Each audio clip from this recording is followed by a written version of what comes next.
So first off, join through the Chrome extension. This will make it a lot easier for you to view today's live cast. It should take just a few seconds to download, so make sure you can do that. Also, please use the Q&A widget on the bottom of your screen. We want to make sure you're able to engage with all of our speakers and ask questions. So make sure to just find that on the bottom of your screen and ask questions throughout the sessions.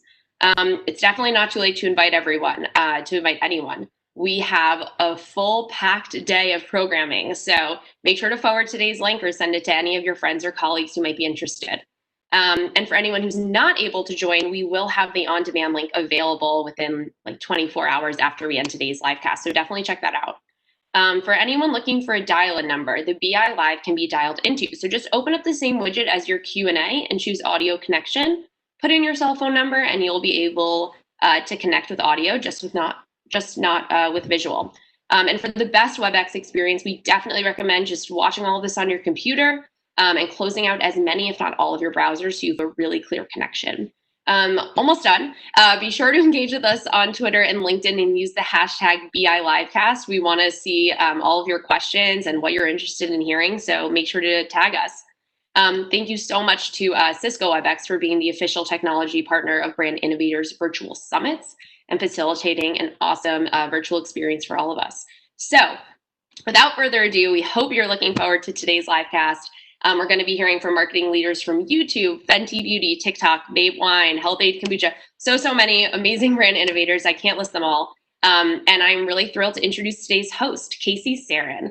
Casey is the CEO of Spaceback, and he's going to tell you a bit more about what Spaceback does, but I do want to flag the innovative work that they're doing because they are a brand that is especially innovative in their marketing strategies towards Gen Z. Focusing not just on what platform consumers are seeing ads, but actually the content itself, which is really interesting. And I want to hear more about that. So Casey, thanks so much for joining us and hosting today's live cast. Gonna hand it over to you. All right, thanks, Isabel. And I never knew you were actually a certified Gen Z. That's amazing. I'm certified. Yeah, I have way more confidence in the future knowing that. Thank you. Yeah. Thank you. Yeah, so as Isabel said, so I'm the CEO and founder of Spaceback. Our company helps brands recreate social media content and run it in programmatic ad space and in other environments. Just seeing that, especially towards marketing towards Gen Z, people appreciate content. It's really about content. People purchase a lot more from brands that they feel like understand them, and obviously social media is a platform that we've seen brands do a really good job with two-way communication and especially marketing to younger generations. So without further ado, I'm thrilled to welcome our first speaker of the day. We are joined by Carly Zip, who is the head of B2B marketing for TikTok. One thing I think is especially cool about TikTok is just the whole content forward approach to marketing, even make TikToks and not make ads. So as head of global B2B marketing for TikTok, Carly Zip oversees global marketing communications, industry relations, and global industry and node events. Additionally, Carly provides leadership direction of brand safety and trust, as well as internal communications and content packaging. And previously, as the vice president of communication, sponsorship, and events at Outfront Media, Carly led all internal and external communication for a leading out-of-home media company. This session will be moderated by Karen Spencer, the senior vice president of partnerships at Whalar. And welcome to the stage, Kaylee and Karen. Thank you. Thanks so much, Casey. Hi, Carly. Good morning. How are you? I'm good. How are you? Good afternoon. You're on the East Coast, aren't you? Yes, it's already afternoon. Thanks for the intro, Casey. I know that was a mouthful. And it's good to see you, Karen. Yeah, good to be here. Thanks for joining us. I'm particularly excited to talk to you today because there has been a lot of activity about TikTok over the weekend, and just in general, I don't know of another company that has been mentioned in the media as much as you all have lately. So is there anything you can share with us? Do you want to talk a little bit more about what's going on? Definitely. So yes, there's been a lot about us in the headlines. I like to tell everyone I am never as popular as I've ever been than right now. More text messages from more people across the globe. So thank you all for texting and checking in. I can share that we are thrilled that our proposal with Walmart and Oracle was accepted by the US administration over the weekend. For me, what that means is that our community, which is so strong and so thriving, is going to be able to continue to live on TikTok. That is incredibly exciting. I did not have any doubt.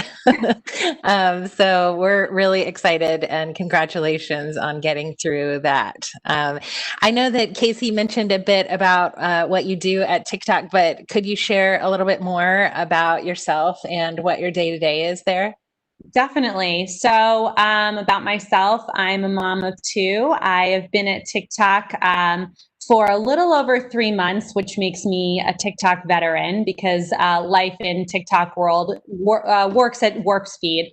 I oversee all of our global events and industry relations, our paid and shared media for TikTok for Business. I work a lot on brand safety and what that means from a marketing perspective, as well as internal marketing communications. So all that having been said, my job is really fun because I get to talk to brands and agencies about how to best use TikTok. Great. So let's talk about Gen Z, the reason why we're here today. They are the most racially diverse generation to ever live in America, with nearly half being non-white. I love the way that TikTok always shows up for traditionally underrepresented groups in a big way. And right now it's Latinx Heritage Month. I was wondering if you could share what TikTok is doing to shine a spotlight on that community. Yeah, so we launched our Latinx Heritage Month programming last week. We did that really to kind of spotlight, as you mentioned, such a diverse content and creators that we have on the platform across many different cultures. To date, the hashtags Latino, Latina, and Hispanic all together have a combined 31 billion video views. So I think that really shows how much Gen Z wants diversity in content and how much our community really rallies around one another to put out great content that's diverse and shows up across many different areas. I think additionally, there's a couple things I really want to highlight. First of all, we are spotlighting on the platform through live events and through other programming 50 artists within the Latinx space. So everyone from Carol G to La Banda Gorda, some of my favorites, you'll see on the platform. In addition, we have just released our 12 TikTok Trailblazers. These are actually nominated and awarded by our community, and they're people like Adam Ray and Nikki Garza who are putting out really cool content around Latinx programming. In addition, we don't just want to kind of celebrate this community through programming and entertainment. We also want to be helping them as much as possible. So we've donated $750,000 to the Hispanic Heritage Foundation, and we're really going to be helping them through COVID-19 relief efforts. Thank you for backing up your efforts with donations as well. So important for companies to not just be held accountable, but to really put some action in place. A misconception that I hear people who aren't is that it's a platform where teenagers dance. So I want to be sure that marketers watching today gain some inspiration to activate there in ways that they might not have been aware could work. So let's talk about Snoozapalooza, for example.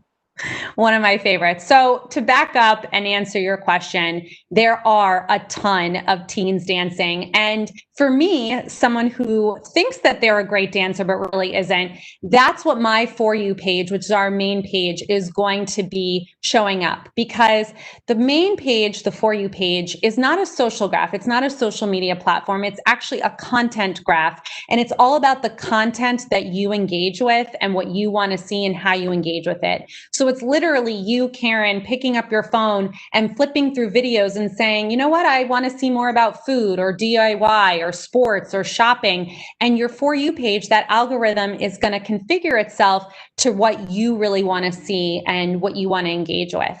So in my opinion, the brands that do it well are those that understand that idea and understand that content really shows up organically and puts themselves in the conversation. So when we think about Snoozapalooza, I'm going to explain what it is. And I also brought along a video from one of my favorite creators to show you what that is after. Serta Simmons is a 150-year-old mattress brand. As we all know, the mattress category over the past couple of years has seen a ton of disruption from DTC digitally native brands who are appealing to a Gen Z audience. So when Serta Simmons wanted to relaunch the Simmons brand, they actually decided to do it on TikTok with 5 creators who created custom videos with a custom song and the hashtag Snoozapalooza challenge. So what Serta Simmons did is they said, you know, this is a really strange time, particularly for Gen Z, the audience we're trying to reach. They're not able to do what they love, like going to music festivals or going to live concerts or stage diving. Not that everyone stage dives, but theoretically you might be able to do that at a concert. So they invited people to literally stage dive onto their bed, like jumping on your mattress. Who doesn't love doing that? Or at least my kids do. And really taking advantage of this time that we're in to say, hey, you know what? You can't stage dive off of a stage. So do it onto your mattress. And once you hit that mattress, you're going to be able to unlock a really unique live music festival experience on TikTok. And what was so cool about this was that Simmons understood where people are and where their mindset is at these days. So with the hashtag, people started creating videos outside of the marketing campaign. They created it because they thought it was really fun and they wanted that music experience. At the end of the campaign, we saw over 1 million user-generated video creates, which was completely unique to the campaign and also made it truly go viral. The hashtag is currently at 6.1 billion views and counting. And what's even cooler that I think as a marketer is the Simmons website, maybe not a website you would go just to play around and have fun. It saw 104% lift in website traffic. As I said, I brought along a video, so I'll let you guys check it out for yourselves.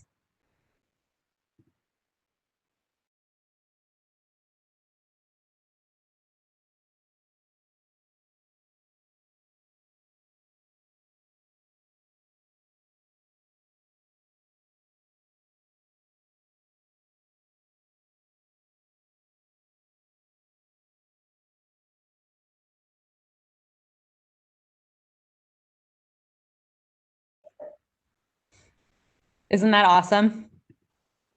I love that. Yeah. Also, in a moment of unplanned synergy, James Henry, the creator in that video, is a client of my company's talent department. Oh, even better. Yeah. It was such a great idea, and really talking about taking a legacy brand and competing strongly for that Gen Z share of voice, where DTC consumers, like you said, have typically been gaining traction. So great example. Thank you so much. And next, we know that this generation is focused on activism, and with no political advertising allowed on TikTok, it's a natural home for organic, community-led, purpose-driven moments. Young TikTokers had a huge voice around the Black Lives Matter movement, and we've seen coverage on the wildfires, global, and in this election. What are some of the most notable examples that stand out for you around purpose-driven activism on the platform? Yeah. So, I think first off, we have to remember that Gen Z typically has not had a voice.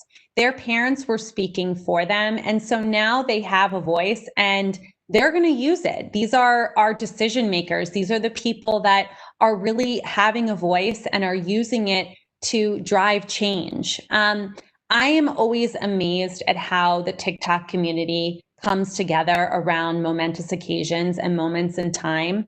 And most notably, what I saw was, this past Friday, I think we all, can agree we lost an icon when Supreme Court Justice Ruth Bader Ginsburg passed away. I myself was feeling extremely affected and, just felt like I really had some sadness around it. But what I did was I went on to TikTok and I saw that the hashtag RIPRBG began trending. And it was amazing to see how our community was connecting with one another and was really paying homage and giving tributes to RBG. And at this moment, I did a check earlier today, the hashtag RIPRBG is at 32 million views and counting. And I think that really speaks to how this generation wants to speak up and wants to have a change and wants to make a difference. I know that you also mentioned the Black Lives Matter movement.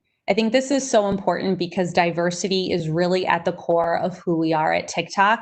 And so, we want to not only talk the talk, but walk the walk. So, we donated $3 million to the COVID-19 relief fund specifically affecting this community, as well as another $1 million to fight racial inequality. In addition, you may remember that June was Black Music Month, and we offered a ton of programming throughout the month to celebrate and highlight Black artists that I thought was really special and really cool. Additionally, as you mentioned, political advertising is not allowed on TikTok, but that does not stop our community from galvanizing to get the messaging out there. So the TikTok profile, Talk the Vote, is a profile that was set up by creators and is really widely discussed and spread around the platform. It encourages people to vote and gives each other the resources to kind of get out there and vote. So if we think about all this and this activism and kind of what it means for brands and advertisers, I wanted to give an example of an app called Life 360. Have you ever heard of it? Yes.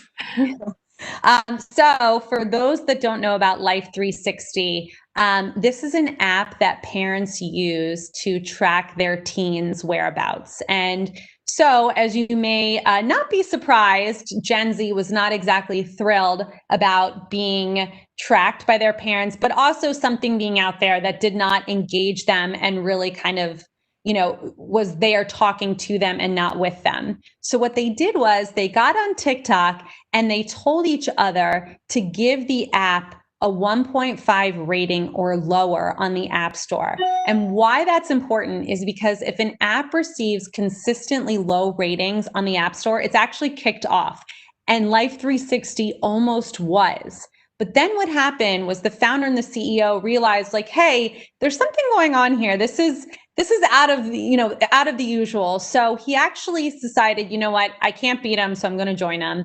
He got on TikTok and put out a marketing campaign that actually spoke to Gen Z and said, hey, you know what? Tell us what we're doing wrong. Give us feedback. Help us recreate this app with your vision in mind. It may not be exactly what you want. It's still going to be a tracking app, but it's going to help, understand and be more informed with your voice. And Gen Z did exactly that. They gave their feedback, they gave their engagement, they gave their time to really help Life 360 understand how to do it better. And now this app is used by tons of parents and, Gen Z is okay with it. Such a good example about harnessing the power of this generation, because they really can band together and fight against you if they don't feel that you're working in their best interest. Something that I have loved seeing, especially during the lockdown times, is young TikTokers connecting with their families. So many heartwarming connections. My favorite with their parents. And I'm wondering if you've seen brands take advantage of an opportunity to leverage the participation of entire families with a challenge. Absolutely. So what I love about our hashtag challenges is they're really meant for everyone. You see all generations on TikTok, everything from grandparents down to little babies making TikToks and engaging with one another. And I love it how it's helped our community grow and even connect with one another. It's really amazing to see. The brands, again, that do it right are those that understand that and engage this diverse community that we have. So a few that I love, and I've also brought along some more video examples for. The first one is Colgate. Around Mother's Day, they made the hashtag challenge, Make Mom Smile. So if you think about your smile, your teeth being white and healthy and clean, Colgate wanted to interact with people in a meaningful way. So they invited our community to make mom smile in any way that she would like for Mother's Day. So that could be a custom dance, maybe they send her something, make her breakfast in bed, really anything that was just going to make mom's day. And this was just a really nice moment of levity that we all kind of needed during COVID. And to date, this campaign has seen over 5 billion views.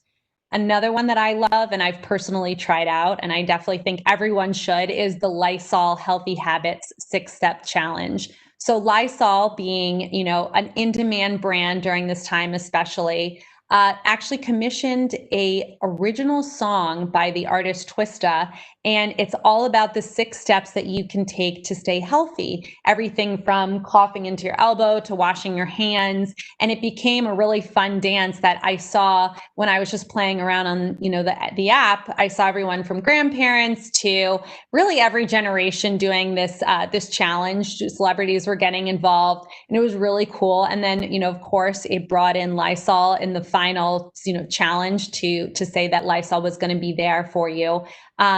Again, this had a huge amount of engagement and virality, over 4 billion video views and counting. The last one that I think also did a great job of taking advantage of our creators was the Scott's brand. They're, all about home improvement and your lawn. And so as the weather was improving, they engaged the creator team, the McFarlands. If you guys haven't seen them, you should absolutely check them out. It's a father and his 2 sons, and it invited people to make videos of how they were going to improve their lawn. This kind of had amazing engagement, again, over 2.5 billion views, and it's still counting. So I brought along some videos. Let's take a look.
Great. Those are all fantastic. And it really speaks to one of TikTok's taglines, don't make ads, make TikToks, right? Can you explain a little bit about that philosophy? Yeah, so don't make ads, make TikToks is a really simple call to action. It's our rallying cry to the industry to say, don't make ads, don't make things that are obtrusive or going to get in the way of an entertainment experience. Make a TikTok that's part of our community and that's part of our platform. When we think about, advertising and marketing, we're all marketers here. We all know the ads that kind of enhance your experience as a consumer and what you're doing and your daily life. And we know those that kind of get in the way and the ones that maybe you don't remember in a good way. So we invite brands and marketers to really think about TikTok as an entertainment platform that they should harness the energy of to make cool organic content that's really going to be welcomed by the community and to really play off of the trends. And again, to not make ads and just make TikToks. It's that easy. I love the emotion that TikTok evokes as we're watching it. So yes, it's a really disruptive experience. If all of a sudden there's an ad that doesn't feel native to the platform, you want it to actually enhance your emotion and make you smile, or like that Muslim thick TikTok just really warmed my heart and made me miss my mom. So anything that evokes a positive emotion, really getting the job done well. And Carly, going to college this year has been such a tough and stressful time for many in the midst of a pandemic. I'm wondering what popular hashtags college students have been using to share their stories, and whether or not you've seen marketers create campaigns to support and engage with students. Yeah, I agree. This is a really unprecedented time, and it's been really interesting to see how the community has responded to, going back to school, whether it is to college or in-person school, Zoom school. Everyone is dealing with different challenges. We've seen the hashtag Welcome Week and hashtag What I Learned really trend on TikTok. And this is great because we see our community interacting with one another. Combined, these have over 6 billion views. And it's really interesting to see what people are saying and how they're interacting with one another. If you're thinking about a brand, JanSport, the old school backpack company, not so old school anymore, they have been so amazing on the platform because they understand that kids are facing a lot these days. So, they did this great campaign called Lighten the Load. So if you think about your backpack, it's physically lightening the load, but it's also mentally lightening the load of students. So they've created their own mental wellness mission, and they put out an in-feed PSA to really help students and kids understand that there are resources for them, that there are ways to talk about mental health that are really important and meaningful. And JanSport wanted to connect with them in a more meaningful way than just kind of serving them ads. So I thought that this was really cool. It had over 16 million video views, and it was really great to see how JanSport kind of interacted with Gen Z. And again, like we've been saying, spoke with them and not to them about what they were experiencing. Here's an example.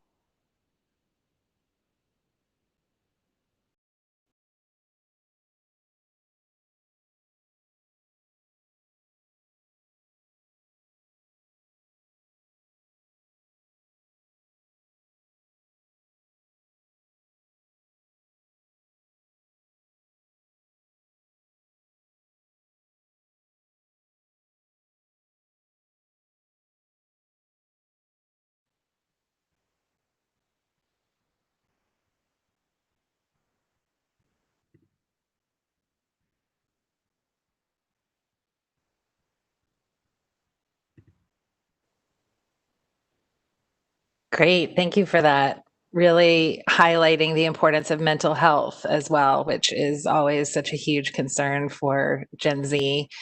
And so often I'm hearing you mention billions, B. And we're seeing the same thing with our brand clients as well when they activate on TikTok. We're getting really used to turning in rap reports saying 4.5 billion views. So TikTok is delivering numbers and results like we have not seen from other platforms. And I'm wondering, one of the things that is the most interesting to me is that there's an unduplicated audience on TikTok. There are some data points that show your audience is not engaging on other social platforms. I'm wondering if you can share any of those data points with us, and if you could explain what that would mean for marketers who might be planning their media spends for 2021. Yeah, I completely agree with you. I mean, it's funny to hear myself say billion, but that's not something to be taken lightly. Like, billion means that you're going viral. And that is kind of the key for, I think, all brands and marketers. So, I think what's really interesting is that TikTok reaches a segment of an audience that just is not on other platforms. We did some research, and according to App Annie, which is a third-party data provider, 49% of TikTokers are not on Instagram, and 32% of them are not on Snapchat. So that means that there's a whole segment of the population that is consuming just TikTok content because of the type of content they want to see and understand and engage with. So for brands and marketers, this means that they have the opportunity to engage with and create for totally new audiences that are not going to be duplicated anywhere else. Great. And let's talk about the creator marketplace. Can you share with the audience who may be interested in working with influential TikTokers to make their campaign videos, how they can start by accessing ideas for talent through that portal? Sure. So, like we just said, our goal at TikTok, or my goal, is to help brands go viral and to help them have amazing marketing campaigns. A lot of times brands will come to us and say, I have this great idea, I have this content, I have everything that I want to make, but I don't necessarily know how to reach a Gen Z audience. And that's where the creator marketplace can come in. Creators are really the heart and soul of TikTok. And they come with their own communities, their own expertise, their own area of influence on TikTok. So brands can really tap into that creator marketplace to tap into our community. It really is about the community and how that content shows up and resonates with the community. And by having, creators kind of in your campaign, you're able to organically reach these audiences. Thanks so much. Let's take some questions from the audience now. One is, how can I use music for my brand page on TikTok? Is it best to create original music, or can I use the popular songs that everyone else uses?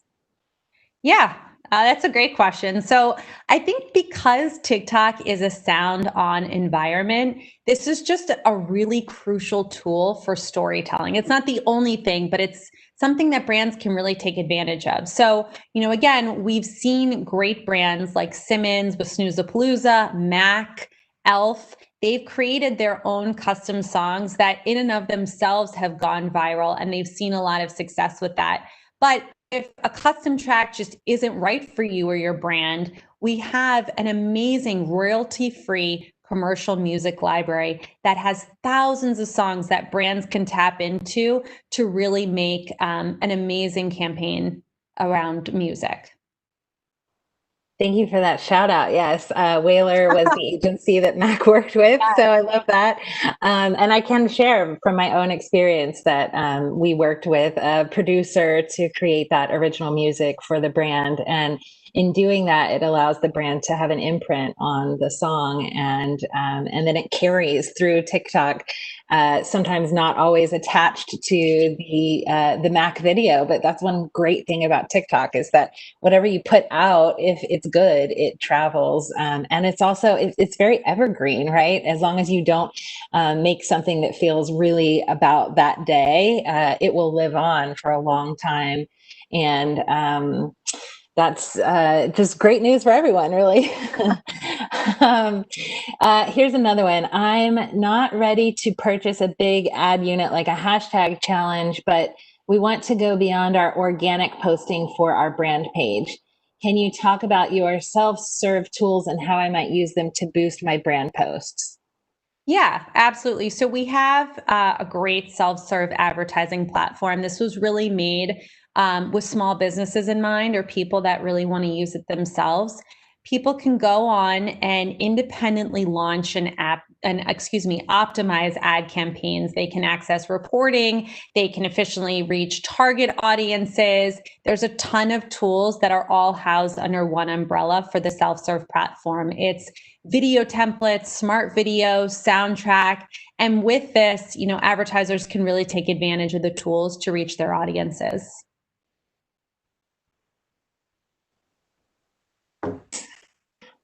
Is there a resource that TikTok has online for marketers who are just getting started making commercial content?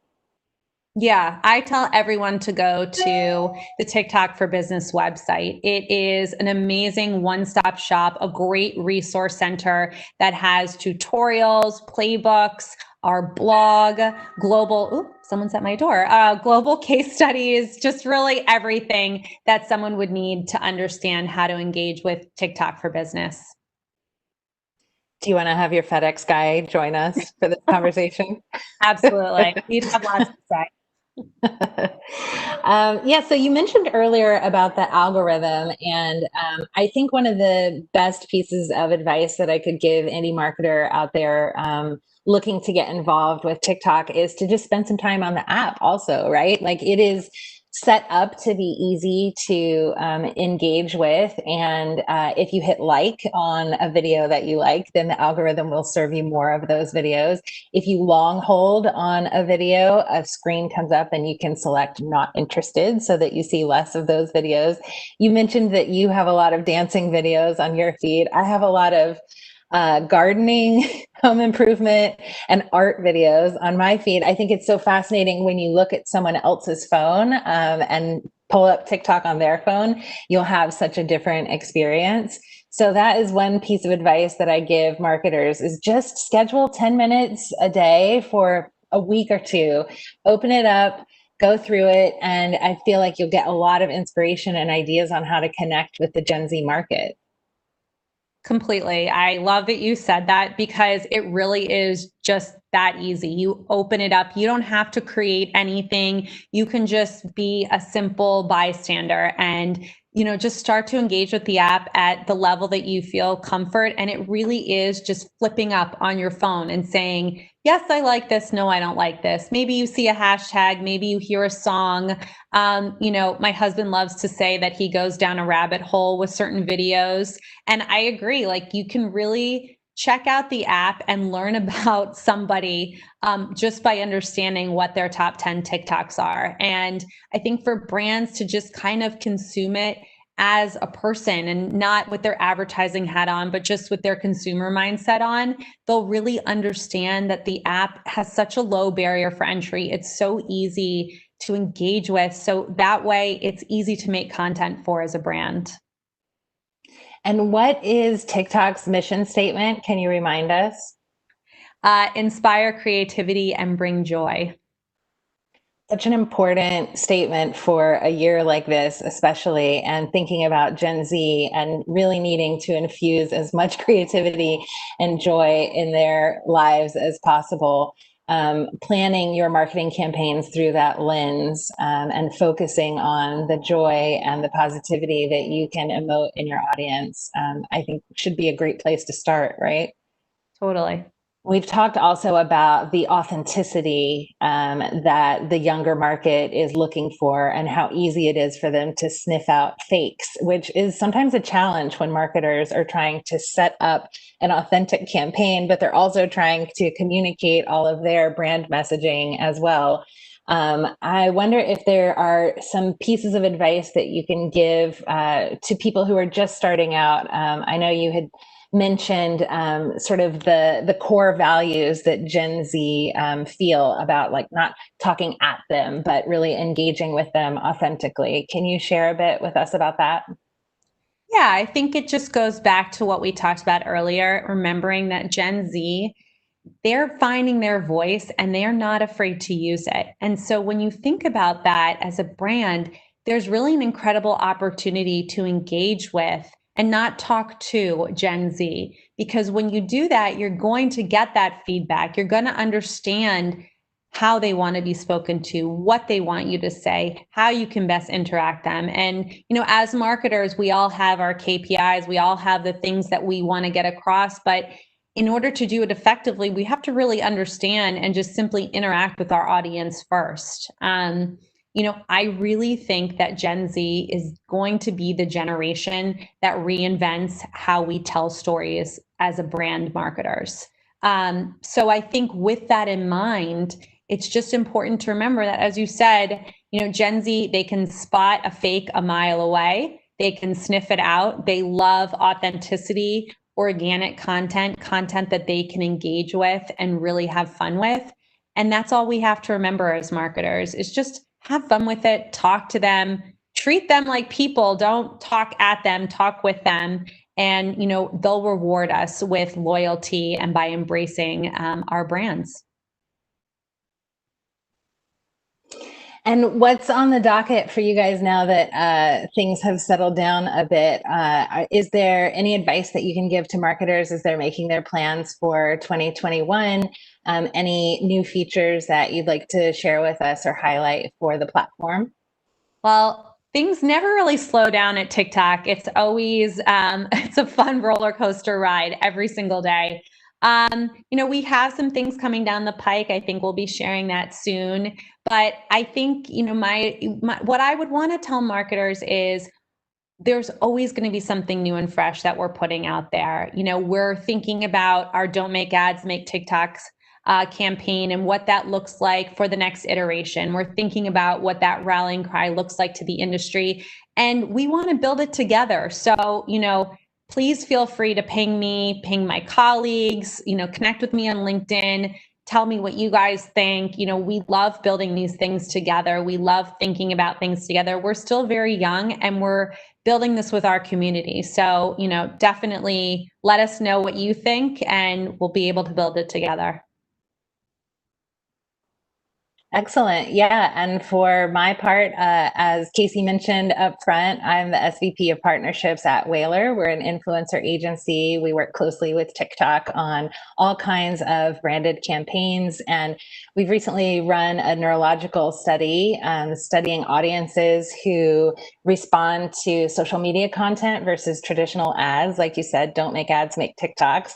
And what we saw in the neurological study was that content made by digital content creators is registering 277% more emotionally intense and 89% more emotional than a traditional TV ad. So really exciting time to be in digital marketing, especially as people are spending more and more time consuming it. And we do want to highlight making sure that you're tapping into those emotional responses, but doing it in a way that is authentic and thinking through the lens of purpose-driven work as well, because we know that that is so important to this generation. So thank you, Carly, so much. I feel like we've covered so much. Any final takeaway that you want to give those watching about the Gen Z audience and how to connect with them?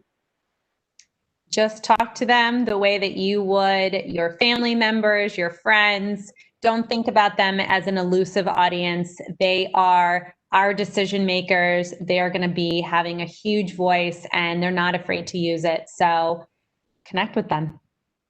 Yeah, Carly, Karen, thank you so much. Fascinating conversation, and we're really big changes here. Like, I think this idea of don't make ads, make TikToks is quite honestly like bigger than even just TikTok as a platform. It's like changing how marketers think about content and communicating with people. And I fully believe that this is going to bleed into like their entire marketing strategies and how they think about content in other environments. So I have a question for you, Carly.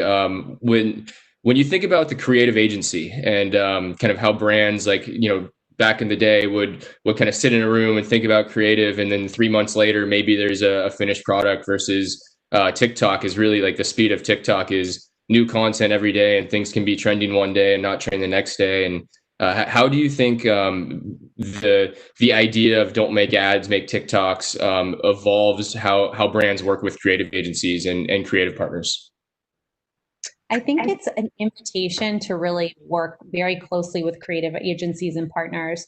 We have a global head of creative, a guy named Kenny Edwards, who's actually working right now with tons of creative agencies to think about remaking like old ads. If you guys may remember the Betty White Snickers ad or the Aaron Burr ads, ads that are really iconic in our industry. We're thinking about how to retell them and reinvent them on TikTok to be really cool content that new generations, that Gen Z can interact with. So, I think it's a real opportunity for creative agencies to be thinking differently and to be thinking about organic content as they, put stuff on TikTok. That's great. So it sounds like you're kind of helping the creative agencies evolve how they're thinking about creating content as well. do you have a program, or how do you engage with more traditional creative agencies on that? We create a lot with creative agencies as well as, traditional brands and marketers.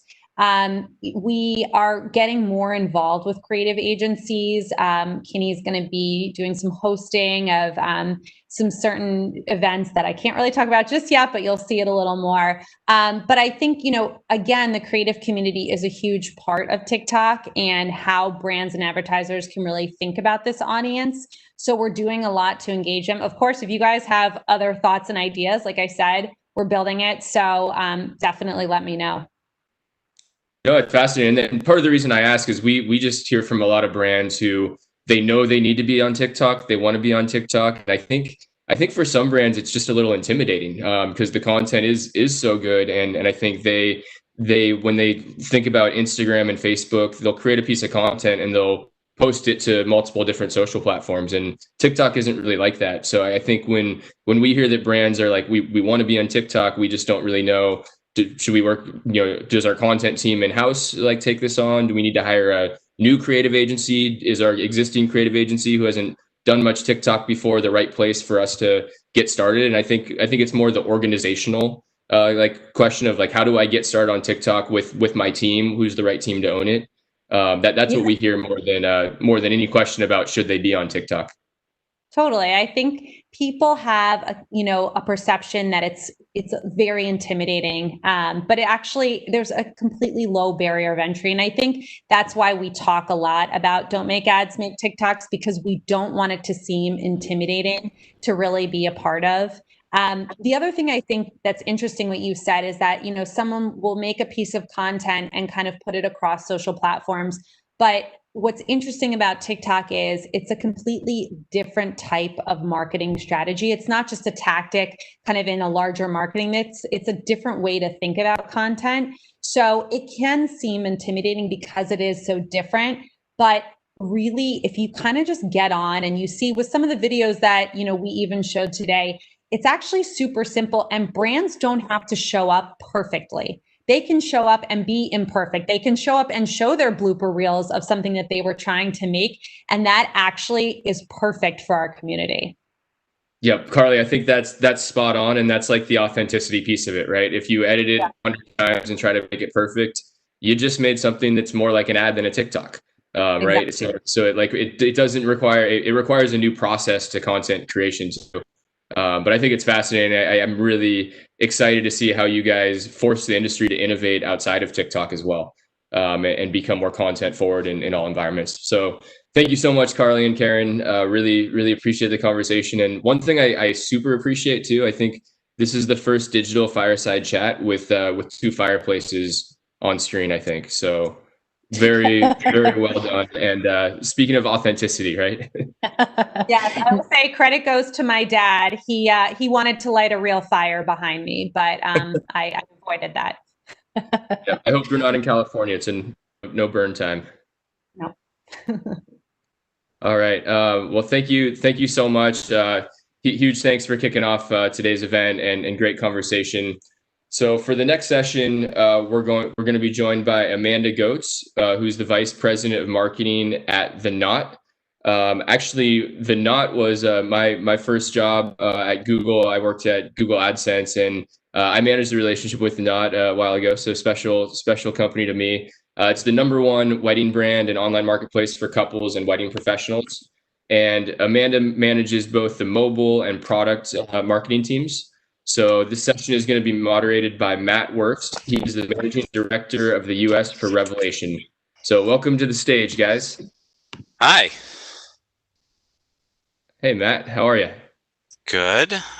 Thank you. And Amanda is there?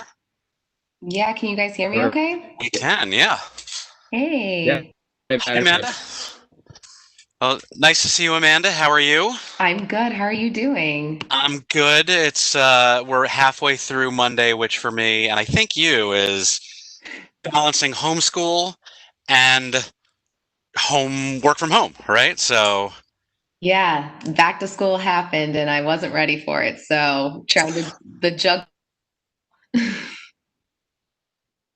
well, I appreciate your time, as do I'm sure all of our viewers. I'm going to jump in just to keep things moving. I know we're off to a hot start with TikTok kicking things off, which I don't think it gets more Gen Z than TikTok. And given the timeliness of what's going on with them and Oracle and Walmart, certainly interesting timing. For you with the Knot, it's also interesting as we think about and it depends on the definition of Gen Z, right? They're somewhere between the ages of, I don't know, 21 and 26 maybe. And that may not entirely be like the full sweet spot for people getting married at the moment. Maybe they're starting to age into it.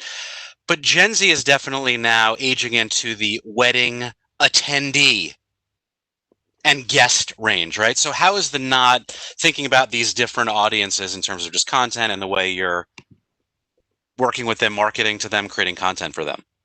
Yeah, so you actually touched on something that most people forget about the Knot is the wedding guest component.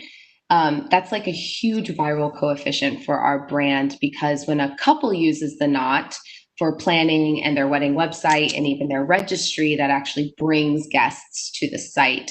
But the way I think about addressable audiences versus your target audience for a channel or whatnot is taking a step back and just thinking about the normal marketing funnel. You have awareness, then you have acquisition, then you have retention. Awareness really means that like long before someone is getting married, they have to know about the brand, and then two, think it's for them, think that it's actually relevant to them. So like that reinforces acquisition channels, things like SEM and SEO, because when you hit them with an ad, when it's actually a high intent time to purchase, the conversion is higher because they now know that your brand is for them. So when I think about brand building, like the actual awareness of the Knot, I do focus on a pre-engaged audience. People who are not just already in the planning stage. Because if they're already in the planning stage, chances are our acquisition channels like SEO and SEM are going to hit them. And so our brand building channels are not always things that are just directly focused on planning, like what the day-to-day of wedding planning. And so when I think about brand strategy for this particular audience, the Gen Z audience, we kind of focus on several wedding tangential comms buckets, things like size inclusivity, like loving yourself or relationship health. And now more than ever, it's also important to authentically use our platform to speak just beyond like our sphere of influence. So for example, we just had Elaine Welteroth, who was the judge on Project Runway.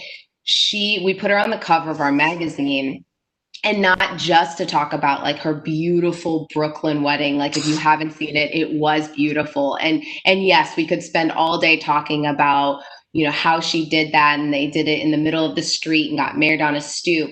But what we actually spoke about and used our platform to dive into is the fact that the cops showed up at her wedding and what that felt like for them as a Black couple amidst Black Lives Matter and the social injustice that's happening. And it was just a few weeks after the murder of George Floyd.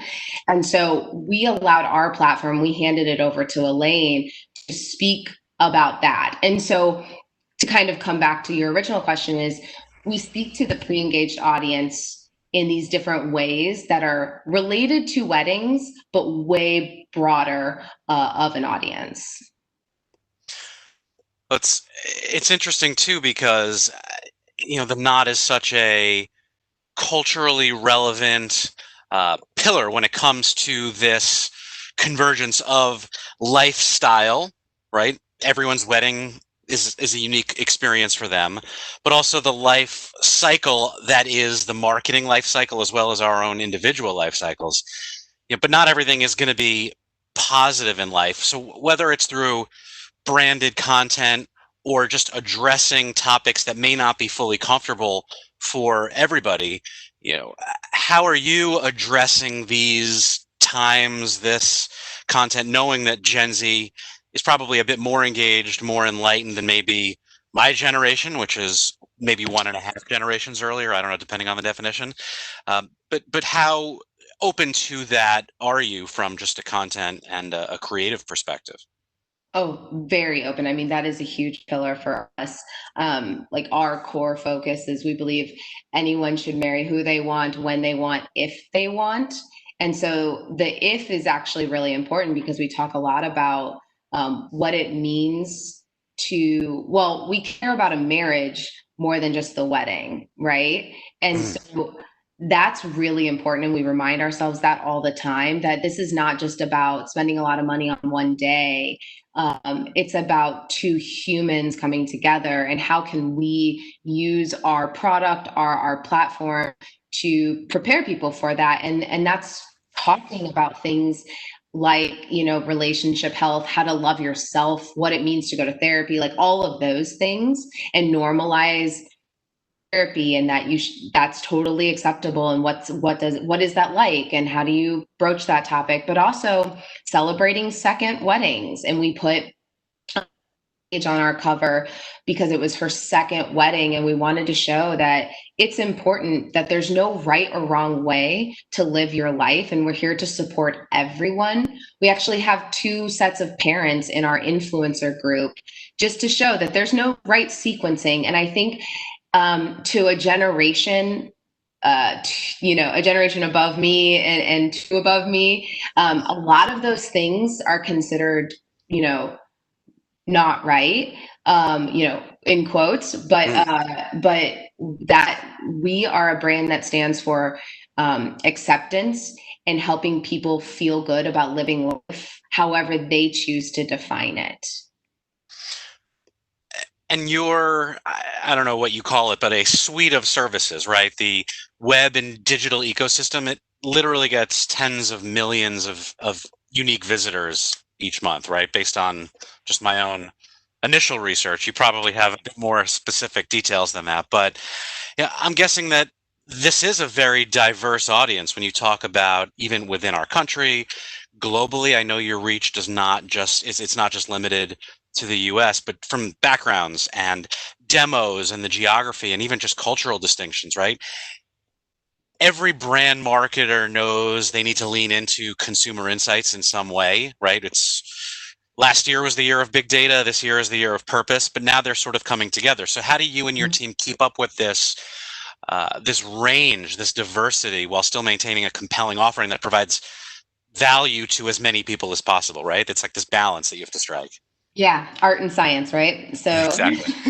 that's the holy grail of marketing. But yeah, you can. I used to joke with my team like analysis paralysis is a thing. Like you can look at data until you're blue in the face, but if you don't have a hypothesis, then you don't really have a direction. But every quarter we do this brand tracker, and to me that is like my star of how we're tracking in consumers' minds. And we can dissect it from the pre-engaged audience to the people that are actually getting married, and it tells me like what do they know us for, what associations are they making with our brand, with our product, and this is truly like my leading indicator. And then the other one that we do that I would say is kind of at the top of the priority list is every month we do this meeting, and I call it a social listening tour. And it is a 90-minute meeting where all of our content owners, so content meaning social, digital content, PR, our forums team, we get in a room and they present the highest performing, most engaged with content, and the lowest performing, least engaged with content, and kind of some takeaways from their month, the past month, of what they're seeing and hearing. And attends that, like product attends that, some of executive team attends it, and basically that helps us communicate a finger on the pulse, what people actually care about right now, what's working, what's not, and are there any through lines across all of our different channels. And to me that's so important. We had to do that a lot with COVID. We did it more than once a month because with COVID, right when you think about it, shelter in place happened on like a Thursday. And that meant probably around 150,000 couples had 48 hours or postponed their wedding. Scramble, yeah. Yeah, it was insane. And so I remember I pulled that night with a lot of my team so that on Friday we could launch a 24/7 hotline that couples who had no clue what to do, they were like, I have to postpone my wedding tomorrow. What do I do? What are the steps? And we churned out like a few pieces of content to say, if you have to postpone your wedding, here are the first things to do. But then we had this hotline. But that was important because we knew empathy was really, really important in guiding that chaos. But then using these kind of social listening tools, tours, we were able to say, like, is now a time to start talking about planning again? Like, how are people feeling? And same with like humor. Is humor like acceptable yet? Like, and the only way to know that is you start to dip your toe in it and you see how your audience responds. There's no right or wrong answer. I think marketers have to create safe zones to test things and then communicate to a broader a team test and then communicate out if your audience is ready for that.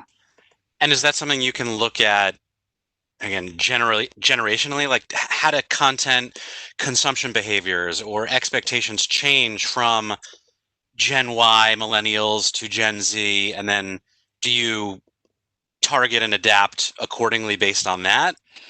Not at that granular level. So I always think like you have to know who you are and where you want to play a consumer's mindset first. And it's this like kind of tango of like, where do they want you to be versus where you to be. And so in the beginning, the COVID related content didn't get our highest engaged. Like it didn't get a lot of clicks because it wasn't celeb news and it didn't reach beyond. But we knew that as a brand, we had to take care of the couples that were impacted. And so I think it's an interesting dynamic of how much data, if we would have looked just at data and said, our engagement numbers are horrible on social right now. We can't post COVID related content because it only speaks to 200,000 couples at a time. That's not going to work because that's going to leave couples in the dark at a very emotional time. And that's not what we stand for as a brand. We stand for like being there for you every step of the way.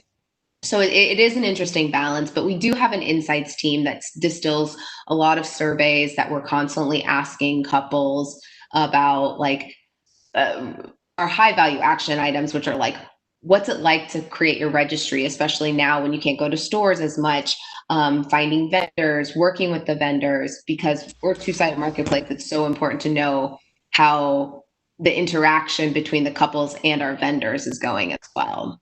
Right. So from my background is I'm more in the content side. Editorial content, some people are saying is making a comeback, especially as people have more time to just engage with longer form content. And that's an area that you guys have traditionally just really owned and done so well. This has always been a staple of the business. And I wonder if you think about how content creation for specific channels is evolving. Are you leading with that? Are you looking at the trends, or are you just kind of sticking with what you know to be resonant with your audiences? Yeah, so I think about content and creating, so there's channel content and then there's brand calendar. And those two things are owned differently, right? So your social team will have a social content calendar so YouTube has a very good example of how they think about building a YouTube channel. They have the hero, hub, and help. That they break it into three chunks, right? So the help, the basic is someone asks a question. Customer service, yeah. Is your brand there to answer it? And so every piece of content that you're doing has to have a purpose.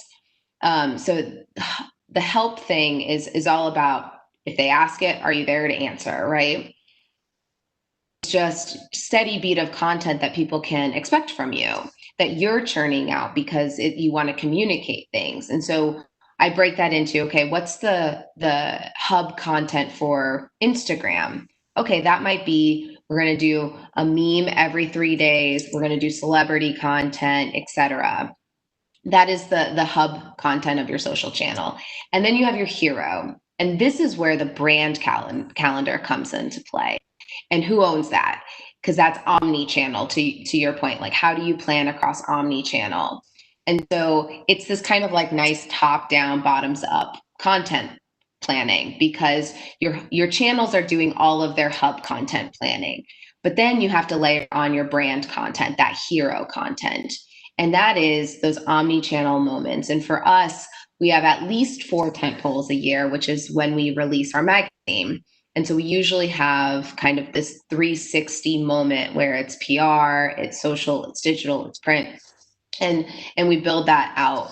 And then there's a few others, whether we're releasing a big survey or whatever. But so the way I think about a calendar is not just Monday through Friday, how we fill up and who's telling everybody what to do. You let your channel owners know what the hub content needs to be that works for their channel. And then you layer on where those 360 omni-channel moments need to happen. Are some of those more flexible and nimble in terms, obviously being customer service focused and answering specific questions, you have to be adaptive and reactive. But given that our just industry, our ecosystem, our entire society is constantly shifting and evolving these days at a rapid pace, you do need to be somewhat nimble. And having that publisher background where you've got tentpoles, there isn't historically as much flexibility with that type of model. So how do you reconcile that while still maintaining some degree of core centralized consistency? Yeah. So print, if anybody's ever worked in print, you are printing, you have to finalize and send to the printers like 6 months ahead of time, which it's hard. We actually pivoted to be able to put a cover. We stopped, we switched out who we were going to have, and we focused on digital magazine first and actually paused going to the printers because it wasn't as important. We wanted to make sure that the message was right versus distribution. So, but it's a really good point in how do you be nimble. And I have a very firm, maybe it's my entrepreneurial background where, you know, when you're a startup founder, you don't even know if you're going to be in business 6 months from now. So you're just like, how do I have the biggest impact right now? And I think more corporations we have learned, I think it's one of the silver linings, I guess, of 2020, that year-long planning is no longer a thing, fool's errand. You need to focus on 3 months. To me, 3 months is like max. You should plan ahead for 3 months of content. Make sure that you know, okay, what are the most searched items right now? Okay, great. We're going to build out content strategy for that. What are people talking about on social? What's working right now? Because what works 1 month on social may not work in 3 months. I do think that larger companies will start to adopt a more nimble marketing planning cycle after this year, because I have so much, has been a lot of change this year for marketers. Well, that uncertainty, and even just, you know, there's divisiveness. I mean, these are practical realities that we deal with, and we're competing for attention with the news and every other form of content that's out there.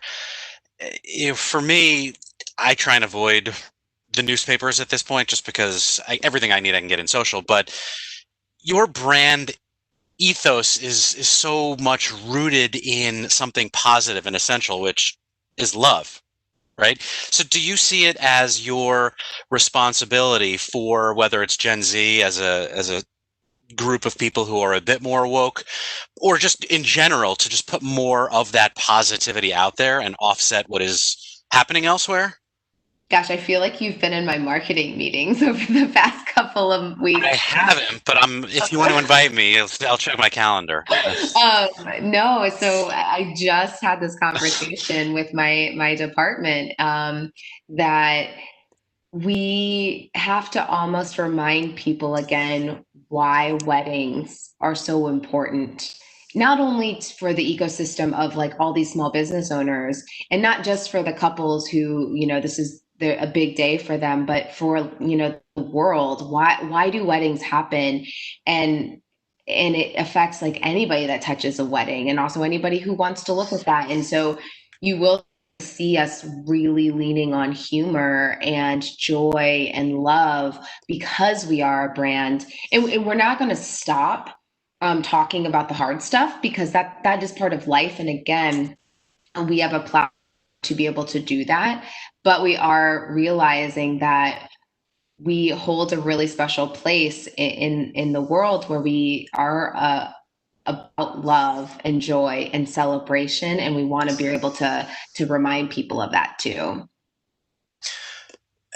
And part of that is balancing the transparency and authenticity of who you are and who you've always been, Mhm. with trying to maintain some degree of positivity. And you mentioned empathy earlier, and within the next, I don't know, 5 to 10 years, let's give it a range, many Gen Z women are, and men, will become parents for the first time, and we're all struggling with work-life balance in our own way. I mean, you are, I am, this flexibility and transparency are going to be at the forefront of just everything that we do. And I've known, well, I mean, I've long since apologized for my kids running in and interrupting a Zoom meeting. It is what it is. I'm not apologizing for, right? Life. But how do you think that what we're experiencing now in terms of just a totally blown up version of this work-life balance will impact this next generation of parents who have grown up with social media and digital media as just inherent with everything that they've ever learned? Well, I think it's a great question. And so I would reframe it of just first, how is it impacting employers? Because they're at kind of the forefront, they get to dictate this. And I think finally, after years of talking about this, they realize that people who work for them are a whole person. We're not just a work person and a home person. We are one person with multiple facets of our lives. And we have ups and downs, and we're dealing with like good days and bad days. And COVID has actually shined an extreme light on that, where we are forced to communicate those boundaries and communicate those needs. And employers are forced to ask about them more because they need to. We need to take care of our people right now.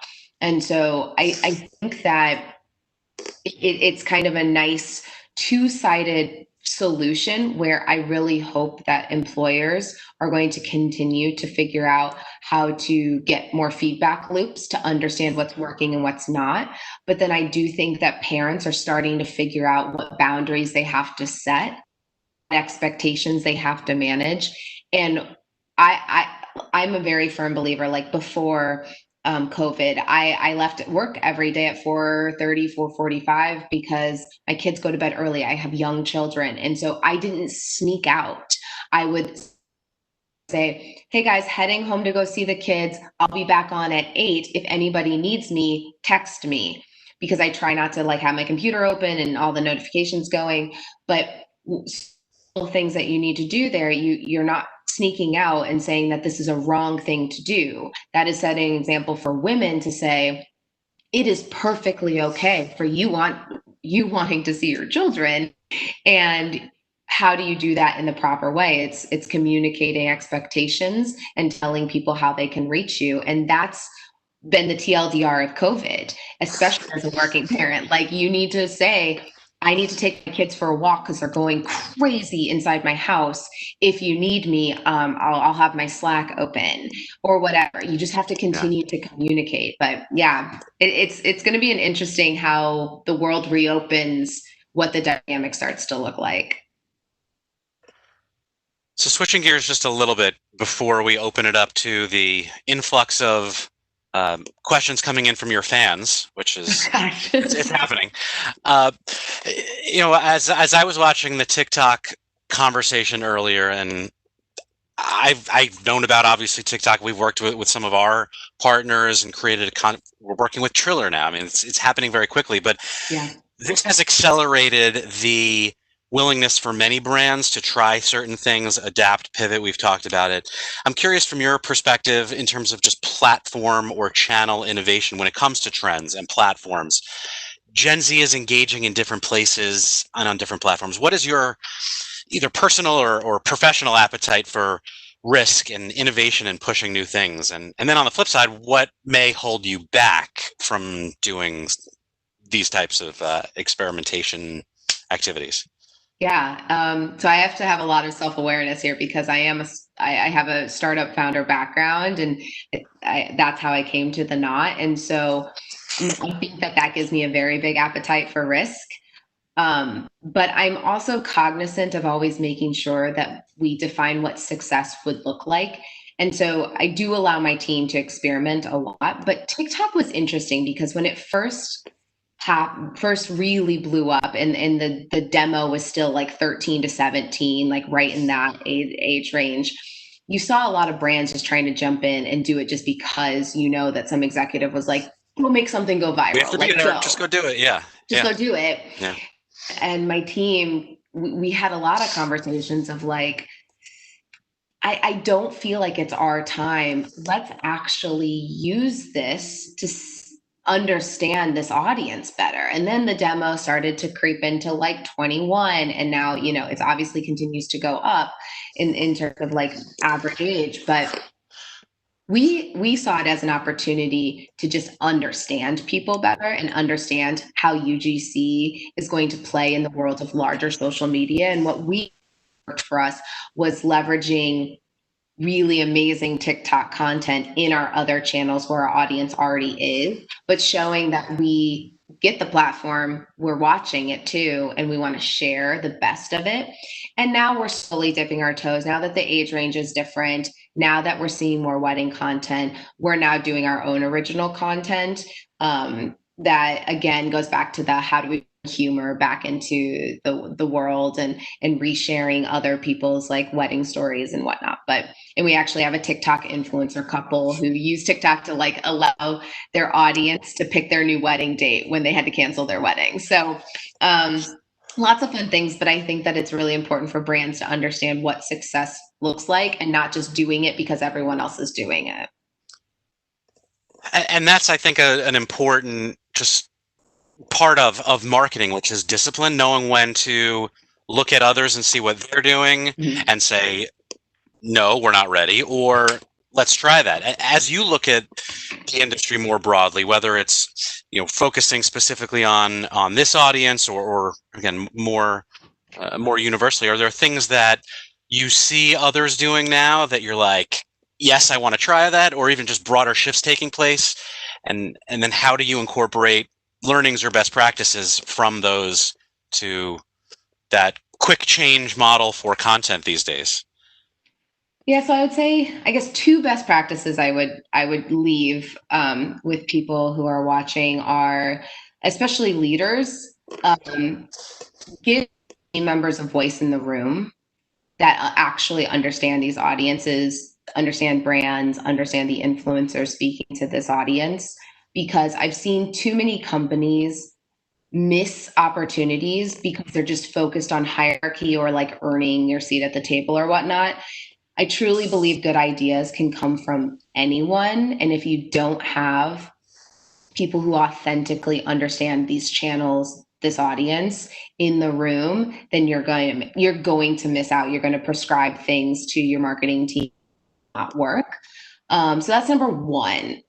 The other thing is you've got to let your creators do their thing. I know as a brand, you're like, okay, we have this brand book and this is our visual identity. And this is, if you prescribe, if you bring on this amazing influencer that will speak to a Gen Z audience, and then you tell them what to do and how to do it, it's not going to be authentic and it's not going to work. You have to let your creators are the new content is king. Like creators are really king. Like they get to be an advocate for your brand, but in their own way. And that's where I would say those are the two things that I really hope people see and hear and take away. I discovered you on Twitter. I mean, I've known about you for a while, but I discovered your updated Twitter profile, I don't know, a few months ago, and I don't know how long you've been on it. It doesn't seem like that long, but first, congratulations. I think you just got your blue check, right? Did that happen recently? I did, yes. I've been on Twitter for a year, and I was like, what? I don't know if that's as important for Gen Z as it is for maybe Gen X and Gen Y. But I'm just curious from a personal perspective, like from whom or from where do you draw such incredible positivity and just energy and strength? And is that deliberate as a content strategy, or is that just who you are? I think it's truly like who I am. If we were to go to dinner, you would know about my life in under 30 minutes and everything about me, and probably things you probably didn't even want to know. I love human connection, and I don't believe in surface level connections. I believe if you're going to be in my life, like let's like get into the like good stuff. Like let's talk about things that are hard too, and also like the great things, and celebrate each other. And when I just brought what I do with like my friends in everyday life onto a bigger platform. And I think it's crazy, but I guess not a lot of people do that. And so it was great to find a new community who needed kind of more of that like vulnerable side of life, and being a professional and being a mom and all that. It was not intentional, but yeah, it happens. Well, and as I think about, I mean, you've been with The Knot for a very long period of time, Mhm. but as I think about this Venn diagram of your personal values, The Knot's values, and then what Gen Z values, what do you think is at the center of that sort of sweet spot? Vulnerability, I think, and being authentic and being unique. I definitely am not for everyone, like personally, and the Knot doesn't try to appeal to every single person. Like we are not trying to be vanilla so that everyone loves us. We want to make sure that, you know, whoever you are personally, you see yourself in our brand. And you know, one type of, we know now that not everybody is for everybody, and we truly like want to make sure that you as an individual feel seen and heard, and that the brand is for you. So yeah, I think that it's speaking like authentic to a human, and knowing that a human's on the other side of that. In a lot of the research that I see and read, and even that our team does, there are these general trends that people try and apply, whether it's labels to, millennials versus Gen Z. But one thing that kept coming up is around Gen Z, that there is a can-do, solutions-oriented approach that others may not have been at. Like some might be more complainers, but Gen Z is much more like, Yeah. let's just be activists and figure out how to solve it, whether it's in our own lives or in society. And I love that because it sort of resonates with us as marketers. And one of the questions that I like to ask brand leaders is, if you could tackle and fix sort of one business or marketing challenge that either impacts you or is more pervasive in the industry, what would be your priority, and then what would be your solution? You're on the spot here, I know, but I'm like, this is what keeps me up at night. Okay. One problem and solution for it. I actually think there's a huge problem with, and sadly, I may be saying something that doesn't have a solution, but I'll get there. But we can work on it together. It's fine. Yeah, but I'm an extrovert, so I'll think this one through. But I do have a lot of empathy for marketers, because especially this past year, like every 8 to 12 weeks, we are rethinking, a or a strategy because of macro events that you can't control. And so I guess what I really am focused on, that is, I think, a problem, and then I'll get to the solution, is empathy for social media marketers, because they are taking the emotional, they're on the front lines, they're taking the emotional load for company, for the brand. They're the ones seeing the DMs, the comments, And that weighs on you, especially during, social injustice movements, and especially for a brand that, does play into that. Like, you are on the front lines. And I don't think that there is enough empathy and support for social media teams. They're working around the clock, and they're also dealing with a lot of that emotional load. And so I guess the solution would be I try to speak about this a lot more, but leaders with more line of sight, because I think that they're like, oh, social media, go do it. You're just posting, like, you're commenting, no big, but more line of sight into the emotional toll and the burnout that can happen, and how do we actually support that part. Because social media has, think about it, like it's a newer role over the past 5 to 10 years, and now it's become the front lines of everything the brand does. It is customer service, it is, brand positioning. So yeah, I think that that's a big problem still, and that we've got to continue solving for. It's what I find interesting about that specific challenge is, on a personal level, you always hear, well, just don't read the comments, right? Like on YouTube, like if you want to stay positive, stay above the fray. Their job is literally to read the comments and figure out how to proactively and reactively engage in a way that is within brand guidelines, but also shows that empathy and shows that transparency. And that's a really interesting challenge that I think you're right, at different levels of management and leadership, not everyone has just the full just visibility into, and that's really unique. So in the time that we have left, I'm going to open it up to some of the questions that I see here. I don't know if you can see these questions or not, but I will curate them for you, not to worry. So some of these are very Gen Z specific given the topic. We tried to meander in and out of it. But how does marketing to Gen Z differ specifically from marketing to millennial audiences, which I think we touched on a little bit, but are there specific nuances in tone or platforms that you're concretely putting as guardrails for yourselves? So it's a good question. I don't think about it specifically in millennial versus Gen Z. For us, it's, before pre-engaged, which is kind of comical because it's before they actually engage with our product, but also pre-engaged before they actually are engaged to be married. But I think about it in that way more. But I guess two things that we really focus on to make sure that we're attractive to the Gen Z audience is making sure that we stand for something that is authentic to who we what we truly believe in. I definitely think this year has been the year that people are being called out for just like the plug and play, charity work and donation. And we have a charity that we have been supporting for years. It's called VOW, and they're vowing to end child marriage by the year of 2030, because there's millions of girls that still get put into child marriage, and happening all over in the US included. And so we do a lot of work with them because it actually is in line with that whole mission of, we believe you should marry who you want, when you want, if you want. And I do think that that's really important, to figure out what your brand stands for and then align in your DNA, not just slap it on as like, oh yeah, we should probably have charity. Like, what charity should we support?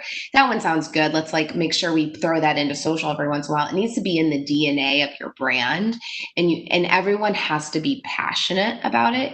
Otherwise, it doesn't matter. Like, not have a charity of choice, because it's not actually going to come through in everything you do. Yeah, there was a question that came in about authenticity and how younger consumers highly value authenticity. Mm-hmm. And are there sort of consistent pillars or tenets within a brand or even just a business strategy, whether it's marketing or just the way you operate, that create or you can look to from a consistent perspective that define authenticity? Or is it different brand by brand, vertical and industry? Knowing that we have a wide range of participants in the audience today. Yeah. authenticity is such a blurry word, right? Like it could mean a lot of things to a lot of different people. And when Yeah. I think about it, let's talk about it as humans. Like, how can I be authentically me? I have to know myself and who that is.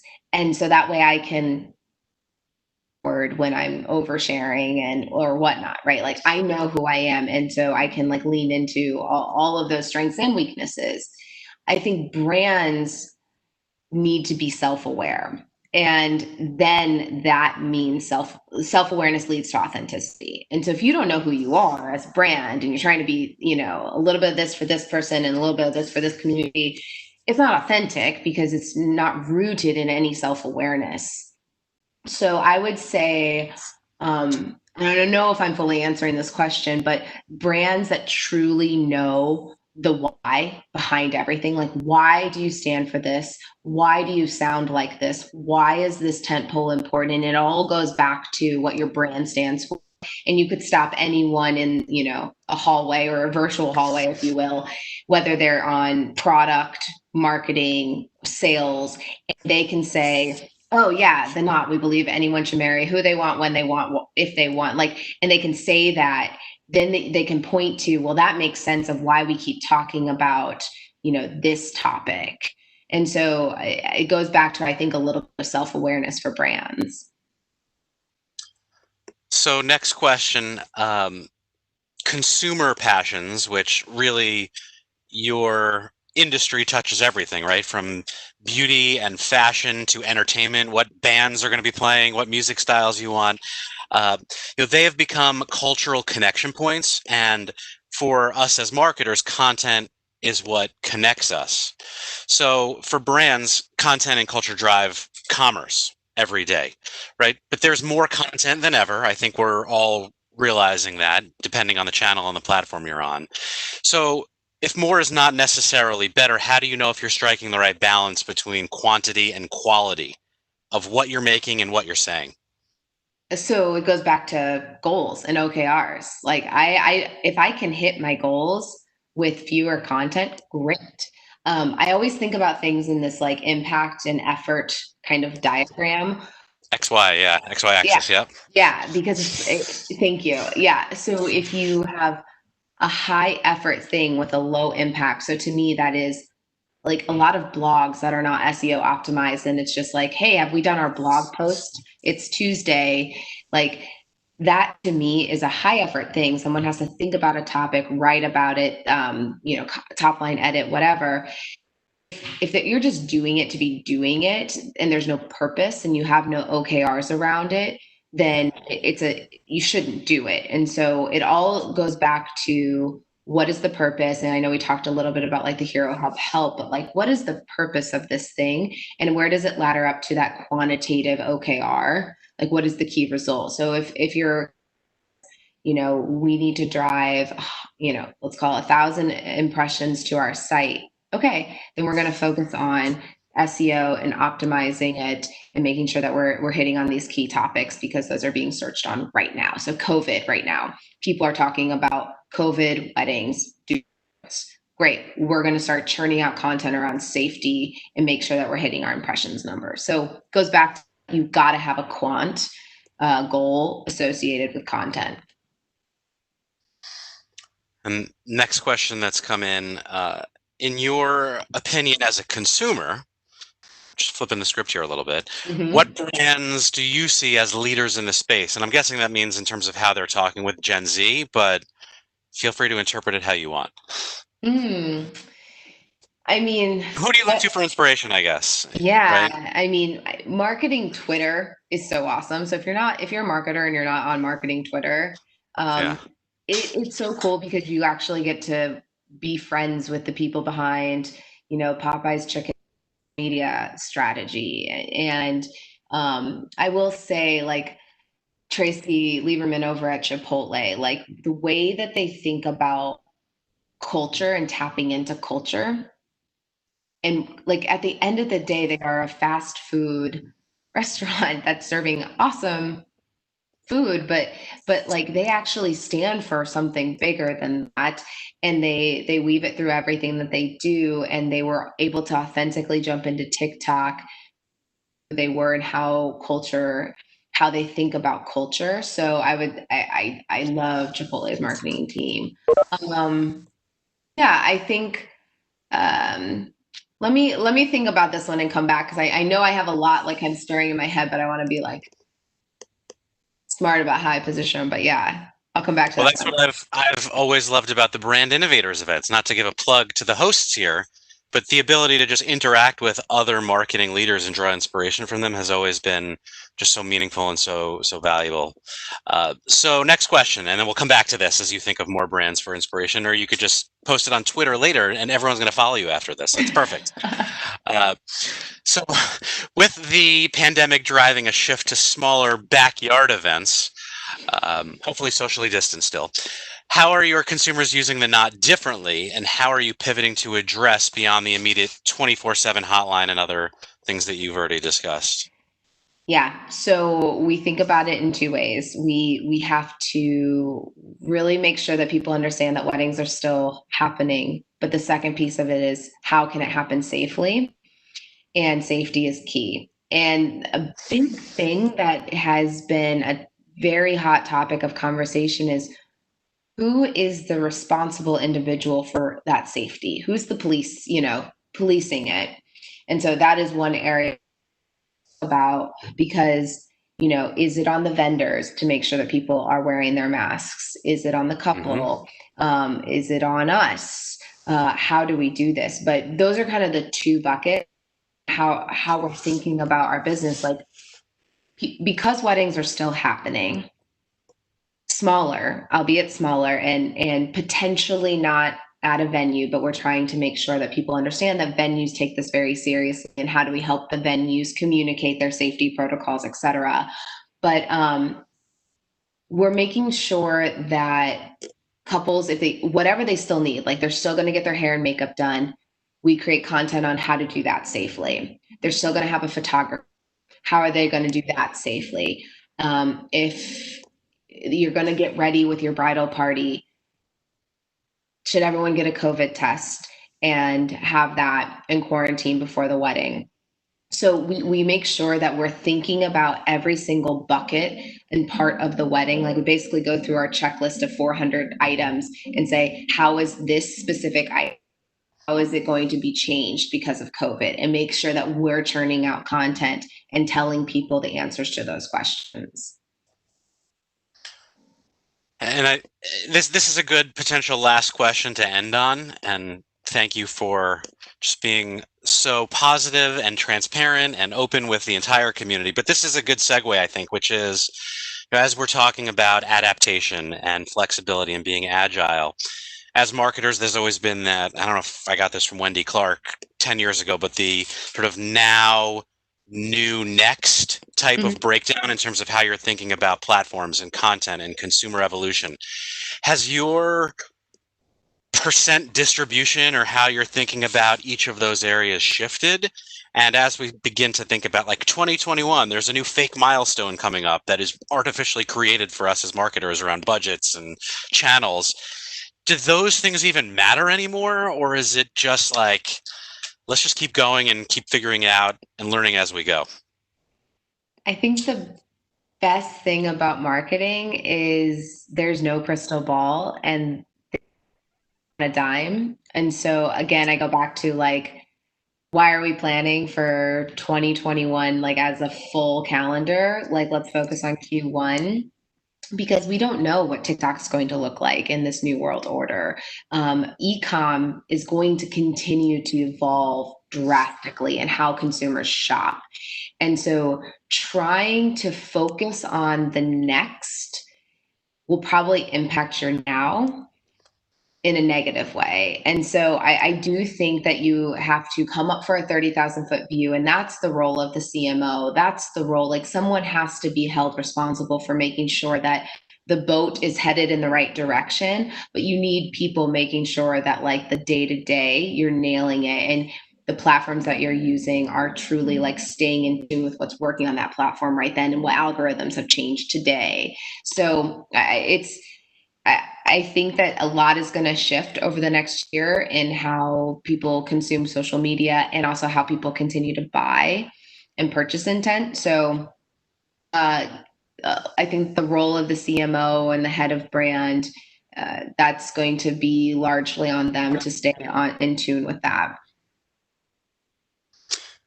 Wise words, and it's all about discipline at this point moving forward, right? And sticking to it. So, well, Amanda, thank you for sharing again your thoughts, your experience, your inspiration with us. I look forward to continuing the conversation on digital channels and at some point again in real life, whether that's now or next to be determined, right? Yes, exactly. I'm sure we'll talk soon, and thank you everybody for joining. Thank you. Thank you, Matt and Amanda. And Amanda, before you go, I have just kind of a fun question. But just seeing how so many plans are changing so quickly, and we talk about how Gen Z are real, like take action, and it's like really can do attitude. What are some of just like the coolest, funnest, kind of COVID weddings that you've seen?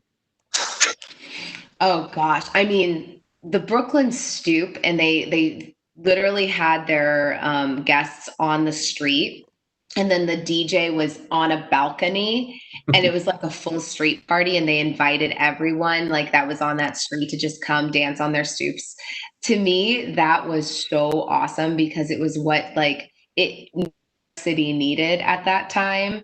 So that one for me still takes the cake because I'm a New Yorker. Like that was incredible. Yeah, it's amazing how younger couples getting married is doing such creative stuff compared to, I remember like 10 years ago, there's like, a video of a bride and groom dancing down the aisle that was like, oh my God, this is amazing. And now hearing ideas like that, it's just like, crazier in terms of the production and just really cool ideas coming out of kids. Yeah, it's awesome. There's no one way to get married anymore, and that's the fun part. Yeah, right on. Well, thank you so much. Great conversation. Just want to remind everyone listening in that we can still invite other people. Feel free to get that link, share it on LinkedIn, share it with your colleagues. We have still a rock star agenda today. This is an awesome next session that we have coming up. So I'm going to invite Kathleen Brain. She is the director of brand marketing for Babe Wine. And Babe Wine is an Anheuser-Busch company. Previously, Kathleen was at Edelman and Samsung and MetLife, so quite a bit of experience. And we're going to be moderated by we have not one but two moderators. So Ricardo Honiger and also Pancho Casas, and they are both at David the Agency. So welcome all three of you to the stage. Hi. Hey, hi everyone. Hey, Kathleen. Hey, guys. How are you? Good. How are you doing? Good. I was afraid, like all of these kind of meetings, I'm afraid that this is going to work, but it's working. Yes, Right? exactly. So I think that Rico must be connecting right now. Apologies. I just wanted to chime in here. It sounds like Ricardo is having a technical issue. So Pancho, why don't you go ahead and get started, and hopefully we'll be able to bring Ricardo on shortly. Great. So let's start with the conversation. Kathleen, we were talking about how amazing the Babe brand is and the work you do and how cool you are on social media and how you've been developing this also with your own internal teams. And let's talk a little bit about that. And maybe the first question is what do you feel is the most special thing of the process you have internally that allows this kind of, communication? Yeah, no, I mean, I think what's really cool about Babe and honestly Anheuser-Busch in general. Well, first of all, I know this is just to clarify, and this is a panel about Gen Z, but want to clarify that we at Anheuser-Busch do not market to Gen Z. We're marketing to millennials. Specifically at Babe, our consumer is that core millennial. But what I think is really cool is that we take inspiration from what's happening in social media with younger generations, because we know that within 2 years, millennials are going to be doing exactly what Gen Z is doing now. And so our core consumer will be informed by that. I think some of the cool ways that we work together on my team, and I think across Anheuser-Busch in general, is just really thinking about moving quickly and looking at social media and looking at what's happening in culture that we can react to in a quick way. At Babe specifically, we have a very mindset driven consumer. We actually name her, we call her Lauren. But she is not just Lauren. She's not just a demographic. Lauren can be a man, Lauren can be a woman, Lauren can be a mom, Lauren can be a consumer that's a millennial. Lauren is really just a mindset that we believe in with Babe. So we're constantly checking in on those passion points and brand tenets and looking at social media and culture to find moments that Babe can jump in and really talk to our consumers and speak to them. Yeah, that's great. And we were talking the other day also about the speed, right? How, going to the way you work, because sometimes, we see these great communications and many people in many marketing teams think, oh, I would like to do something like that. So let's jump a little bit on those tips, of how the team works and how they react. One of the things you were saying was speed, right? Yeah, no, I think definitely speed. I think what's pretty cool about being, a smaller brand is, and I think bigger brands do this as well, but is we're able to, again, to react really quickly to what's happening. And we don't have to go through a ton of sort of hoops to get something up there. And to get something out there that's reacting to things that are happening in real time. And you and I were chatting yesterday about Ryan Reynolds and his talk that he gave. I think it was to Ad Age, about what the key things that he did with Aviation Gin and sort of his philosophy to marketing. And one of the big things he said, right, was that speed. And I think it's just really important, especially when you're a consumer good and a lot of your brand is based in these sort of emotional moments that are relevant in the world today, to really be tapped into that culture and then also be able to react to it. You can have the best social listening in the world, but if you're not able to react to it immediately, why are you listening? So we really think, especially at Babe, we have our finger on the pulse of what our consumers are talking about. And then we try to look for what that human insight is and where our brand can authentically play. And that's another thing we chatted about, right? Like it's not enough to just sort of comment on things. If you're trying to talk to everyone, you're talking to no one. So how do you join cultural moments and really think about what is happening in the world, but still be a human and speak human, and be authentic to that brand and to who your consumer is. So it's kind of a balance.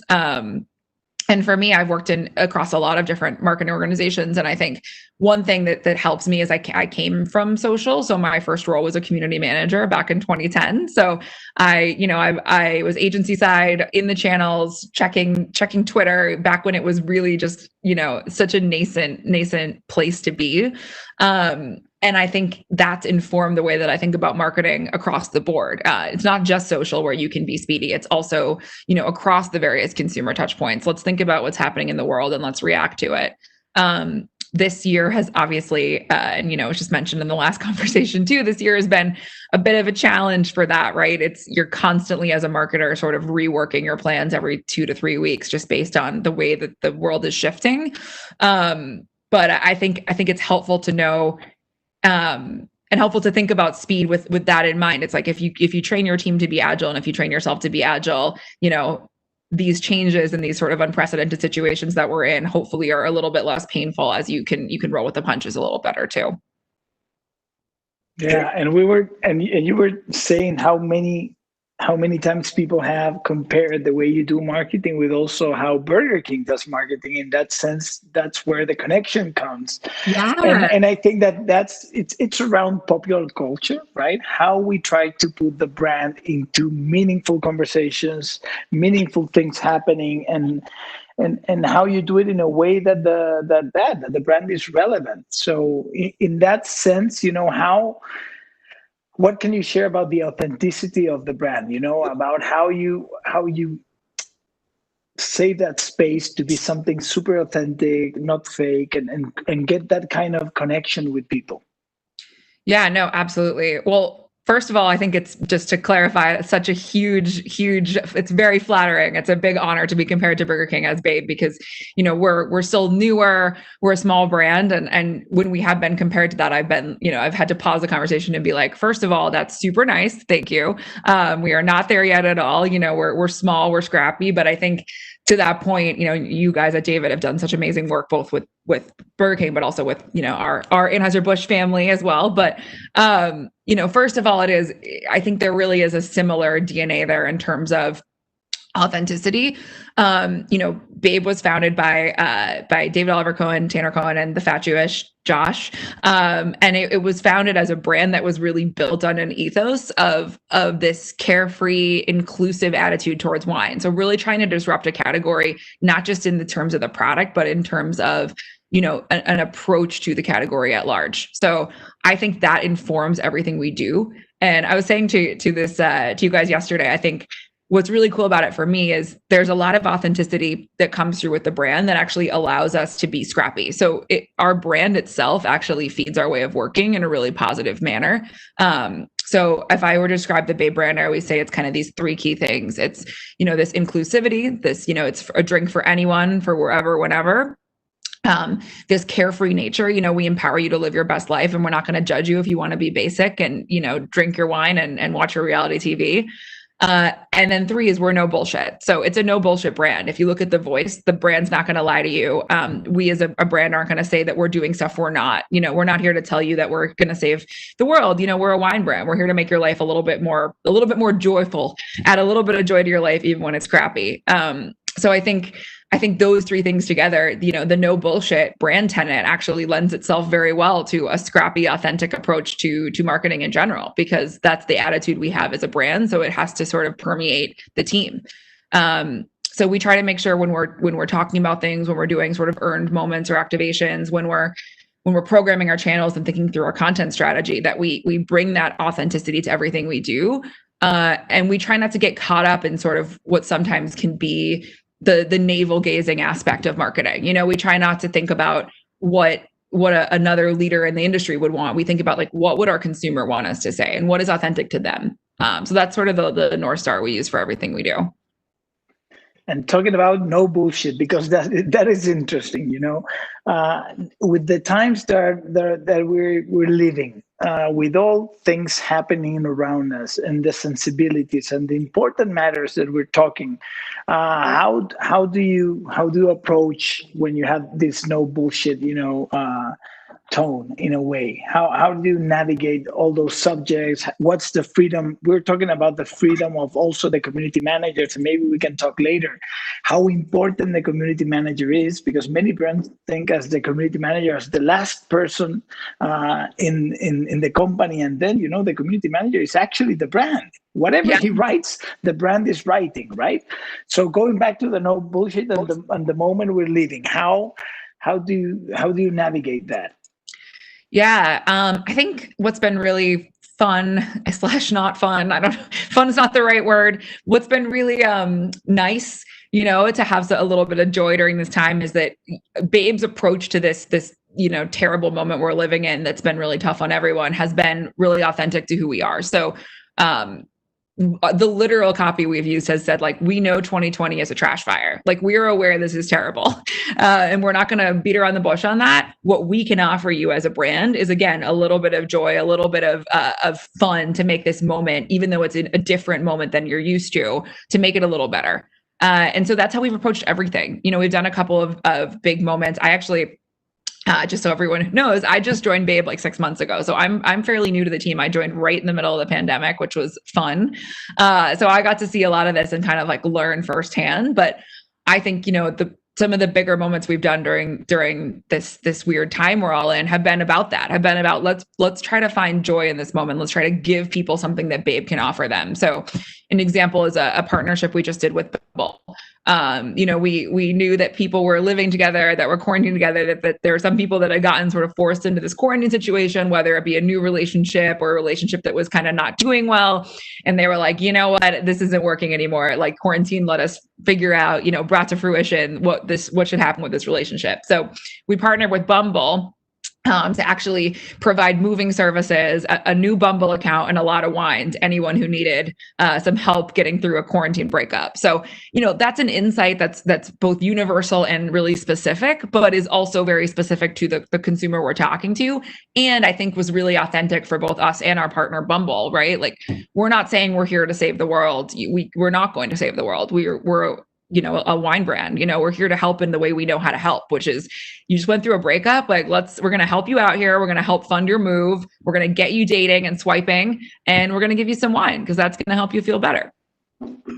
Yeah, totally. And you did something super fun also with the NFL, right? People missing football, and then you went completely lateral with the candles. Can you tell us a little bit more? Because I think that the whole process of how you got to the solution of the candles might be super interesting for other teams and people out there. Yeah, so we're really lucky to be the official wine of the NFL. So if you're watching NFL and you want wine, Babe's your girl. But I think what was really interesting this year, and going back to what has been discussed on a couple of these conversations about, the risks of sort of planning stuff in this time period, right? The NFL season has been up in the air since the beginning of the pandemic, and our marketing plans have shifted and changed accordingly, right? We didn't know what was going to be safe, and we wanted to keep in mind, the safety of the viewer of NFL at all costs. So as we were planning, coming up on the season, when it became clear, they were going to try to have the season, but they were likely not going to be able to be fans in stands, the insight came of like, all right, well, if you want to watch football at home, how can we make this situation, how can we bring sort of the stadium to your couch? Because you're going to be watching from the couch.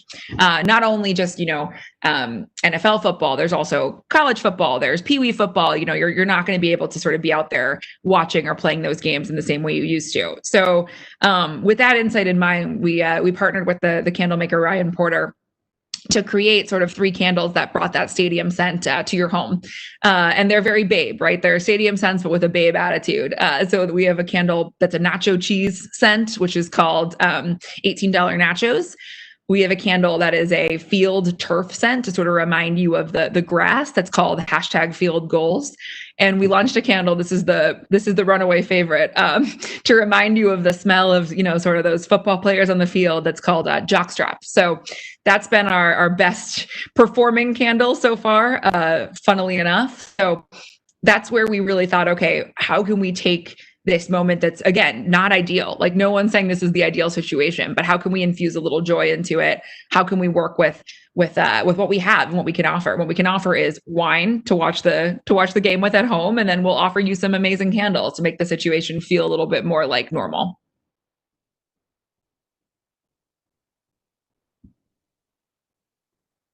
Oh, I can't hear you. I'm not sure if it's just me. No. Oh, I can see you now. There you go. I'm getting used to all these buttons, right? on all these different software. So yes, now you can hear me. No, I would say that it's a great idea, and it's great how fast you move. So maybe going to the previous question, we were saying yes, many companies feel that, or not feel, but they put the community management, the social kind of in the back end, like they save it for the end, and you put it right frontal. And I assume that the community manager has a lot of power in a way, right? He's part of the team. He just not gets what he's or her is told to do, but it's a person that just makes their own decisions and goes fast, right?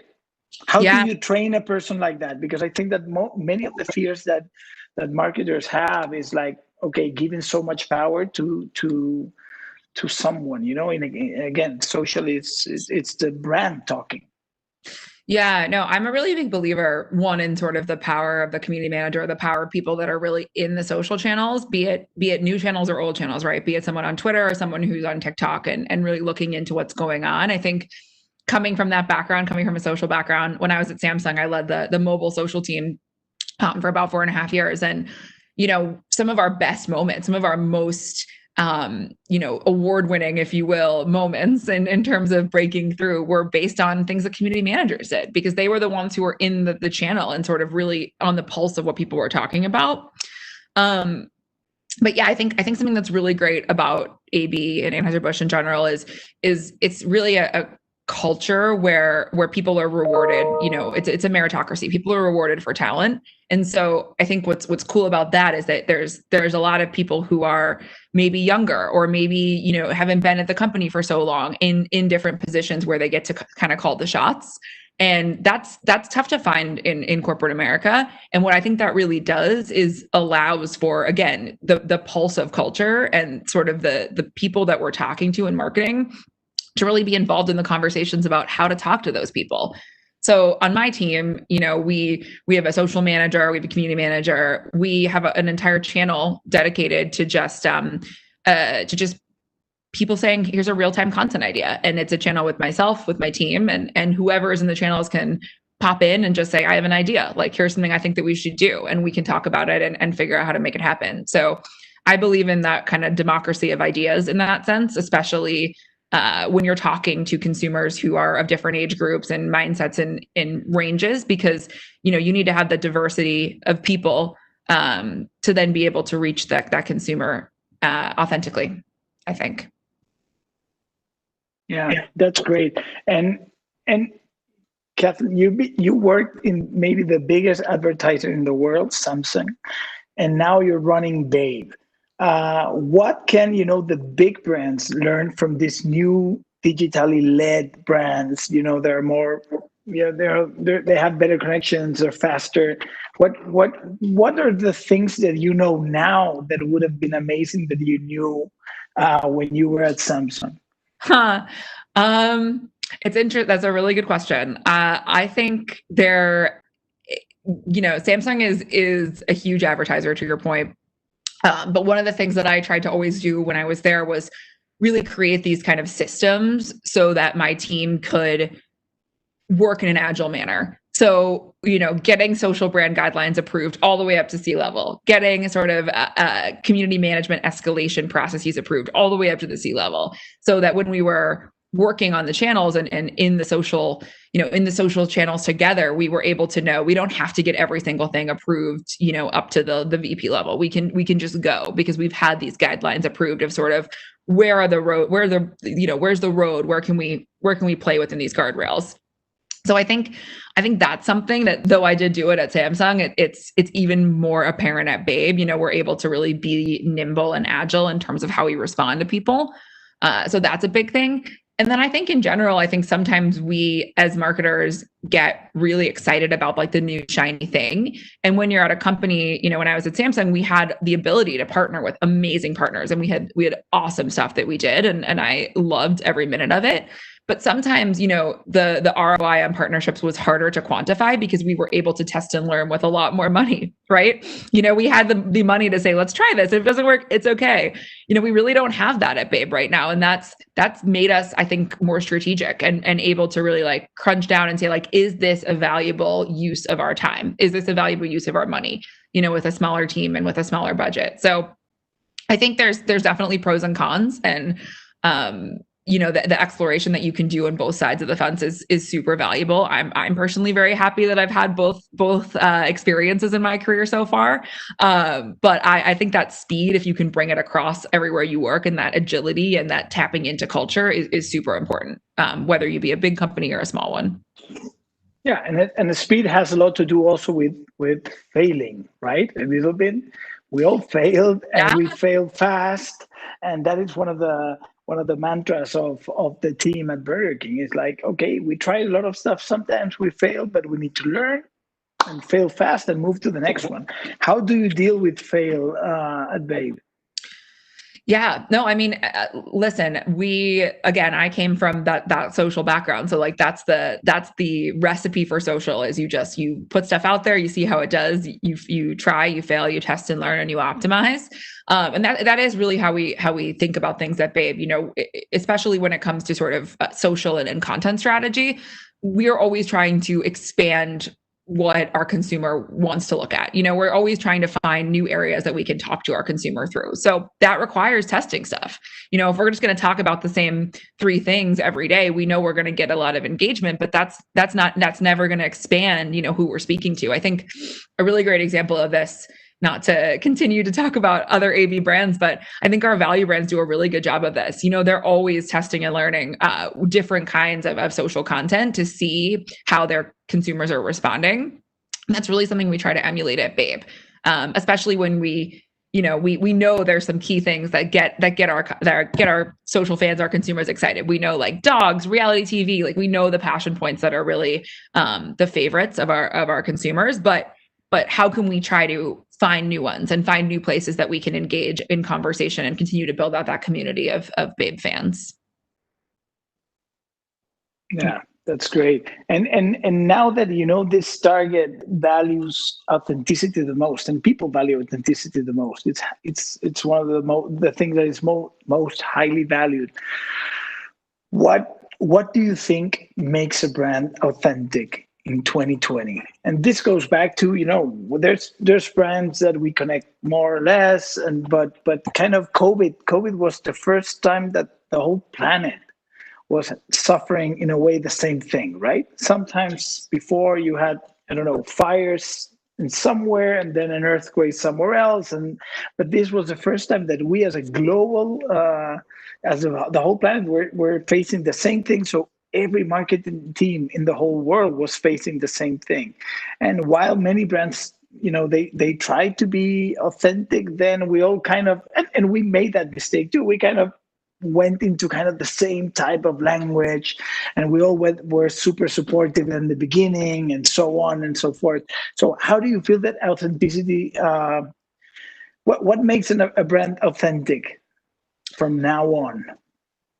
Yeah, no, I think it's an important thing to talk about too, because at the end of the day, right, brands are made up of the people that are running them, and the people that are running them are also dealing with this situation that's at hand, right? I think there's a sort of a common humanity that, to your point, like everyone was going through a similar thing at the same time. Everyone is still going through a similar thing at the same time. There's different nuances to that, different levels. Obviously, people have much harder times than others, but I think there was a shared common humanity and common human tension that was happening. So I think part of it is, being humans in the way that we work as a team. And I think, I feel I joined Babe at exactly at this time, right? But the leadership there has been fantastic in terms of, making sure that people understand that this is a weird time, and it's okay if you need like a screen time break, or if you need to take a lunch break in the middle of the day to like walk your dog, or, get up, feed your kids, whatever it may be.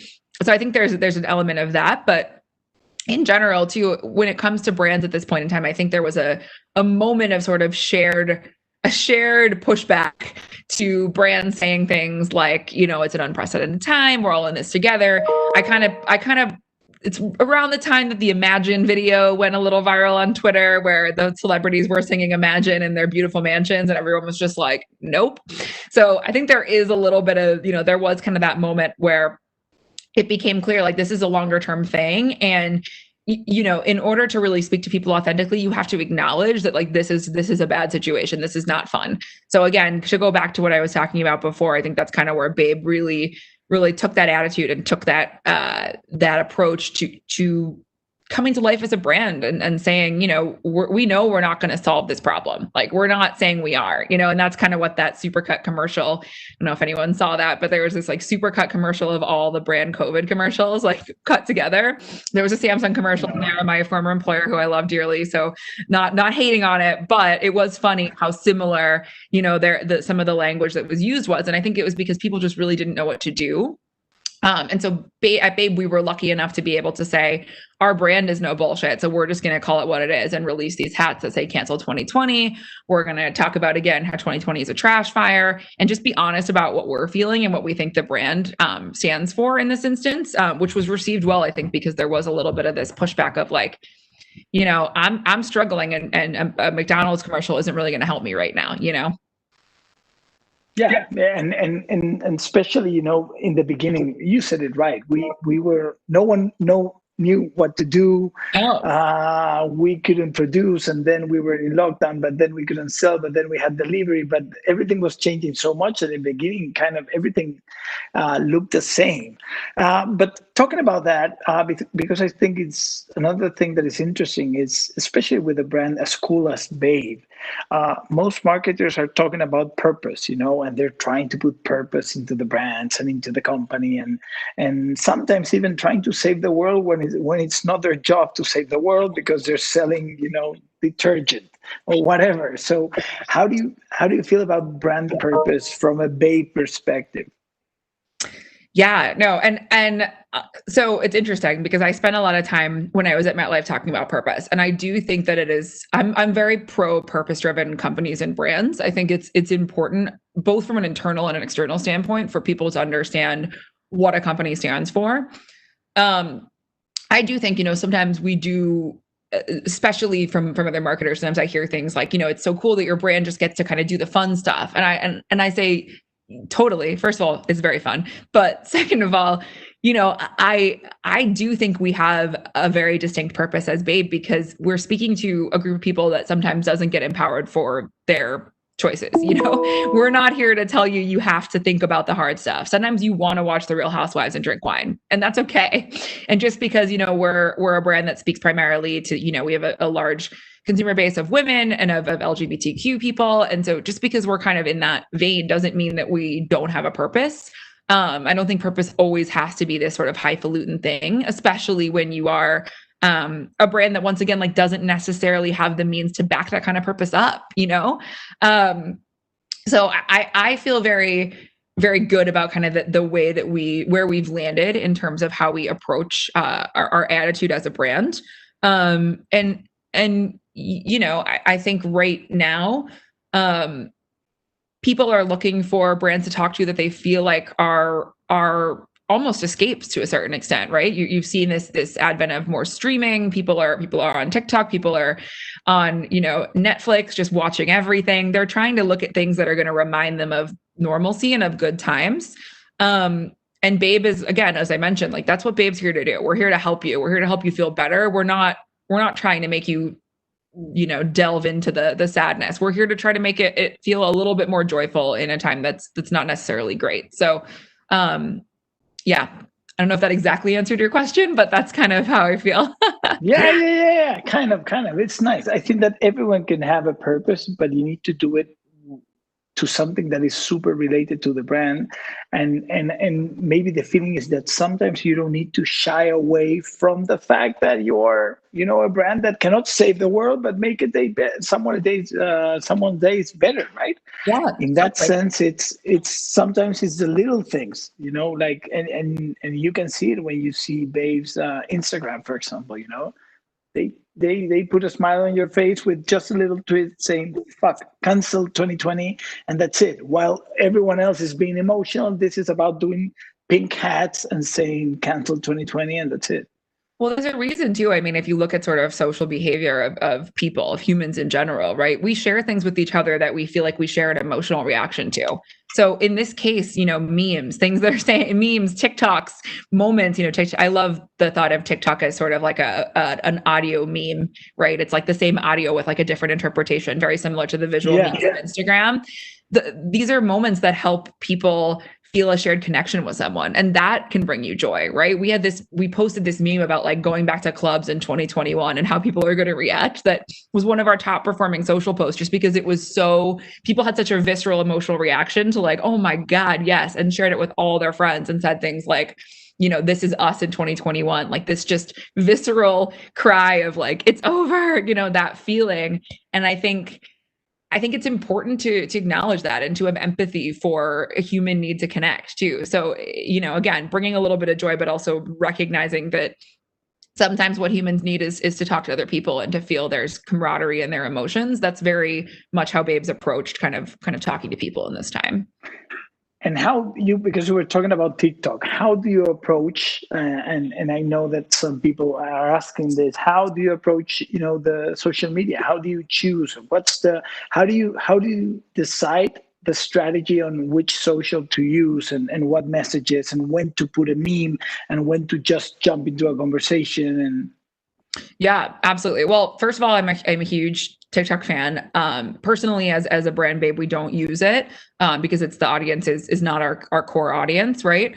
However, what we do is we use it to sort of inform what's happening in culture. So we use it as marketers to say, okay, what's going on? Where are some places that we think are going to hit millennials in a couple of weeks, right? What do we think we're going to be talking about? Also, the cool thing about TikTok is whenever you're on it, you see only people like you, basically, or people that you're interested in, right? So my TikTok is like entirely 30-plus-year-olds drinking wine with their pets, and I'm like, how did you know? So it's very specific to who you are. So we do use it to kind of inform what we think those trends are going to be. In terms of social channel strategy, again, we were founded on the internet. We're founded by, the people who invented the modern influencer. And I put so much credit to them. A lot of Babe's voice and who Babe is and the brand is, it's just not even a lot. All of it has come directly from them. And I think they've always had a really great opinion about where social makes sense. I think what my team has come in and done is really codify it and say, okay, this is the channel where we talk about this. Here's sort of the passion points. Here's what our content strategy really looks like, both from a level of the consumer we're speaking to and from a level of sort of the touch point they are in their journey. So we do a lot with sort of, how are we reaching people? Or is it this someone who's never heard of Babe before? Is this more of an awareness play? Or is this someone who is in our community, who we're talking to on a regular basis and who's engaging with our organic content regularly? And how does that change the messaging? Is it more product focused, or is it more about an emotional component of the brand to sort of bring in new consumers and educate them about the brand and the product? So I'd say we kind of look at it with a framework of multiple levels, including sort of audience, touch point of the journey, and then also, those key passion points that we know we want to keep coming back to as a brand overall. Great. And there's one interesting question here that has to do with your own opinion, but it's great. What are the most, the biggest and most common mistakes you see in other brands when they try to use new platforms? When they try to, sell soap on TikTok, or they do this challenge that is actually not a challenge. I love it when someone says, "Oh, the whatever challenge," and it's actually not a challenge. It's easy to do. It's and people don't engage with that. So, what are for you the most common mistakes that you see around that you would like to give advice on? Yeah. I'm gonna be so real right now. I never think it's a mistake to try something on a new platform. I think that's you're testing and learning, right? I think it's more of a mistake to stick to your old guns. Like I find it more difficult when I'm talking to sort of, people who've been around marketing for way longer than I am, and they're saying, well, we have to do a TVC. And I'm like, well, do we? Like, what is the difference between that and trying to use digital platforms in a more impactful way, right?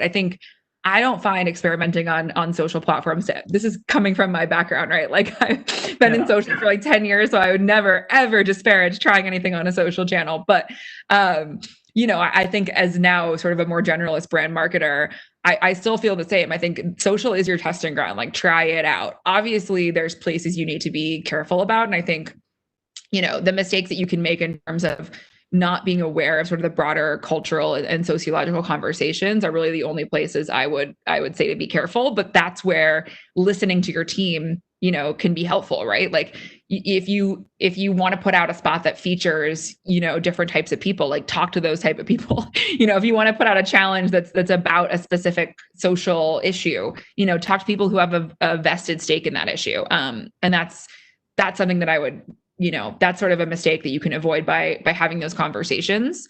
But again, in general, I would never say it's a mistake to test something on a platform, even if it doesn't work, because then you just learn what works for you, Yeah, and people move on. Yeah. I think fast. That maybe, yeah. The half was like 30 minutes. Like people see a tweet, they forget about it. Obviously there's some very specific examples of when they do not move on, but that's why you got to talk to people in your company and in your organization that are in those spaces to make sure you're not saying anything that could be potentially harmful to another person that you just didn't consider, Yeah, totally. And you were talking about trying, because sometimes also some marketers think that social is kind of the way where they put their old formats into a new kind of version, right? So, oh no, we need to do this in this format, so it goes into stories. But is it a good stories to share? Is it something that people would like to see on Instagram or not? No, it's a promotion. Okay, Instagram is not for promotions. People go there to have fun and see, more designy things or whatever. On Twitter, people like to go to talk, so don't put a 1 minute commercial, like all of those things.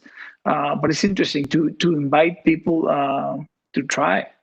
Yeah. But you were saying it's cool. People forget and just People they forget. move on, and something else happens in the world, And channel purpose is so important to consider, but I think it's also important to consider through the lens of your own audience. So people use different channels for different things. And obviously the really cool thing about digital is it's constantly evolving. So as I said, like we're looking at TikTok because right now it may not be primarily millennials, but as people, first of all, as Gen Z gets older, and also as, you know, millennials take over, because this is what happened with Facebook. You've seen it before, you know, as a platform gets more popular, older people start to join it, and then Gen Z goes and finds the next new hot platform. So we're following them around, right? We're following them as they set the trends. But I think channel purpose and platform purpose can change too as the behaviors on that platform evolve. So it's also important to try stuff because you may be the first person to notice that, oh, hey, actually, you know, no one ever used Instagram stories to do like these were trending during COVID with my demographic, but like the drawings on Instagram stories, everyone was like drawing on top of each other on these like collaborative drawings. Like that, I would never have done that 3 years ago when I was at Samsung. I never would have thought of that as an idea, but it became this behavior, this sort of shared meme. So I think it's important to try things because you never know when something's going to be an evolving platform in that way. Yeah, totally. And talking about Babe, what's next for you guys as a brand? You guys will just have to wait and see. I mean, obviously we've got going on with football, with NFL, so we're super excited about that.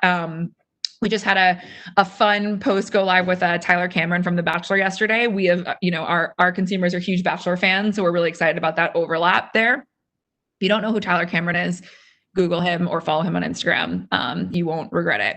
And yeah, just a lot of fun stuff coming up. I mean, we're really excited about, you know, 2021. Similarly, right. We're excited about, you know, we're hopeful for shifting of things. I don't think anything will ever really go back to normal. So as a no bullshit brand, we're never going to say that it is. You're never going to be the same as you were after 2020, right? But I think we're excited to see how the landscape hopefully shifts and how we get to bring some of the stuff we were excited to do in 2020 back, albeit with a 2021 lens of you know, triumph and getting through something tough, right? So, no, that's interesting. How will you tackle 2021? Because we were talking the other day about how we should work with uncertainty now, right? We don't know if this is going to come back to normal in December, January, if we will have summer or not, even if the Super Bowl will happen or not, or it will happen with people in the stands or not. So we're saying, you know, this concept of the chief uncertainty officer that every brand should have, you know, this person that is all the time just being prepared and having plan B, C, D, E, whatever, for what could happen tomorrow. How are you approaching 2021 and all your marketing plans and sponsorships and stuff, knowing that it can change? Do you have a specific plan? What have you been doing? I mean, scenario planning, number one, which I think everyone is tattooed on their foreheads now after this year, just scenario planning everything always. So that's one way.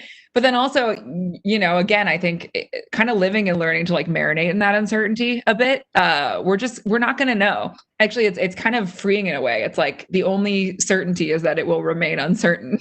So I think I personally spent a lot of the spring being like, well, by this date, this will be like this, and so we can do this. And it didn't happen. And with that, I think going into 2021, everyone's a lot more fluid in terms of how they're thinking about planning from a marketing standpoint. I mean, obviously there's other plans that we're doing that are going to be more solid, but I personally, you know, doing a lot of scenario planning and then also just empowering everybody to feel okay that like stuff might not work out that way. And that's okay. You know, we'll pivot. We pivoted all year. We're getting really good at pivoting. We're like an office chair, just spinning around. Yeah. So yeah. It's been the year for pivoting. Yeah, totally. And this is a question I'm seeing there, and it's true. Sometimes many clients says, "Oh, I want to do it like Babe. Have you seen what Babe did? Have you seen the candles?" What are the brands that you, as a consumer, you have as a reference on the space Babe plays? Again, that's first of all, it's very, very nice when it's very flattering because we, I think we're definitely working really hard, but it's very flattering to hear that because it's definitely a labor of love, for all of us. So appreciate that. Who do I look out for? Yeah, I mean, I'd say in the alcohol space, again, our value brands at AB, if you're not following, Busch and Natty, you should. They're hilarious. I look to them for a lot of inspiration. In terms of other brands outside of this space, again, Burger King is one I'm really a big fan of. And I told you guys this when I first talked to you. I was like, David, it's Burger King. No, but don't say Burger King because it will look like we arranged this question. It's true. This is true. I swear. When I talked to you yesterday, I said that first thing. And then in general, we're a brand that speaks a lot about certain passion points. So I look at stuff that's in those passion points, right? So I love, for example, what like the dog related brands are doing. And I look at stuff, sort of around reality TV, like following Bravo. Bravo's got a lot of interesting content and how they talk about their reality TV shows. Netflix is a favorite of mine as well, just because they're always on the money and on this pulse. I saw a great Netflix of like your, oh no, actually, this wasn't even Netflix. The other one would be Spotify. I saw a great Spotify earlier this week of the last photo on your camera roll is your album cover, like send it to us. These sort of like real-time things that people are doing when they're just sitting at home. So yeah, I love a lot of places that make sense for our customers and look there. And then in general, I look for companies that have brands that are really specific and really, own their brands. And it doesn't necessarily even have a social component to it, but a great example of that for me has always been Pfizer did the sort of Get Old campaign. That to me is like a really inspirational brand campaign because it's about owning who your consumer is and it's a no bullshit approach. Their whole approach was like, go ahead, get old and, experience the world and getting old isn't a bad thing. So those are some examples of brands that I like that I feel like are similar to Babe or have similar DNA. That's great. So Casey's here. So maybe I think we've run out of time. Yes. Yeah, we're just about there. Thank you so much for the conversation. Kathleen, I did Google Tyler Cameron, and he seems like a nice guy. Yeah, he's a nice guy. He's a nice guy. I'll tell my husband that I told everyone to Google Tyler Cameron and he will laugh because he knows how much I love Tyler Cameron. So anyways, I will talk to you guys later, I guess. Thank you so much for having me. I really appreciate it. Yeah, thank you so much. Thank you guys. Yeah, thank you guys for the invitation. Real quick reminder, everyone, we still have quite a bit of agenda for the afternoon, so feel free to invite other folks and colleagues to join. You can just share that link and anyone is welcome to attend. So next we're going to have Martin Morse come to the stage. And Martin is the Vice President of Brand Strategy and Business Development at Bulletproof. And for this conversation, I'm going to be talking to you, Martin.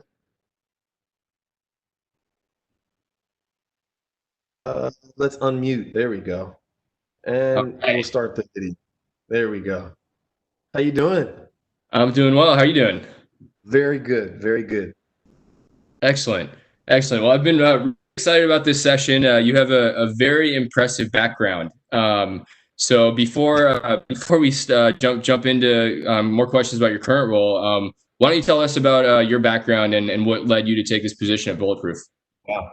I've had a pretty colorful background. So from professional sports as a professional basketball player, very long time ago, having a cup of coffee in the league, and then quickly moving into Wall Street and doing a lot of private equity business there for 12 years as a commodities trader and private equity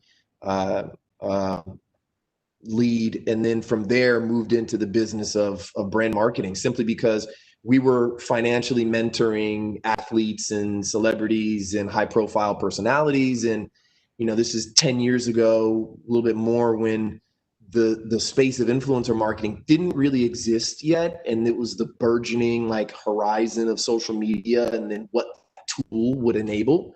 And we wanted to make sure we controlled the brand of our clients, not just on the financial side, but obviously as they show up in the marketplace, because that's currency, right? You put a high profile individual in a company for a campaign, and it's like it's either a shot of nitrogen or nitrous, or it just falls flat.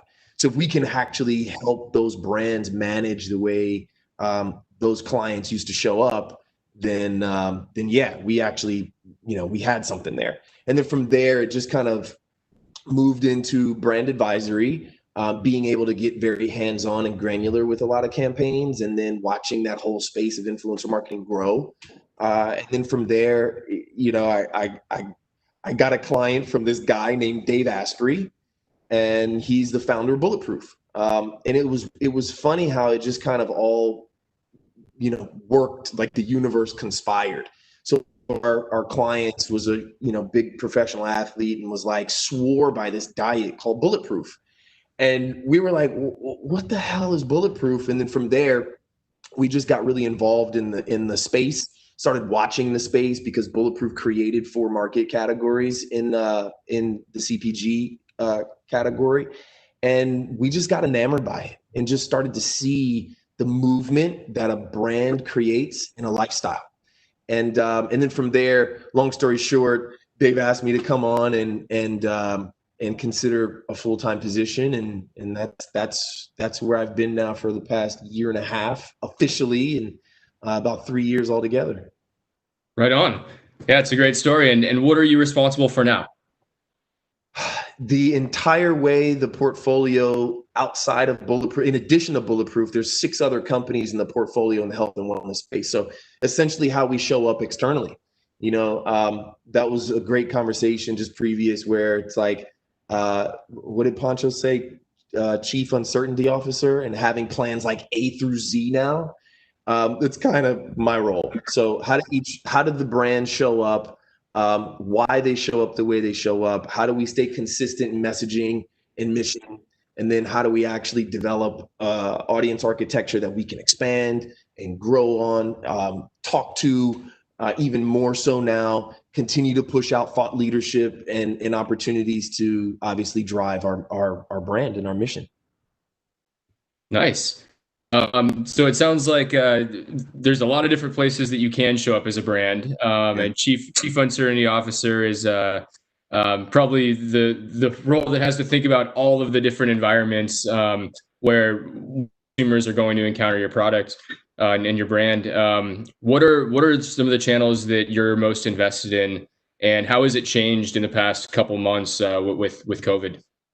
I'll say the last 6 months, it's changed for us because we are now developing our own channels. So basically, Bulletproof Media,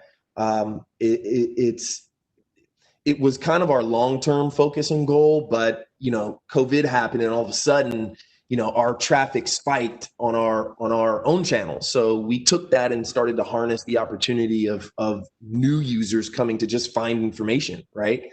Obviously, health.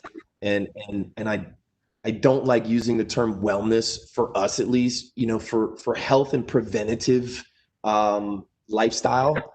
We are kind of like the one-stop shop, right? Like, make our content free, educate people, give something of value, and don't try to sell anything. Just be there. And especially now, over the last 6 months, what we've seen is, if you just show up and you're consistent, and you kind of offer that like helping hand, and you're just like a good Samaritan almost in your messaging, then people will remember that, especially during a trying time. Like, everyone's going through it, everyone. And there's never been a time in the history of history where everyone has had to just stop all at once. And it's really opened up opportunity for conversation. It's opened up opportunity for new learning. It's opened up an opportunity to spend time. And that's the most precious commodity that we get to exchange with people, is their time. If you're going to come to our channels, it better be worth it. So putting in value into that content is huge for us. And we've had a challenge just simply because we can't keep up with the content production, simply because of, everyone's virtual. Production has been, figuring out new avenues and ways to push that content out and create the content. It was a good opportunity for us to go into the archives and then see what actually worked in the past, who those pieces of content would resonate the best with. And that has actually been a really good measuring stick for us when it comes to measuring the response and reaction of our consumers. Yeah, it's so interesting to hear just like in conversation, and also just this whole event. We've had, Carly Zip from TikTok. We're going to have the head of brand marketing from YouTube, speaking next. And just hearing from yourself, the theme is just around creating content that adds value, and creating ads. It seems like is kind of a thing of the past, and like these teams are focused on creating content. And it's, ads are very much like, get in my purchase funnel, or you're part of the 99% of people who didn't click. And it sounds like the thinking about ads now is like, how do we speak to like 100% of the people with the message that they want them to leave with the brand? And it sounds like that's not a challenge for your team. It's almost almost having too much content. So how do you, like, what type of people are you hiring, and how do you like stay fresh with this kind of value driven content without it being the same stuff over and over again? Yeah. Well, there's two parts to that. Number one, we now have a completely new subject matter that we can talk about: COVID and the science behind it, the cause and effect, all the things that people were really not in tune to or focused on previous to COVID, which means just as basic as like, hey, did you know that 1 in 3 people can't process or digest kale, right? Like, kale is bad for you. And as a result, we can now talk about it. And why? Because ultimately it shifts your immune system and in the systems in which your body are comprised of, blah, blah, blah, blah, blah, all the way down. So COVID has actually given us an opportunity to have quick content development, conversational content that is not ad centric. We don't want to get you into a funnel. We don't want you to move into a, conversion space. We just want to have a conversation. And for us, it's worked incredible. So that's the first part of that. We actually get to have meaningful conversations on the fly, and we get to field questions and conversations around what's happening now. The other part of that is Gen Z. It's the subject that we're talking about. We're betting on that space, entirely that community, right? So for us, we service a huge demographic, literally, 13, 14-year-old all the way to 80 plus in our demographic. It's massive, but each of those demographics listens differently, has different questions, has different interests. So how do you then get as much coverage as you can out of that massive swath without having to be in like a million different content buckets?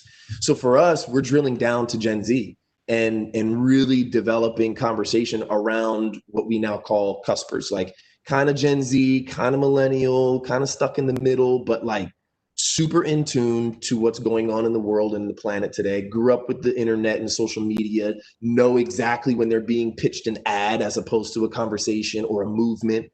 And that affects, 4 different demographics, right? Like, if I'm a 14 to 17-year-old kid, like my mom is or my dad is gonna go out and buy me X, Y, or Z. So I'm gonna engage my parents. They're gonna actually have an interest in what that kid has an interest in. And then that parent is either gonna have the opportunity to speak to their grandparent or their parent, which is the kid's grandparent. And then from there, at the upper end of the millennial spectrum, age-wise, like these are now, folks that are having kids themselves. And so now they get to, develop their own household. And then also in that, like how they're going to spend their dollar. The conscious dollar is driving conversion right now. It's like, are you a brand that stands for something? Do you have involvement in your community? What are you doing in that community? And does it resonate for a Gen Z or a millennial or, someone that's sitting on the other end of that communication, which then pushes them or drives them to say, you know what, I like that brand, right? Like I'll spend my dollar there, and it's a hard-earned dollar, especially right now.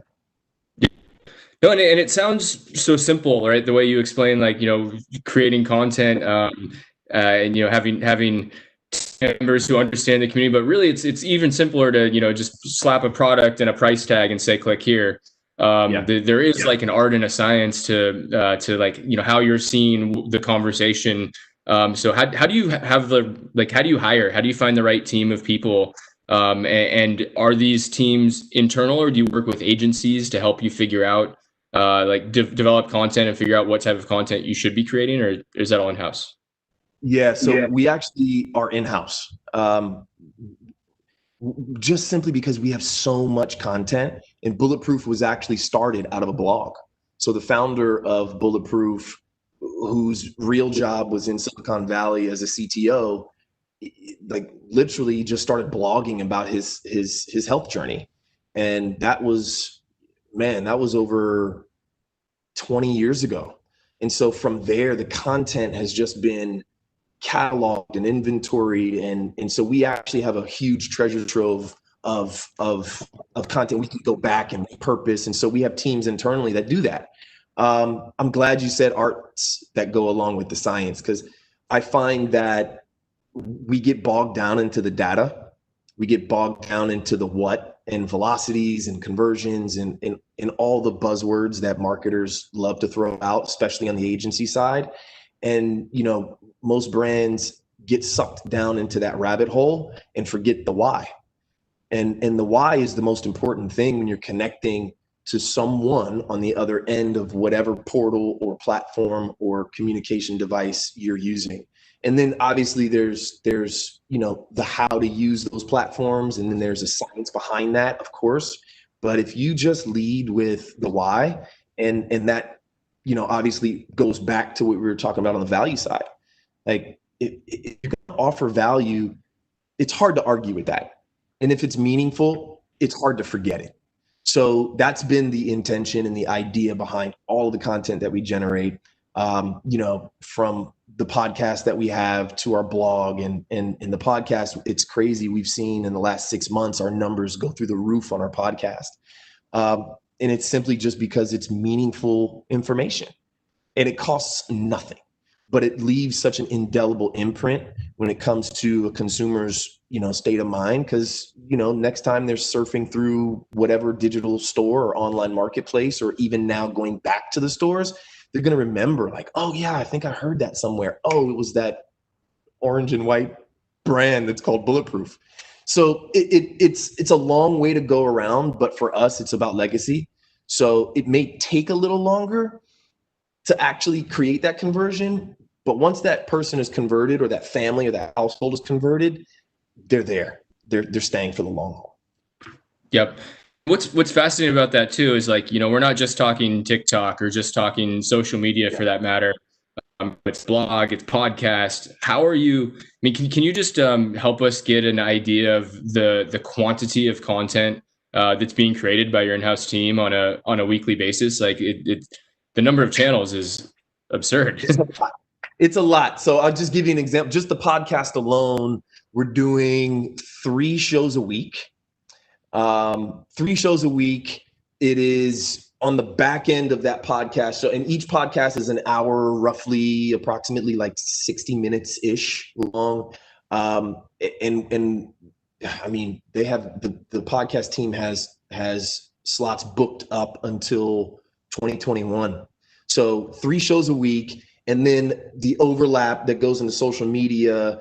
Instagram Live has been huge for us, because you now get to do deep dives on certain particular subject matters out of those podcasts that then fold into the blog. You could do super deep dive research on the blog, and it's like literally we've created this Bible almost when it comes to A to Z. You just keyword in and it's there. And that's credit to just our digital team. They spend an exorbitant amount of time cataloging, organizing, creating search tools, and it's awesome. We've got engineers doing that pretty much day to day.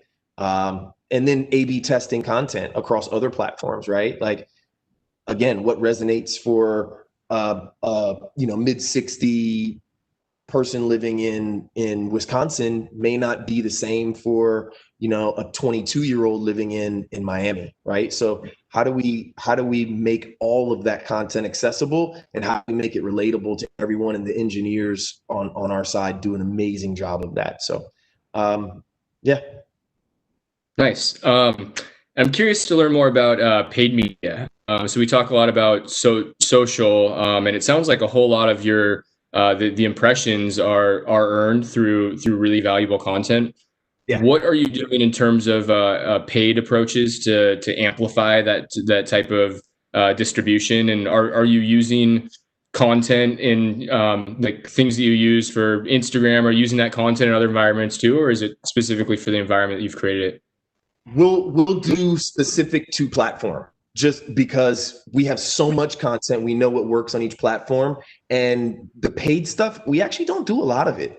And we're really lucky in that regard, just because we've created such critical mass and inertia that, folks know where to go to get certain pieces of information. And, obviously on the digital side with the teams that we have in-house, they do all the traditional SEO and all the gears, the levers, and the buttons you can push in order to get content flowing out there and drive traffic. Yes, but ultimately we've just been very we've been very lucky that we've developed this over a lot of years to just have such critical mass where we get to have those conversations. And we find that just the more organic conversations we have, the better. Yep. Yeah, and the more we're talking, the more I'm kind of understanding your team to be really a content machine. That's content on a regular basis. Coming into COVID and having that team not being able to sit together and brainstorm together, have you seen changes to or new challenges in terms of creating content? Yes and no. Only on the video stuff, which we actually figured out a way to. And we were always virtual. We were set up that way 7 years ago when our founder created the company. It's that he's a Silicon Valley guy, right? So he was like, we're gonna get more production, more efficiency, and you get more free time. Just get your work done, and everyone's virtual. So we didn't really have that big of a learning curve. The bigger learning curve that I was tasked to kind of figure out was, how do we manage the time where people aren't burning out? Because that was the biggest pain point on the content side, the production side, and the content team side. Like, how do we not burn that squad out and make sure that they're, firing all cylinders and have enough space, bandwidth, time to be creative, to, ideate in a way that they do, and then have it actually come into a nice package for people to consume, right? That was the biggest pain point for us. And but I will say, so much creativity has come out of the last 3 months, 4 months for us. A lot of creativity. And it was great because because everyone was quarantined, we actually got a lot of time together, virtually be it, but we've just welcomed it. Hey, ping me if you need something, ping me if you have an idea, ping our founder if you have an idea. And he was super, super hands-on and very, very, very available, which made it really awesome for the content team. Nice. So my company, Spaceback, so we help brands recreate their social media content and run it in paid environments. So like ad units look and feel a lot more social, and we find that's a more authentic experience in a standard ad unit. And it works really well. But a lot of what the brands we're working with do ask us about and struggle with is how to build a content team like yours that is really creating content consistently and not doing like kind of a one-off content calendar. And then, but it sounds like your in-house team is just there's always content that's being created that you can leverage. Can you share some guidance on just for other brands who may aspire to have an in-house content team that's as prolific? What are some tips you can share in terms of hiring, size of team, type of is the expertise more on the design side and photographers and creative, or is it more social media, like listeners and analytical? But like how would someone go about building a team like yours in-house at their own company? Great question. I would say it's very specific to the mission and the goal of the company, right? If your goal is to sell a widget, then make sure you conversate and communicate how awesome that widget is. which resonates with the demographic in which you've identified. So for us, audience architecture was huge. It took us about 1.5 years to drill down into this cusper community instead of like this, 13, 14-year-old to 80-year-old demographic. Like, how do we speak to as many people as we can without having to create mind-blowing, head-exploding, team stressing, pieces of content like multiple times a day? Because we're not a newsroom. We don't operate like that. But I would say the number one thing is identifying your audience that allows you to have the widest conversation. And then from there, drill down into the content that community enjoys. And then building the team. For us, I love finding talent that is not actually, that doesn't actually know how awesome they are at what they do. And so it's really just, actually, I'll give you a good example. We held about a year ago, we held a competition to be in an internship program that would directly work with our senior leadership as well as our chairman and founder. And we were like, you don't have to have experience. You don't have to have a background in science or health and food and beverage or whatever. We just want to know what your thoughts are, where you come from, and give us your best piece of written content in 1,500 words or less. And we got like flooded with applications and content. So number one, we got like thousands of pieces of content that we could actually sift through. And then that allowed us to see who was listening to us in the first place and then what mattered to them. And then from that, we picked 3 interns that then came aboard and worked with us during the summer and just developed really, really, really good talent out of it as a result. So doing stuff like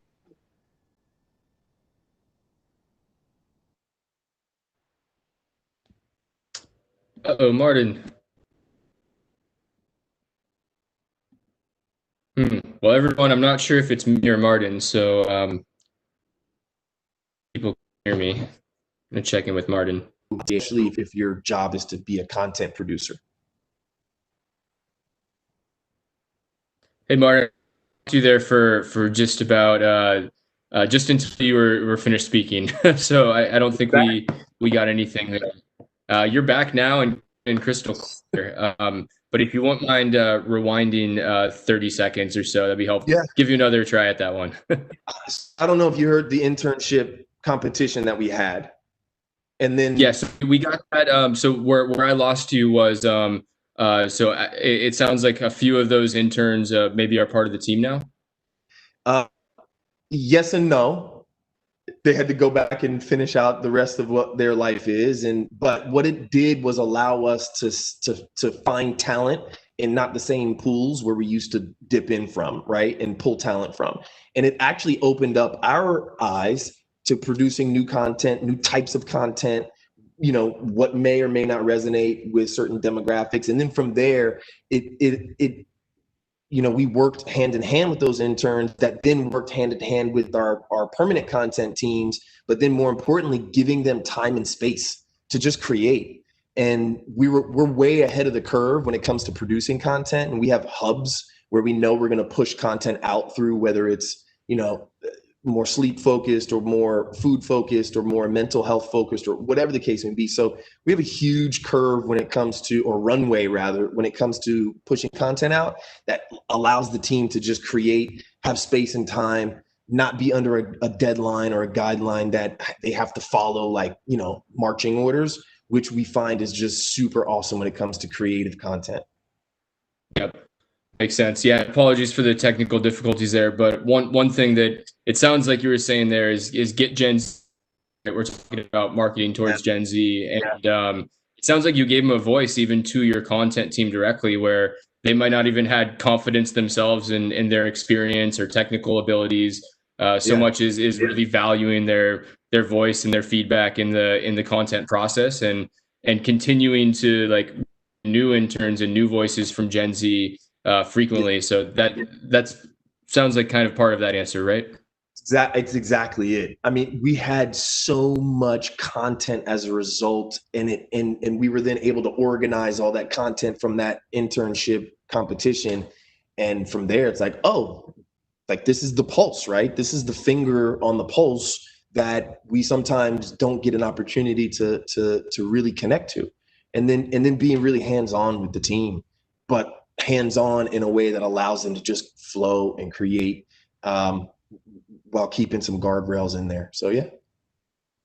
Yeah, what's interesting about saying get Gen Z involved, but it's not hard to do, right? Like you opened this. I mean, how many applicants did you? It sounds like Gen Z wants to help and communicate and make their voice heard. So I think it's on brands to just be open to that eagerness and leverage that instead of being afraid of it.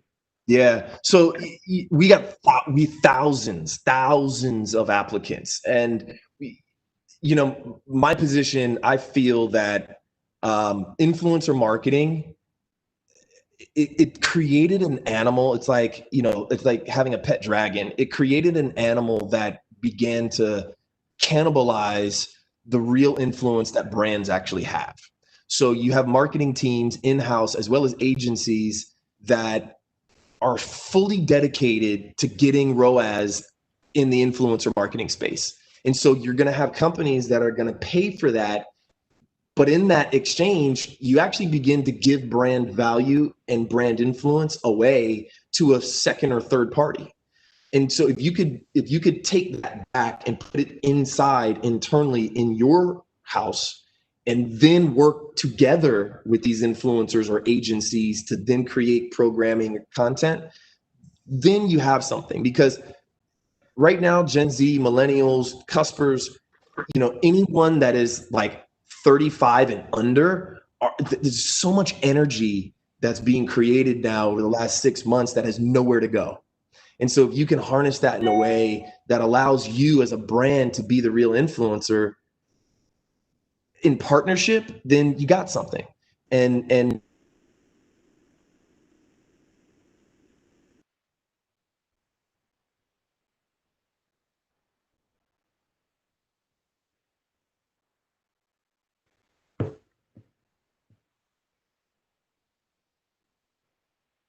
It appears we may have lost Martin and potentially Mike.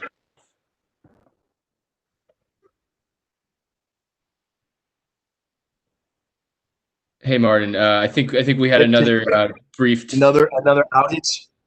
Yeah, another outage. We're breaking the internet. We did.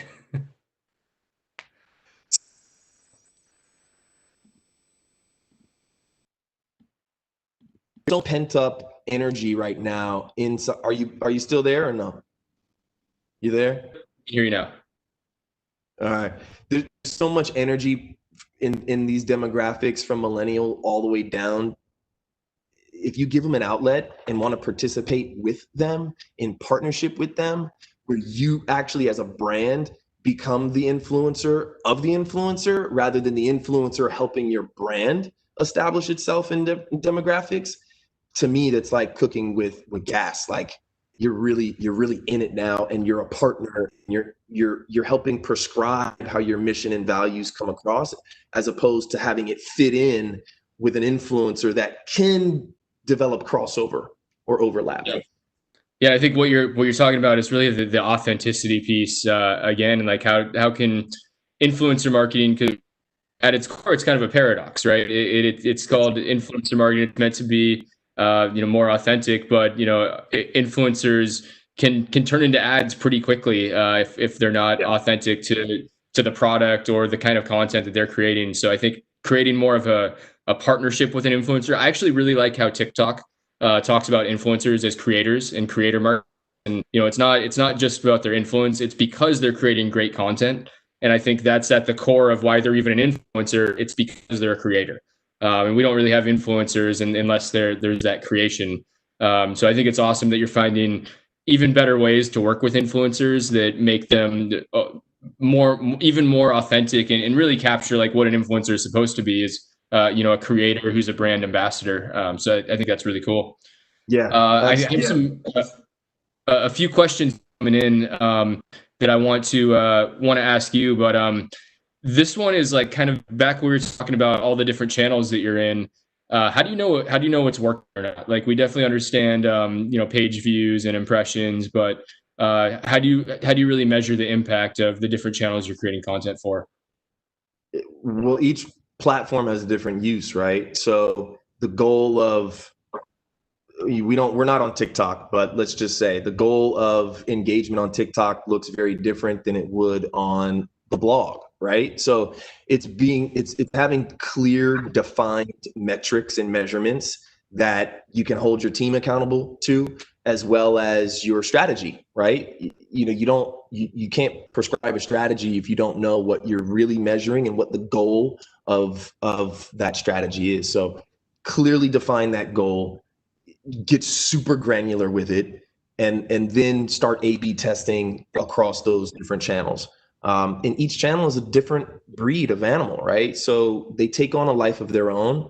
So don't be too rigid in that goal set. And especially when you're A/B testing, throw everything at it. Like, don't be scared. That's the one thing that I speak ad nauseum about to teams. Like, don't operate in fear. Go with your gut, have a feeling, and then take a position, for sure. Yep, right on. And what are some of the biggest mistakes that you have seen when marketers are trying to use new platforms? Lack of authenticity. That's a huge mistake. It's like, oh man, we got to fit this campaign into the platform that's prescribed this way, and it's got to show up this way, and it's got to look a certain way, and it's got to feel a certain way, and it has to have high production value, and the message is just lost, or the mission is just lost, or the why of the brand spirit is lost, or it's just not translated well, right? And during quarantine, and I think this is across the board for everyone that I've spoken to, content was like quick and dirty. Like, production value was low. It didn't need to look polished. Like, it just needed to get put out there. And I would encourage marketers to do the same. Like the teams that I help manage, that's like the one thing that is, you get carte blanche. There's no bad idea. There's no bad test. It may not work, but then something that you didn't think of that was out of the box, that was just like kind of thrown together and pushed out there, might have just like killed it. Yep. Yeah, it's funny. We see, we work with a lot of like large legacy or heritage brands who I think they're very used to moving more slowly, right? And they're used to having a creative team come up with a creative concept that then goes into design production, and then once it's done, it could be another 2 weeks just for it to be approved by the right group so it can go out and market. But this idea of not being afraid to jump in and create content, and it's actually more authentic if it's created if it's created quickly and doesn't go through these lengthy review processes. Yeah, 100%. And we do that. We put some guardrails together, and I don't know if I lost you, Casey. Are you there? I got you. Yeah, loud and clear. We put some guardrails together, and obviously, you abide by the brand, the brand book, and what you can and cannot say, et cetera, et cetera. And then if you're following those guidelines inside of that box, like, go. And it's a pretty big box that we allow the team to kind of navigate through.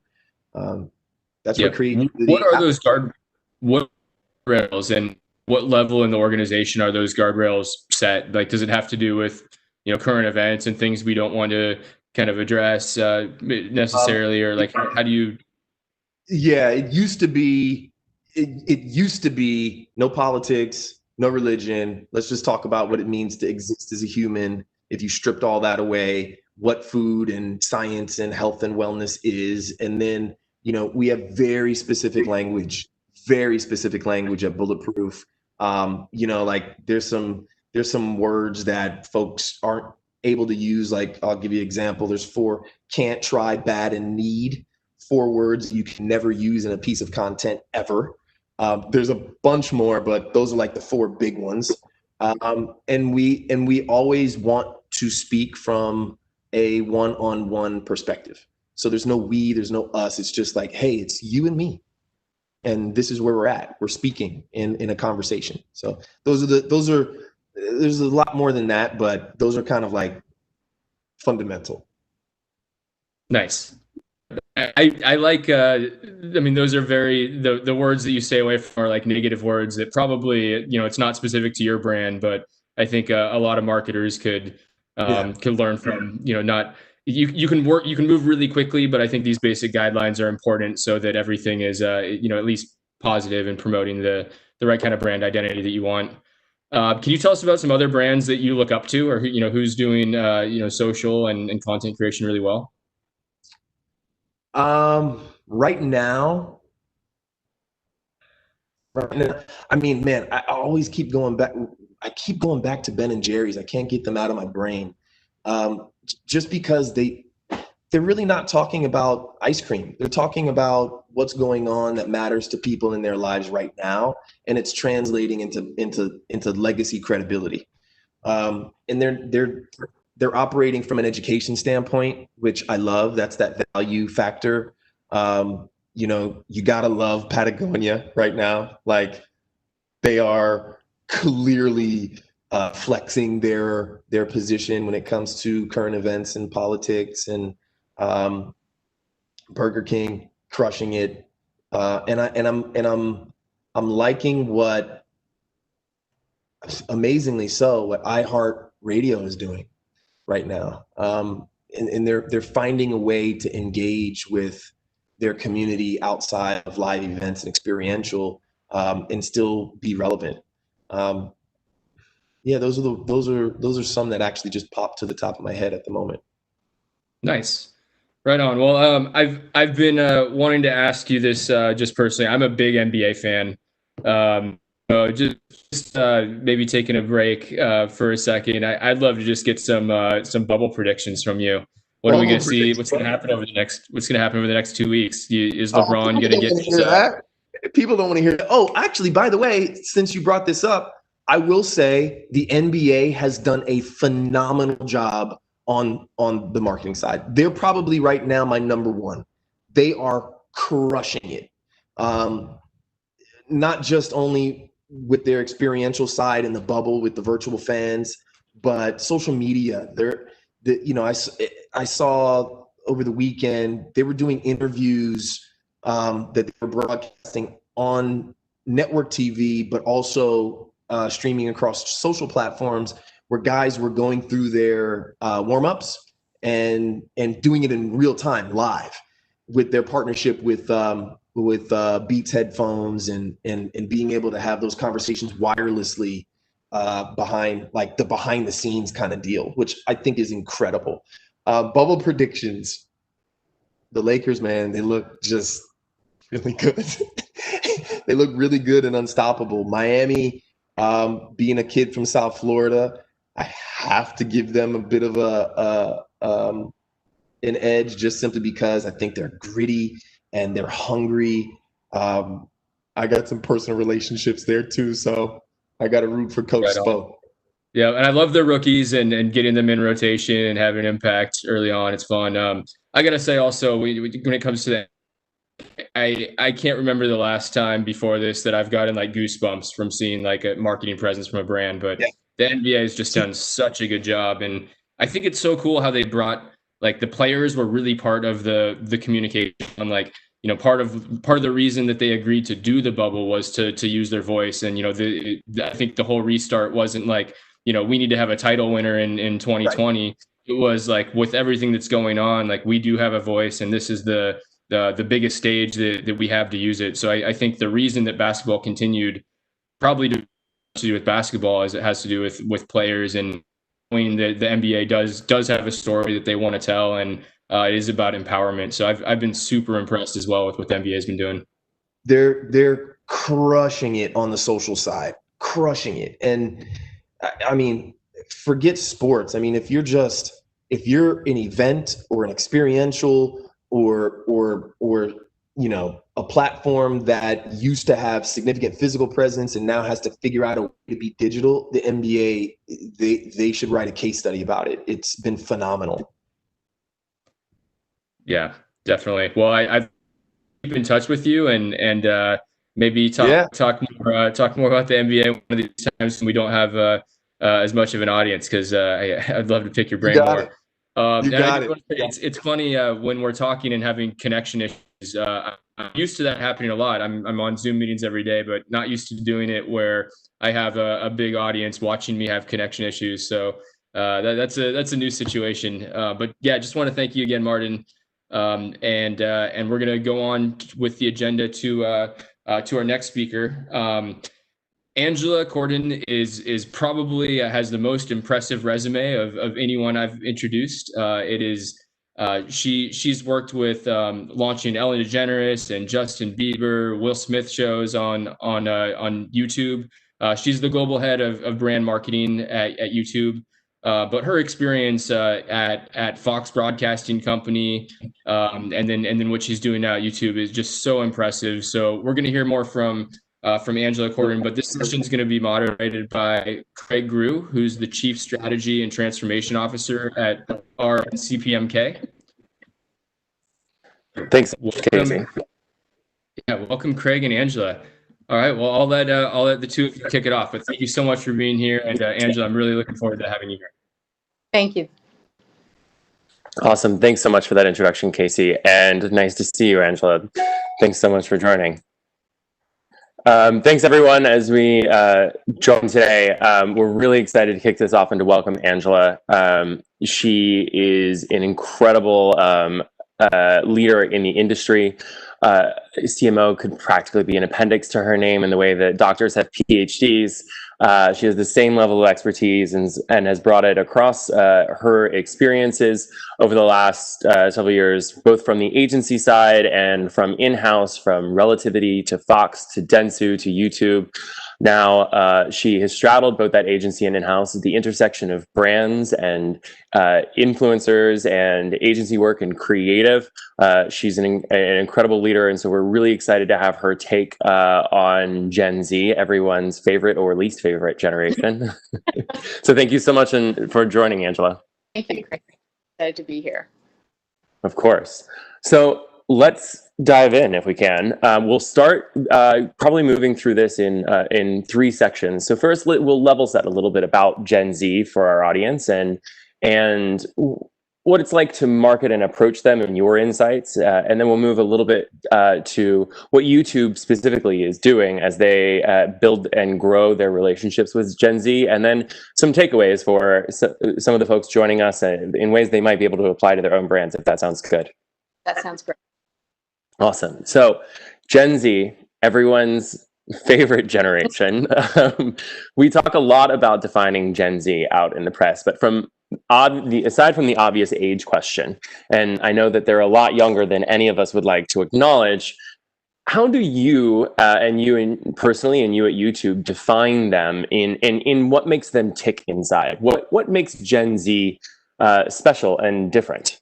I think that I have learned, and now I feel like I've had a few alphabet letters in my marketing career in terms of generations to market to, is that they're probably one of the most authentic and transparent generations, and I think they require that from brands.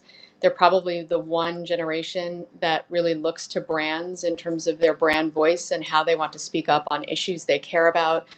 You know, what are the ways brand can help impact their life? And I think COVID was probably a great example for all of us to think about the way in which we show up to provide support, to bridge, whether that might be, think about the events that were taken away from them or reimagined during the last 6 months that, many of us would take for granted in terms of rites of passage. And so brands and platforms have actually become bridges to continue connecting with their community, with finding joy, finding learning opportunities, or just finding ways to cope in terms of mental health being one of the biggest issues that we think about when we market to Gen Z during this period of time. So I think we've probably been given an opportunity to reintroduce ourselves and to come with a more authentic and transparent view of what we do, how it is that we do it, and what we can provide in terms of a resource or a connectivity point.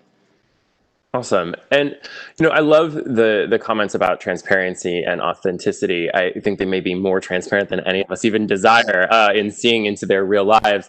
And we talk a lot about consumers in the past being engaged in a transaction with a brand, and Gen Z bringing their whole selves to the brand outside of that transaction. In bringing their whole selves, Brianne Kimmel, a young VC founder, was quoted in the New York Times 2 weeks ago saying she thinks a lot of people can claim to understand Gen Z, but don't really listen or take them seriously. And this is a bit of a blunt question and maybe a little bit of a softball, but should we take Gen Z seriously? Are they fully formed enough? Do they have enough purchasing and consumption power? Will they grow up more? Will who they are change and evolve given the sheer ramifications of society around them over time? What is it that we're looking to take away from Gen Z now and in the future as they grow up? And how wary do we need to be of changing winds with what is a generation that's still very young in that vein? Yeah, I mean, I think we've all been there, right? We've all been a generation that's been informed by our context. And I think this generation, more than any other generation, is probably both shaping and being shaped. And I think that's the power of this generation, is because of the platforms that they have available to them. They can connect with their neighbor or, someone around the world in a nanosecond. And the expectation is that that is their community. When they take on social issues, they come from it with a belief that everyone is entitled to a level of equality, not fighting for equality, but imbued with equality. And so there's it's a shift for us, because I think whereas we probably think a generation evolves into being evolved, I think they actually believe that they were born evolved, and they are helping us in our evolution in terms of becoming a more, really just a more awake society in terms of how we think about the line or division between brand, product, and, whether that's a policy or whether that's the way in which we show up in the world. And these are issues from racial injustice to gender equality to sexuality. These things are just innate in their acceptance of, versus sort of getting us to accept. So I think that what we're seeing on our platform is that, and I think what I've really loved about this generation is that they have empathy. I think they're one of the most empathic generations. I think they lead with active listening and expect that from us. Lead with, I want to understand before I judge. And so it's actually enabled us to think, how do we show up in a way that we are not just telling them what to do, we're reflecting what it is that they do. And I think there is a lot of beauty in that. And we see that on our platform, and in the way, I want to speak specifically to the way we responded to COVID, because we really took cues from what they were already doing to help shape how we can help, again, bridge the gaps that were sort of evident when the world shut down. No, absolutely. And I think I'm super excited to hit on the With Me campaign, because I think it hits home with them. In that vein, it seems like there are a couple of digital brands, shall we say, that or global brands that came about right around the same time as YouTube. And some of the other brands that'll go unnamed have taken different approaches, right? Whole new lines of business, chasing upstarts, cloning different features of other platforms. And YouTube has taken a different approach in building and growing its relationships to creators and its audience, and has managed to stay on top in terms of the online video and community space. What is it about YouTube's approach that has allowed you to stay on top? And when you approach Gen Z, what's your plan to stay on top with them? And to tease a little bit, we'll get straight into the With Me campaign as an example of that, I'm sure. Yeah, I mean, I think one of the things that, is perhaps different about YouTube is that it is an economy of creators. So all content, I would say 99.9% of the content created is actually from individual creators or, media companies, whether those are really small or really big. And so the community itself is something that allows different interests to really be sort of, top of mind. Trends are actually generated by the users. And so I think the one thing that we see Gen Z is like, what are they interested in? How are we seeing that change? One of the most beautiful trends coming out of the work around racial justice was being Black in, and it was looking at the experience of being Black in, and it would be Detroit or it might be Nairobi, but it was the ability to understand that personal experience from the voice of a creator. And this was a trend, again, we didn't create the trend. It wasn't a brand trying to force something into existence. It was actually, we have this whole team of culture and trends researchers who all they do is listen to what is happening on the platform in order to identify the seeds of trends so that we can begin to see, now, is this something that's just happening? Is that a local trend? Is it regional? Does it become global? Does it transcend smaller communities into larger ones? Does it become a PR story? Does it become a brand campaign? And so a lot of the work that we do is not what we think we should be telling this generation, is what are they telling us and how do we amplify that through the work and the channels that we have available to us. And I think we see this, whether it's, and it could be something as beautiful. I mean, I wanted to pull, I had a couple of examples that I wanted to pull, but like, think about what's happening. You learn to cut your hair from a creator on YouTube. You learned yoga from a creator on YouTube. You learned, one of the things that we saw was a beautiful trend. You saw sourdough in the very beginning. Everyone wanted a sourdough kit. And by the end, you were actually learning about exquisite pastas that might be actually going out of style in, it's like small villages in Italy because of pasta grannies. And someone actually said, if you want to keep this legacy alive, go to YouTube, create the video, and then people will find it. Van life is another example of people who were limited in terms of their travel opportunities, but a trend that's been on YouTube for a while became sort of the summer, like bon voyage, and people were taking and renting or converting campers and whatnot and taking to see, their local environments in a way that we'd never seen before. And it was just, again, an extension of what was already happening, amplified through some of the work that we were able to do on our platform. Well, and I think what's really incredible about that is, we all want to meet consumers where they live their lives, right? Like that's the key these days to finding and engaging them. Determining where and how they live their lives. You obviously have an incredible amount of data coming in from the platform, and everyone likes to talk about big data, and lots of data, but there can be such a thing as too much data or the right data. So when you look at these trends and you look at the data coming in, how do you zero in on which waves to let sort of crash to shore and which ones to surf? And in that vein, when you have a successful surf in the way that the With Me campaign has been, for our listeners who aren't aware, there's this incredibly successful campaign that YouTube has had in the COVID landscape. This cook with me, work out with me, this With Me trend. What is it that about that trend that said, okay, we're going to zero in here above all else, and this is why we chose to surf that wave? And what are some waves that you let go and why, when you look at trends that are out there on the platform, but maybe don't make sense from a brand point of view to lean into? Well, the With Me trend was actually a trend that was started on the platform 10 years ago. And so it's actually been building over time. And the trend is a very simple one, which is taking the banal tasks of life that would normally be sort of isolated tasks and putting them in view so that communities could engage with them. So study with me. And it's literally, imagine someone just studying, but having a camera on them so you don't feel alone. And if you think about this generation, I think their greatest fear is being separated from their devices or from one another. And those things are actually almost synonymous. And so we took this trend, and as the world was starting to shut down, and we were first here to provide authoritative content. What do you need to know?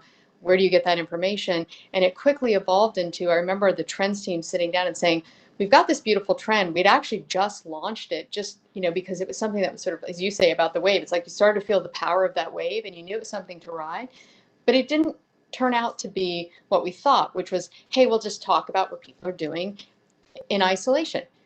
Well, the world was in isolation. What a beautiful way to actually bring them closer together in a time of real need. And so the With Me trend really became the central thesis of our COVID response. And we had Stay Home With Me, and it was all the things that you could do when you're staying home to feel less alone and more connected. And again, the banal task of eating and cleaning and, obviously studying everyday life that we were now missing.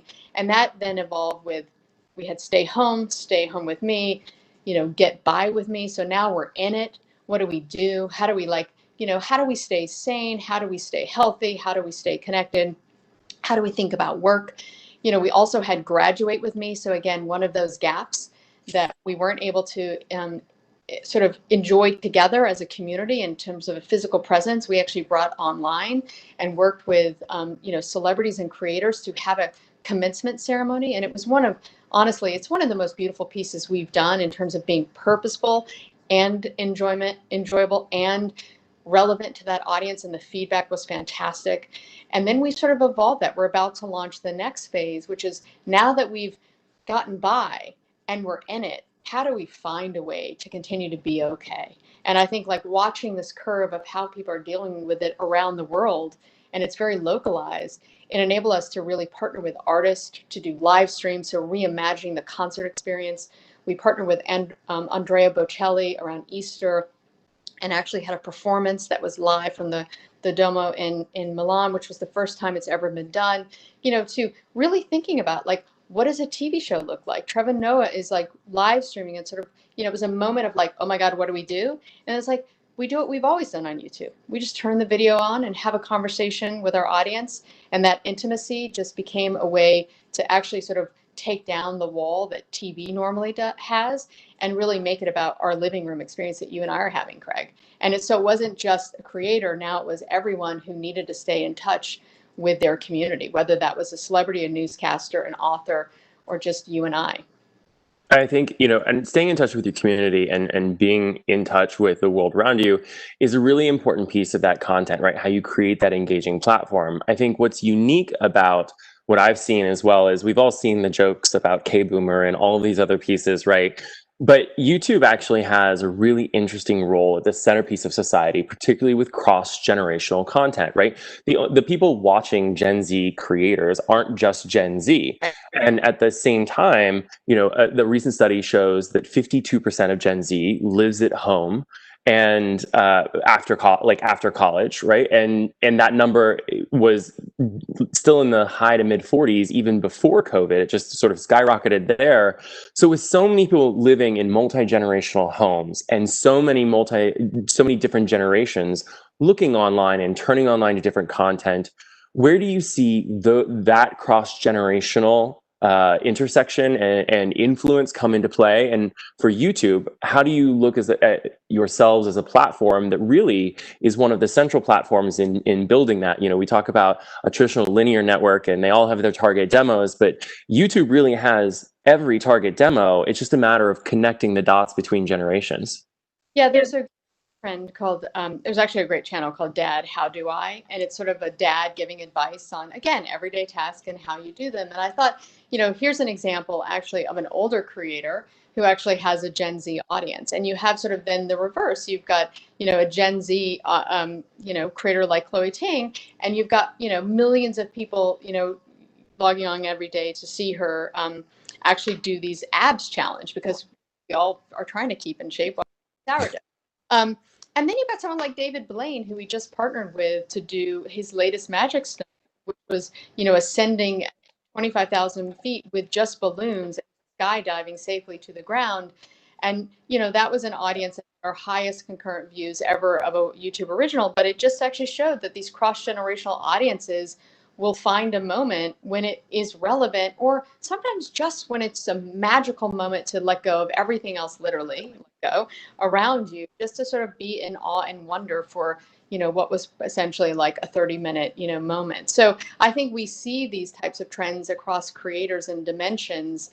One of the other things that you'll see in the Find a Way work is looking at museums. So how do you go as a family, when you can't travel and experience art or experience culture, or when people do get outside? What I love about the idea of sharing and building community is they'll turn the camera on and you'll get to see their experience in a drive-by zoo and what that could actually do. And so I think it's the sharing and the communal aspect of YouTube that keeps it a powerful platform, because it is connecting people around the world and, again, right next door. And that has been an essential tool to survival in this period, but I think thriving over the last 15 years as a platform that has grown. Amazing. And, I think there's so many opportunities in such a creator-driven platform. You see people coming in for anything under the sun. Now, when you're coming in as a brand and you're coming into that ecosystem, it's a completely different way, how do you recommend brands in today's world? You know, it's a different place than it was 6 months ago, bless. We all feel like it's been 10 years, and it's a different place than it was 15 years ago. If a brand is saying, okay, I've neglected my YouTube strategy from here, I've neglected a little bit of my Gen Z strategy, and I want to get onto the platform, but I don't want to come across as tone deaf. I don't want to, you know, there are the obvious things of subject matter and topics and things like that, and being relevant and authentic to their brand. But how do you recommend that a brand either reconsider their existing strategy or come up with a new strategy utilizing YouTube in a way that is authentic and not offensive to the creator community that lives there? Yeah, it's a great question, and obviously, in my former roles, I've had to answer this question quite a lot.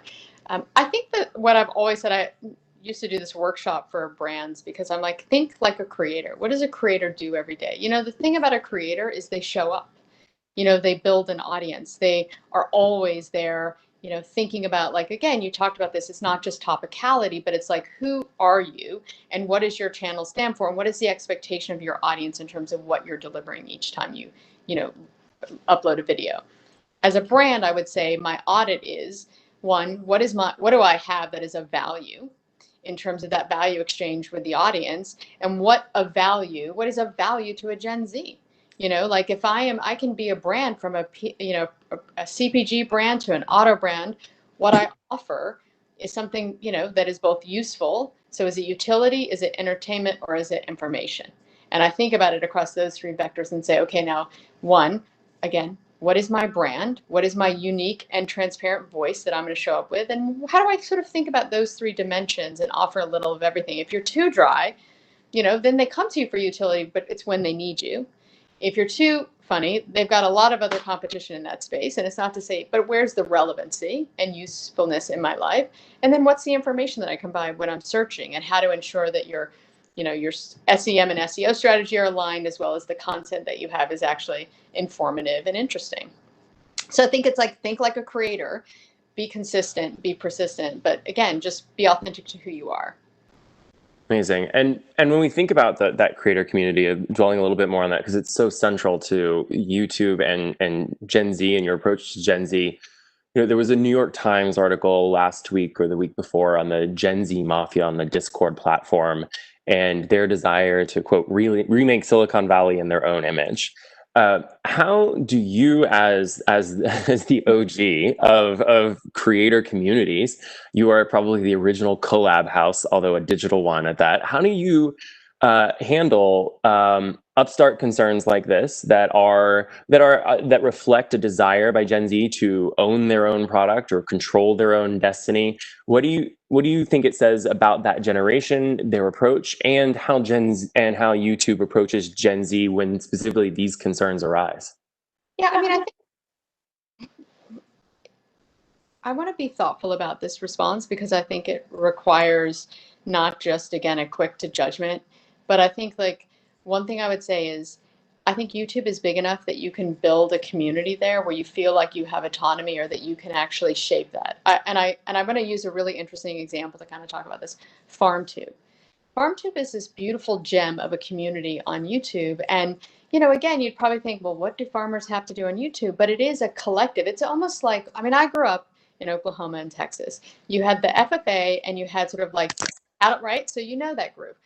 That's sort of now how you can connect on YouTube with farmers who are doing everything from music videos from their ranch to, like, what are the best practices in terms of farming these days, whether it's organic farming or chicken farming, whatever that might be. It is a resource and a collective, if you will, online. So do you need to go actually have your own, or do you find your community on YouTube and actually build that presence? And when I go back to being a brand, it's like, can you imagine how many brands can participate in FarmTube authentically right now? And it's sort of a beautiful value exchange. It is, you have to remember, this is an economy. And so we want to make sure that those creators continue to thrive on the platform, not just because they're connecting and sort of sharing information among one another, but they can actually make a living there too, if that's what they choose to do. I think that's the self-determination of that is the beauty of it, right? And I think, and the ability to find those communities. I feel your origins. I grew up in rural Indiana, surrounded three sides by cornfields. I have not checked out the farm tooth community, but I think Right. this is now on my list. So we'll put it on the chat here, but it's look, having grown up, spent many summers on farms with my grandparents, and the boredom that sometimes ensues, I can see why this has become a popular tool. It actually brings up a beautiful intersection, which I am obsessed with personally, but I think we often neglect when we talk about the digital world, but YouTube actually seems to have a direct correlation to, and doesn't neglect, but is the intersection of the online and the offline. By their very nature, the videos that are going on YouTube, a lot of them intersect with people's real lives and things that they do. And a lot of creators have grown up digitally on YouTube and then become even bigger creators across a multi-platform experience, true life celebrities, so to speak, as opposed to being in any individual category.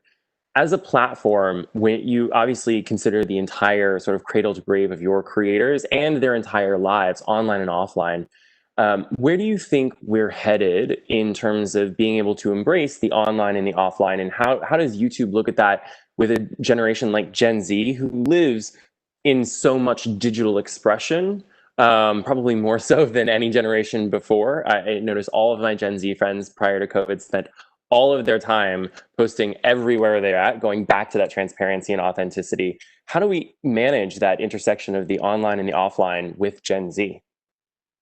I think it's one of those questions that in a world where the experience has actually sort of been taken away, like what is the IRL moment? I think that one of the things that it really, and I want to actually expand our view of what IRL means, because I think as a creator, that could mean actually being able to meet in person. So if you think about what VidCon became and how amazing that was and its experience, if you've never been, it's pretty phenomenal. But the creators actually getting to connect with their fans.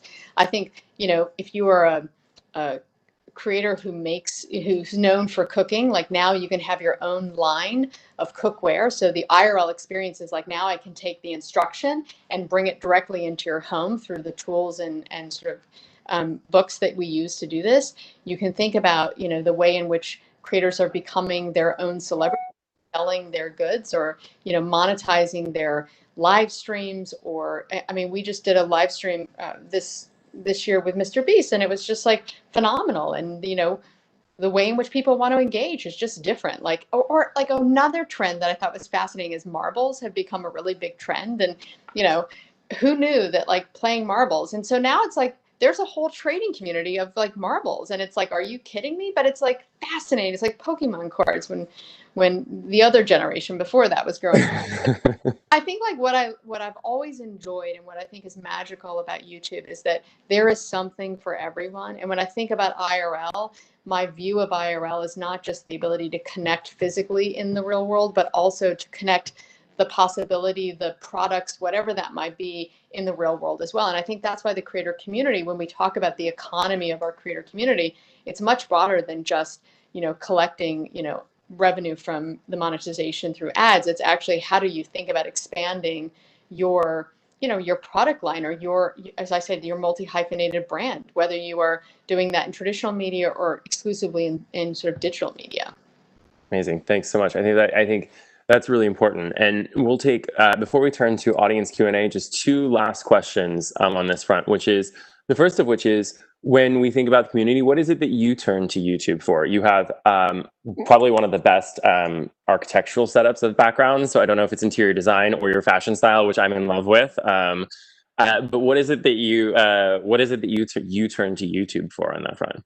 Truthfully, I have a 9-year-old daughter, and we learned to tie-dye thanks to YouTube. So we've been doing, Phoebe, who's my 9-year-old daughter, we made masks for COVID. And so we learned to tie-dye, and that was a big thing. And actually, the world of tie-dye on YouTube is extraordinary. It's not your hippy-dippy tie-dyeing. It's very sophisticated.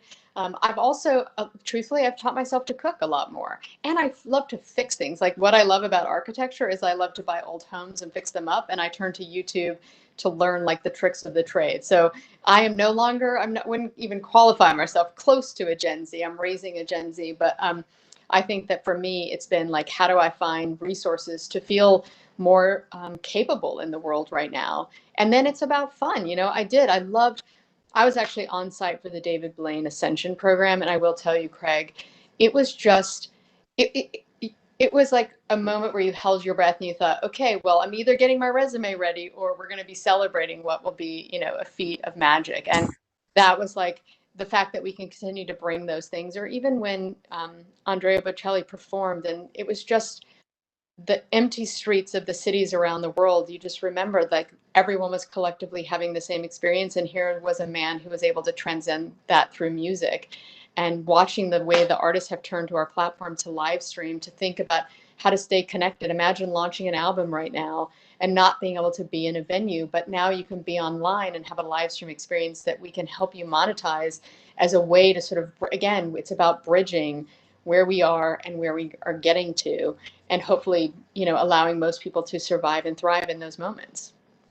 Amazing. Thank you so much. And the Bocelli piece of it, I think we've all seen some of those incredible moments. And what's interesting to me is that we've seen those replay time and time again on the YouTube platform as people have gone deeper and found just really meaningful experiences. And then those experiences populate new experiences and new attempts. I have a friend who's a podcaster, and he for PBS, and he has all of these YouTubers who recreate the last versions of his podcast. You see the same thing with the features from last week with Tonight with John Oliver. It becomes an obvious place for people that intersect and recreate their own version of the culture they see around them. And what a beautiful, just fanship. I think that if you think about what YouTube is, it's a collection of creators and fans who love them, and creators who are fans. And I think that trend that we see of sort of recreation, it's the best form of flattery, but it demonstrates your creativity, right? So I'm writing a love letter to my creator, and I'm doing it through a version of my own, my own expression of what I just saw or what I just heard. And I think that I love that flattery as video, or video as flattery. Yeah, I love the community of that and the back and forth on that. And we'll turn to audience Q&A now, just for the last 10 minutes, some questions sent in by some of the folks watching us today. So the first question is, obviously Gen Z, we've talked at the very beginning that consumers really highly value that authenticity. How does a brand find that authenticity? What makes a brand authentic in 2020?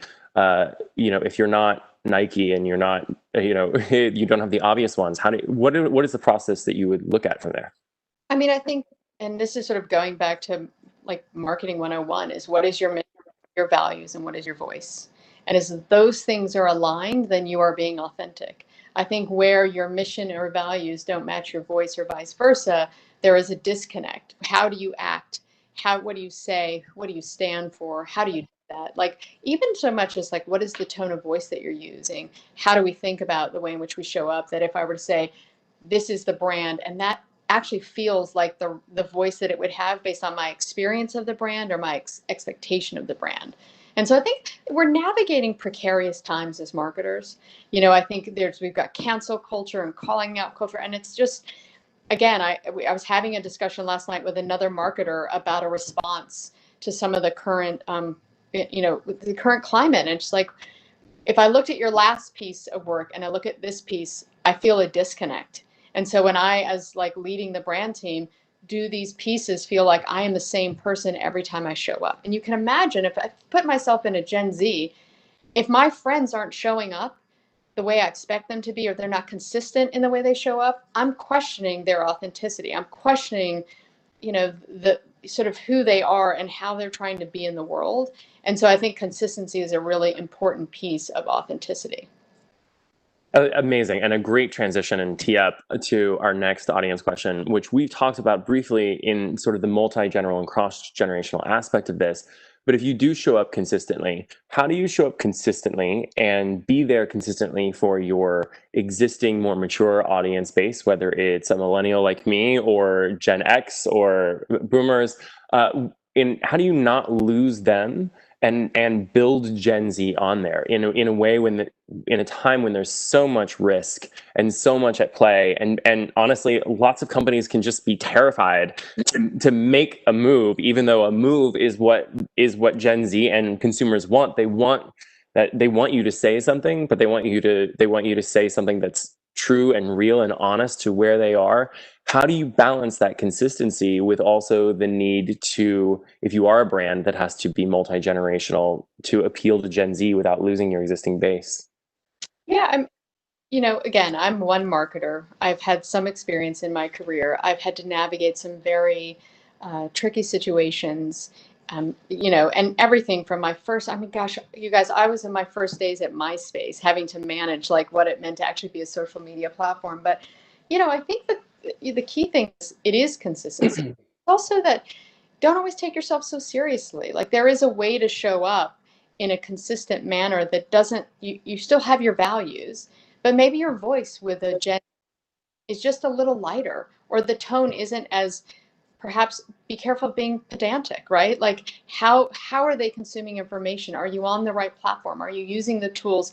I would say, and this is what I actually woke up the other day thinking, do I have enough Gen Z marketers on my team? Do I have enough diverse talent to help me see some of the blind spots because of maybe the way that I move through the world that shaped my own experience, to be able to make sure I have a wider sort of aperture of the way the world is moving, and urban areas and rural areas among, a diverse set of constituents. And Gen Z, I think that what I would say about Gen Z is I do feel that if you engage them, they can help shape the way they want to be spoken to and the things that they care about. And so I've watched brands, and I'm sure we can all look at the last 3 months and say, how did brands show up?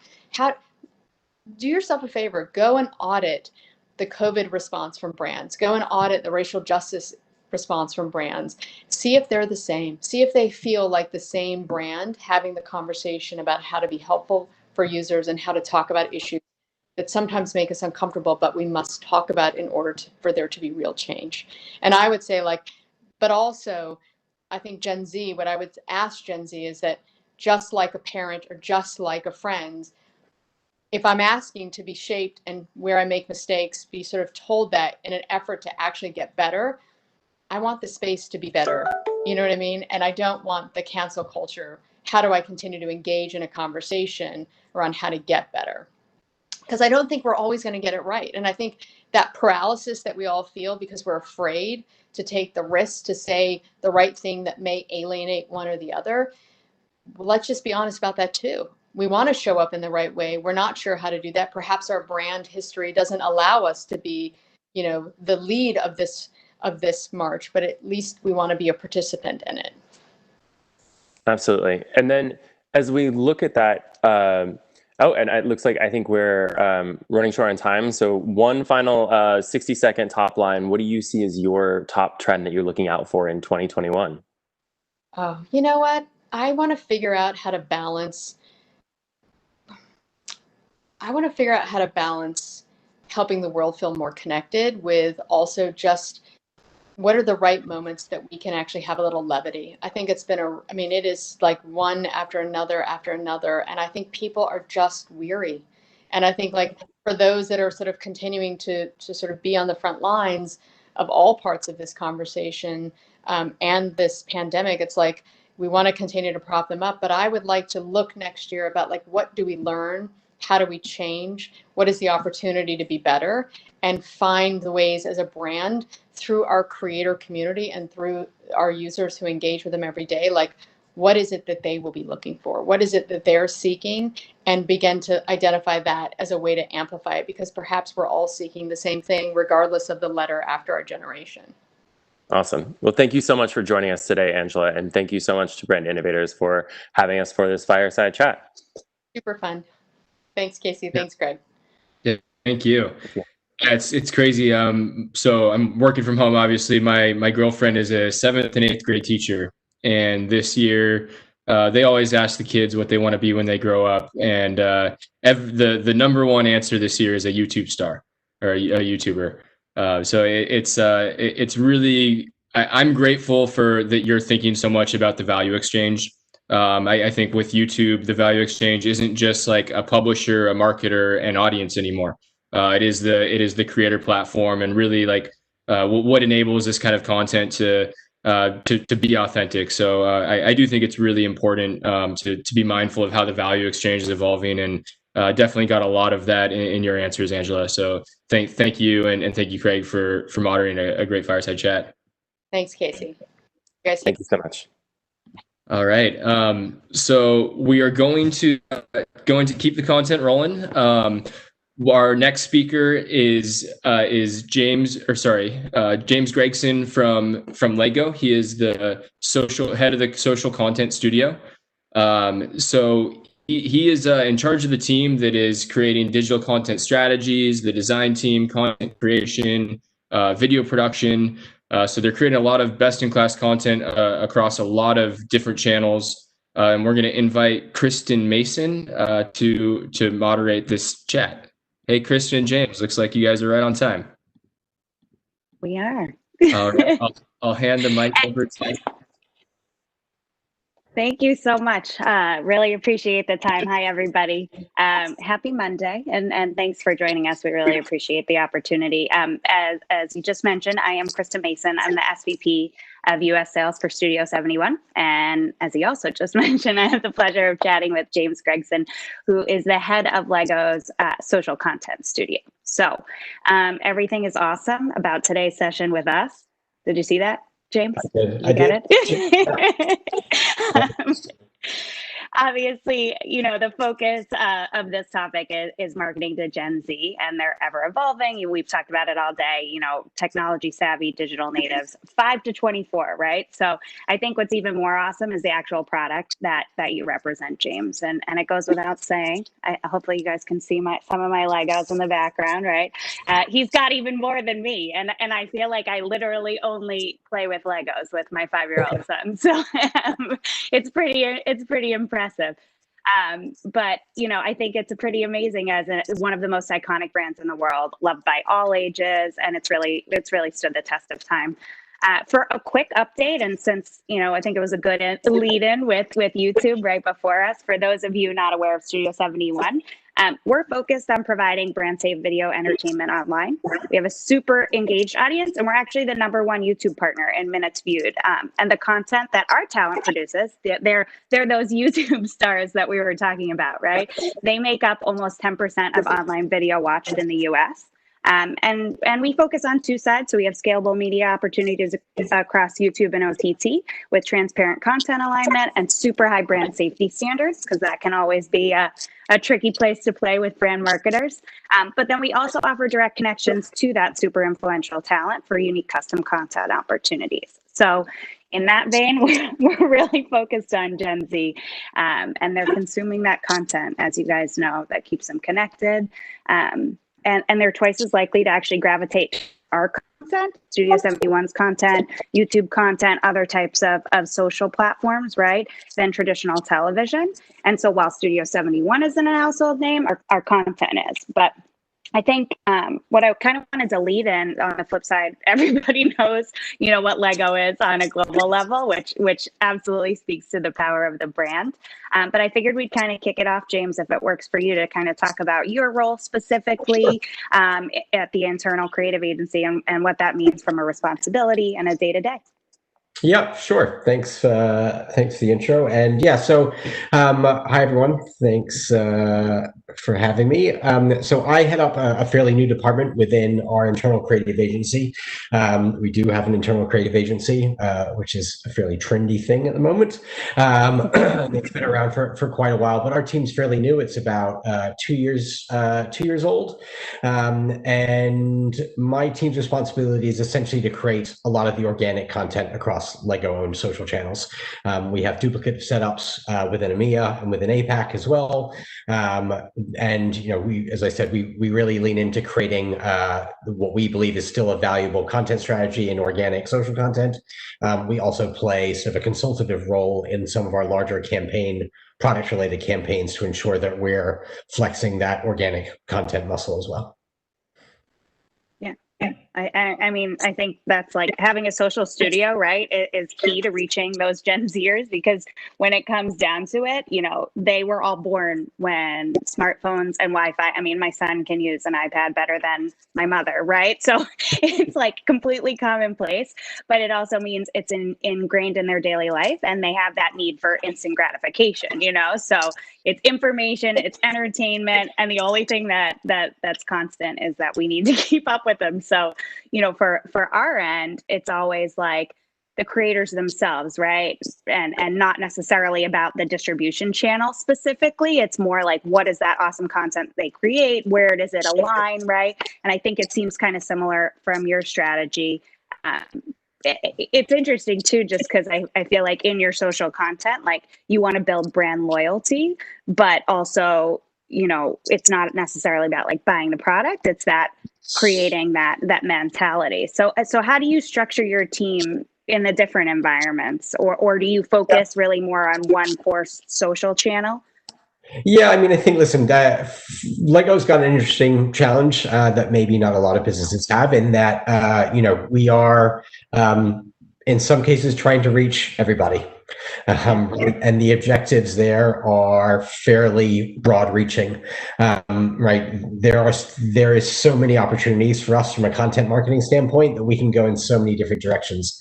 Where that becomes challenging, right, is it doesn't encourage great focus. It encourages disparate thoughts with loose business objectives, right? So it's very much, I spend a lot of my time bringing ideas back to earth and trying to ground them in a business objective or a product marketing objective or an audience objective. You know, and some of the times it's okay for us to try and create, you know, engagement first content for the sole purpose of engaging as large an audience as we can, right? But a lot of times I'm trying to narrow that focus and trying to make sure that the team is conscious of what is the business objective to creating engagement content, say around the holiday season, right? And it, as I said, it's just being very purpose driven behind what it is we're creating and why we're creating it. Yeah, absolutely. I think, you know, when we connected earlier, that purpose-driven marketing is definitely a key point to how you connect them, you know, and I think it's the same thing as well, like when you're coming up with like inspiration, right? It's like there's so many aspects to how you can build that brand loyalty. And I think, you know, my son just went back to school today. So, you know, like using Legos, whether it's in school or at home to foster that imagination, it's really endless. So it's like, how do you even think of how to come up with that social content? Like what inspires you and the team?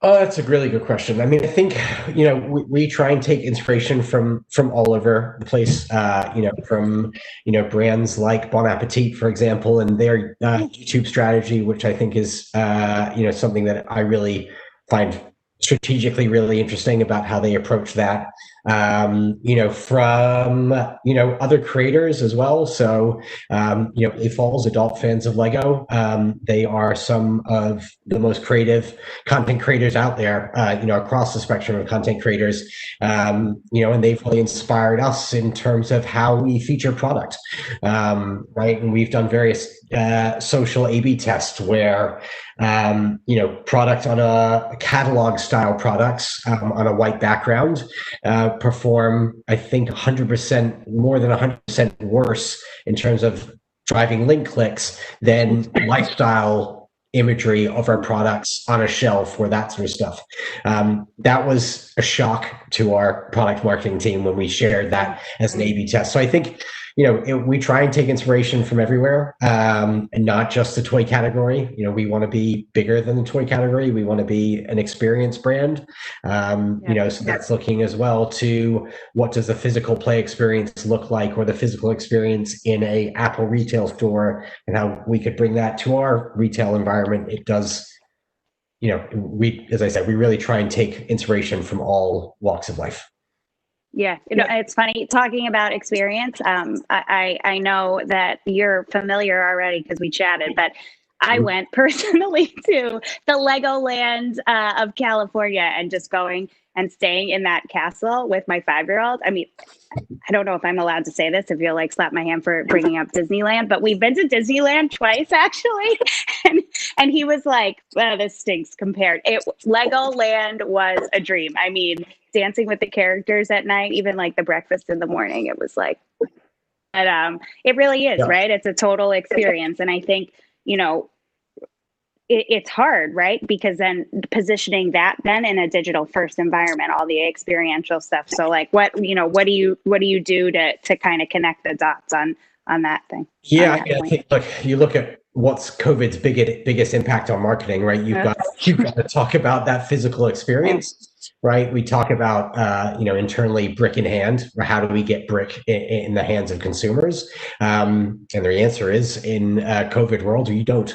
I think we're still looking at how to bring that physical play experience in a digital sort of one-on-one experience, and it's challenging.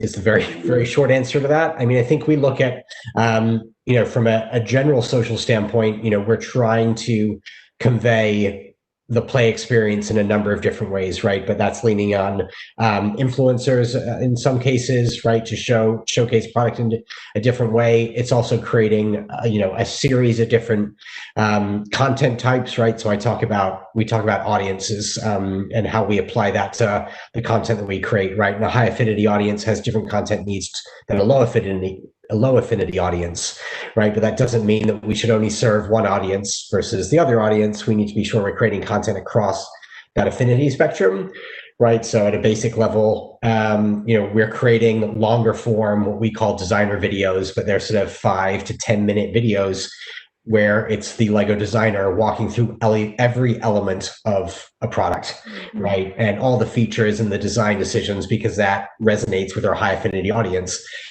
I don't think, sorry, the moms or dads out there, the low affinity shopper that's looking for a new toy is going to watch that entire video, right? So how do we create a similar type of content or re-edit that long form video into a shorter format that resonates with that low affinity audience? Yeah, no, it's really interesting, and obviously, COVID and what's happening makes it quite difficult, and you really have to be adaptability is key, right? Like, and that's one of our whole things. Like, you can't produce content 5, 6, 10 months in advance, right? You got to be on the pulse of what's happening because you never know what's going to happen. Yeah. One thing I can say about your business, and I'm like, I know I'm not the only one because every mom friend I spoke to, I mean, I was treating Easter like it was Christmas, and I think he got like 6 different Legos just because I needed something to do to fill the time, right? But it is, it's interesting because you don't want to take advantage of, I think I read something that you were writing, you don't want to use the pandemic as a marketing opportunity, right? But it is like how you reassess how the content is posted and making sure that it's perceived positively, right? But I think, there are going to be some things that now that we've shifted into this new normal, are there things that you will continue that you've learned in terms of strategy that you might, continue to adopt as you move forward that you might not have been thinking about before? Definitely. That's a great question. So I think, what happened with our COVID response or COVID marketing strategy was, and I've heard of various people saying, no way, they didn't do this. They're just saying that. But we really had a zero commercial objective with our content marketing strategy, our social content marketing strategy, because we didn't feel that was a right place to do that. We weren't trying to sell products. In fact, we really leaned into an engagement and entertainment first content strategy across social around COVID, right? Because we didn't have access to external production companies and external casting, we leaned into all sorts of fun areas of the business, right? From everything to, we have a, brand curator that manages Lego House, which is basically our brand museum headquartered in Billund in Denmark. And we leaned on him as a personality to create content on our behalf to share that out. We leaned into our designers, our model designers who were actually parents and not parents, their wives and husbands, and got them to create content and all those sort of things. So it was a really fun opportunity to lean into just internal sources of content. So we'll start doing a lot more of these sort of designer videos where we've got live streams of Lego Master Model Builders, which is, yes, every kid's dream job. They exist. That is their title. And, do short form videos with them. Because quite frankly, they're free, right? They're resources that we have access to. Obviously, they have a job and they do need to build life-size models, but they have access to a great sort of imagination and information that certainly our medium to high affinity fans really engage with.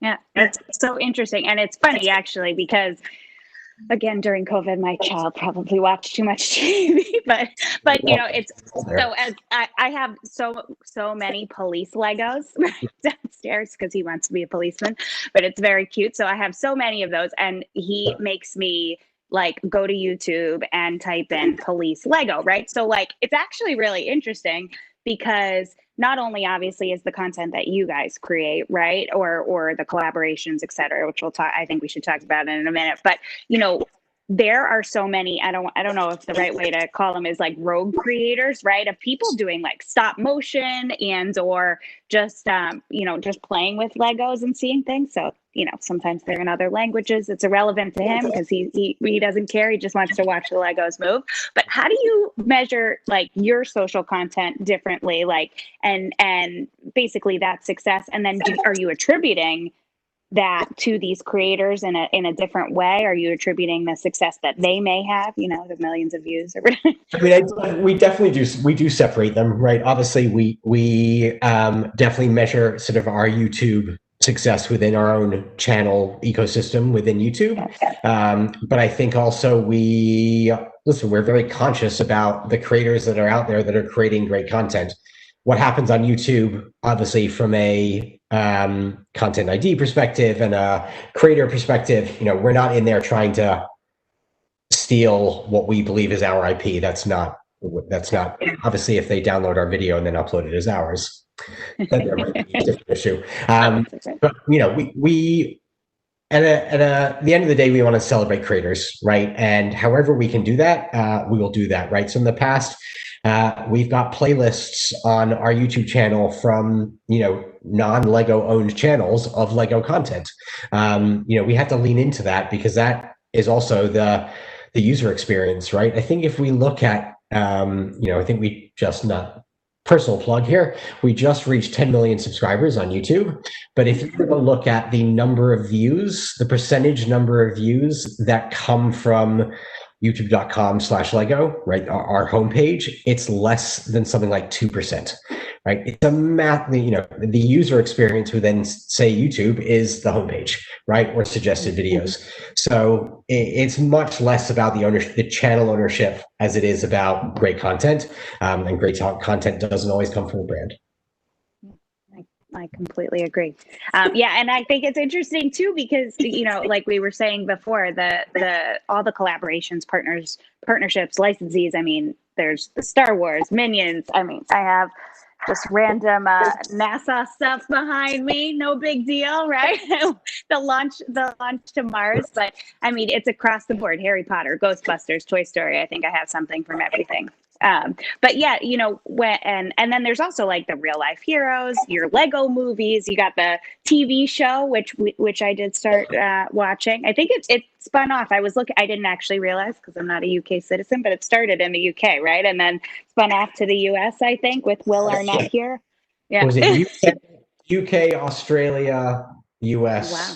And now it's going to other markets, Belgium, I think, next, and then the Netherlands. But yeah, it was a fun show. But to your point, right, I think if we talk about Gen Z, and I'm sure everyone's maybe potentially sick about talking about the categories of we know who they are, but obviously nostalgia is a big component of what makes up Gen Z and their desires, right? And and I think nothing speaks more. Oh, damn, I did have the set on the floor the other day. But, we just launched a partnership with Nintendo, right? Which I don't think there's more of a nostalgia-driven brand than Nintendo, right?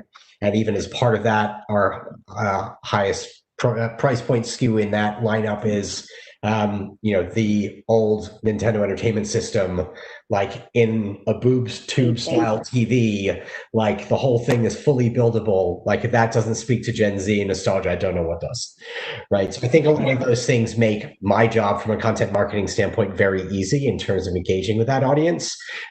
Similarly with Star Wars, with Marvel, with all those sort of things, it does make our job really easily. I think what I get energized by and excited by is those conversations with partners where, typically you have a product marketing counterpart and a product marketing counterpart, and it becomes a very much a sales driven conversation. But if I can interject myself into that conversation, you can start having what's potentially a really exciting sort of more longer term content marketing conversation about what content can we create for your channels and what content can we co-create for our channels.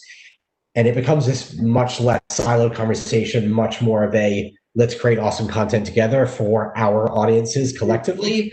And that's a really fun place to play. It doesn't always happen, but that's the gold standard from my perspective. You pretty much have the coolest job ever. I'm going to call it out. Yeah, and I think too, what's interesting, right? You play in this role where you're able to create all this amazing content, and then you're working within. You're technically in the creative agency, but that's tied to marketing, right? And marketing, it comes with challenges, and I know this is something that we deal with at Studio 71, right? We do a lot. I think we were talking through even just programmatic alignment. And it's interesting because the target is quote unquote the me's of the world and the you's of the world, right? Those that have children, in the household. But even though I am a Lego lover, and like this is my 40-year-old brother's, little horse from 1982 or whatever it is, right?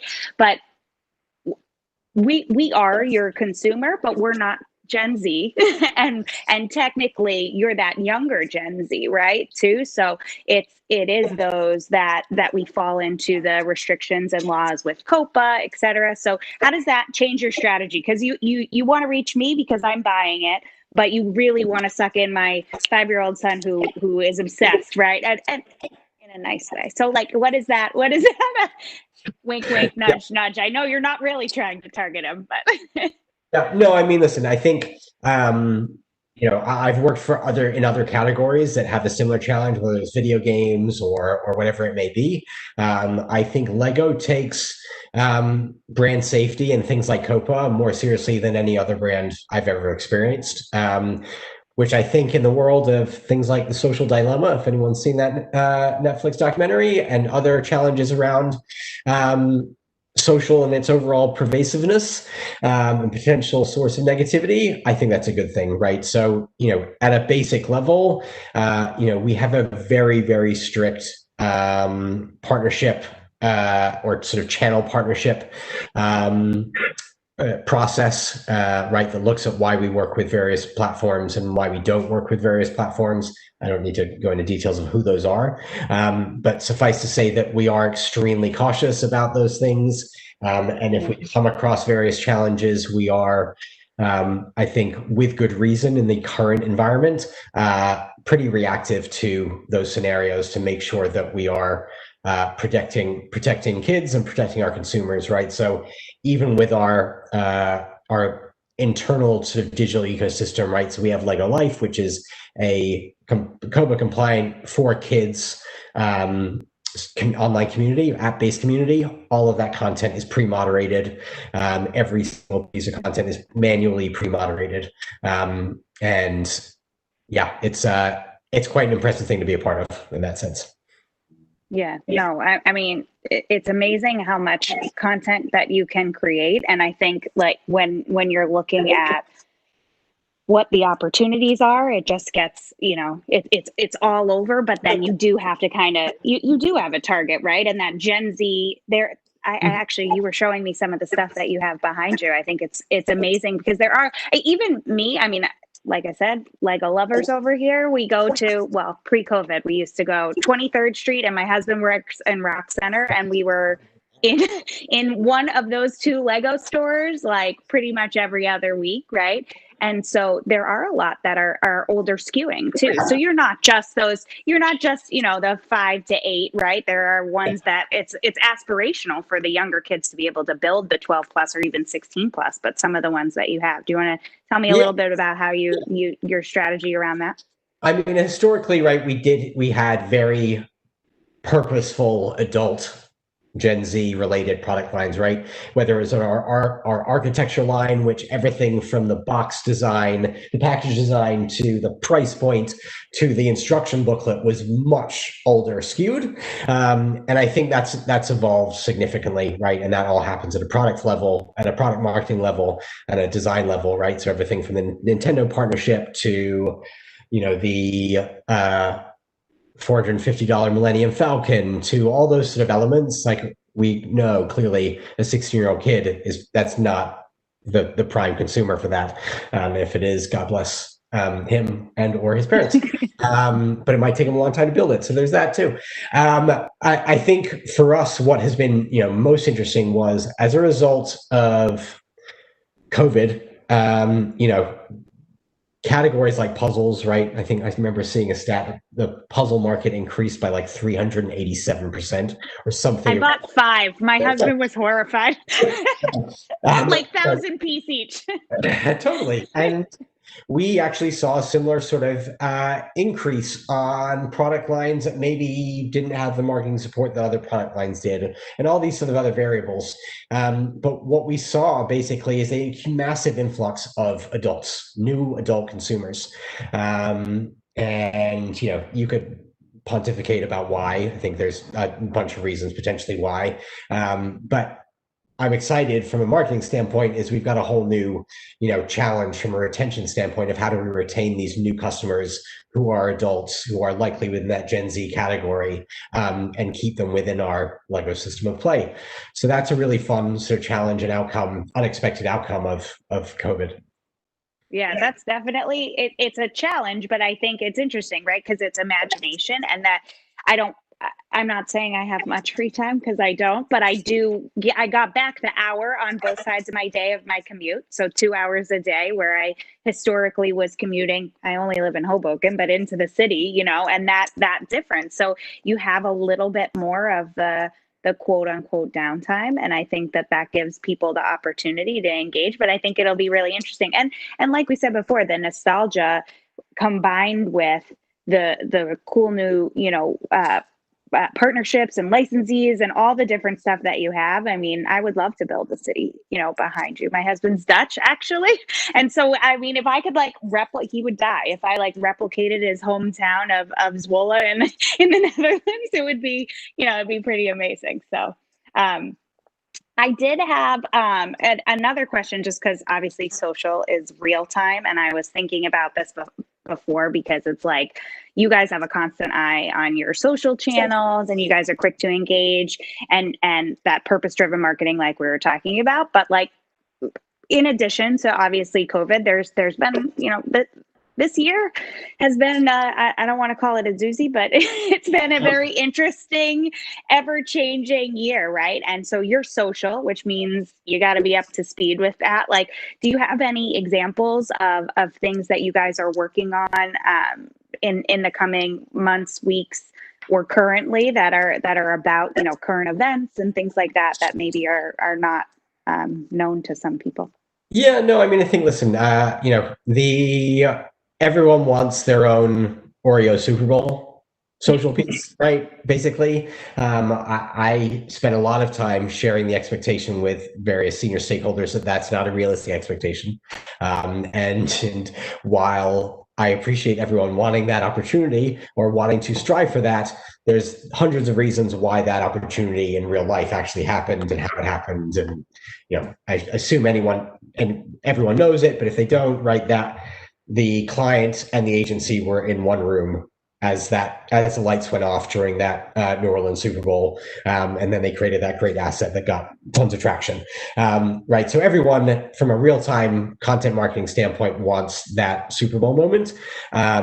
As I said, I think that's an unrealistic expectation. What is a realistic expectation is to ensure that you have the process set up so that you can react in that way if the opportunity happens.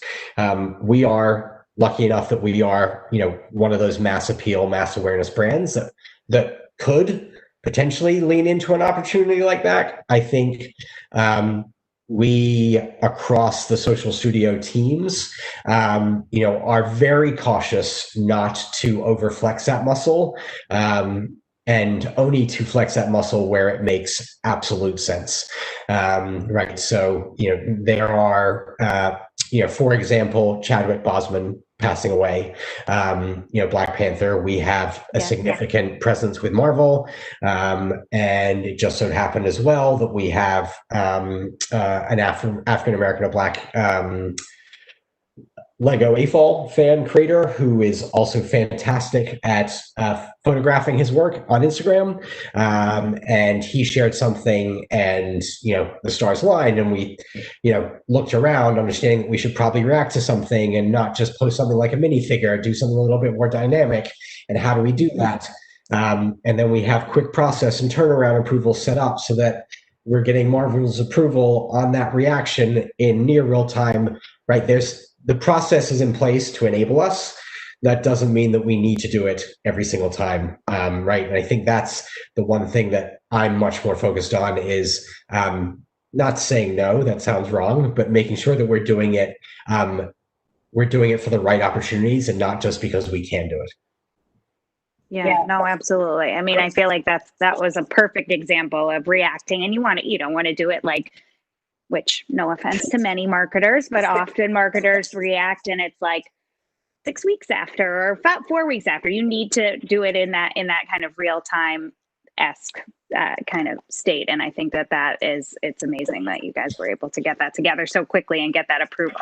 I'll add the one fun component with that is, we did have, I guess you could say, a Super Bowl moment in that sense, the Oreo Super Bowl moment in the sense that when we responded to the Tesla Cybertruck response, right, which was, we saw that trending on Twitter. Our team in APAC created the asset, but I believe that process from ideating to producing to publishing was less than 6 hours, right? And I think that's still our top 3 tweet of all time.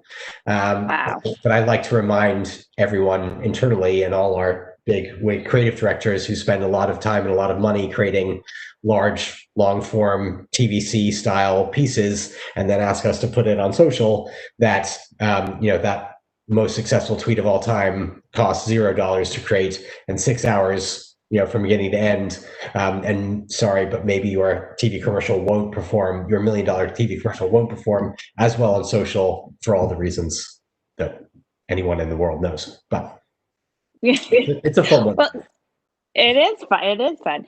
So speaking of, you mentioned Twitter in there. You mentioned Instagram before. Obviously, we've talked about YouTube. A question from the audience was actually reaching Gen Z isn't just about having a solid TikTok strategy, which I know was probably a topic of the day. So, what other types of new media and what content should brands be leveraging to reach that younger audience? Any suggestions?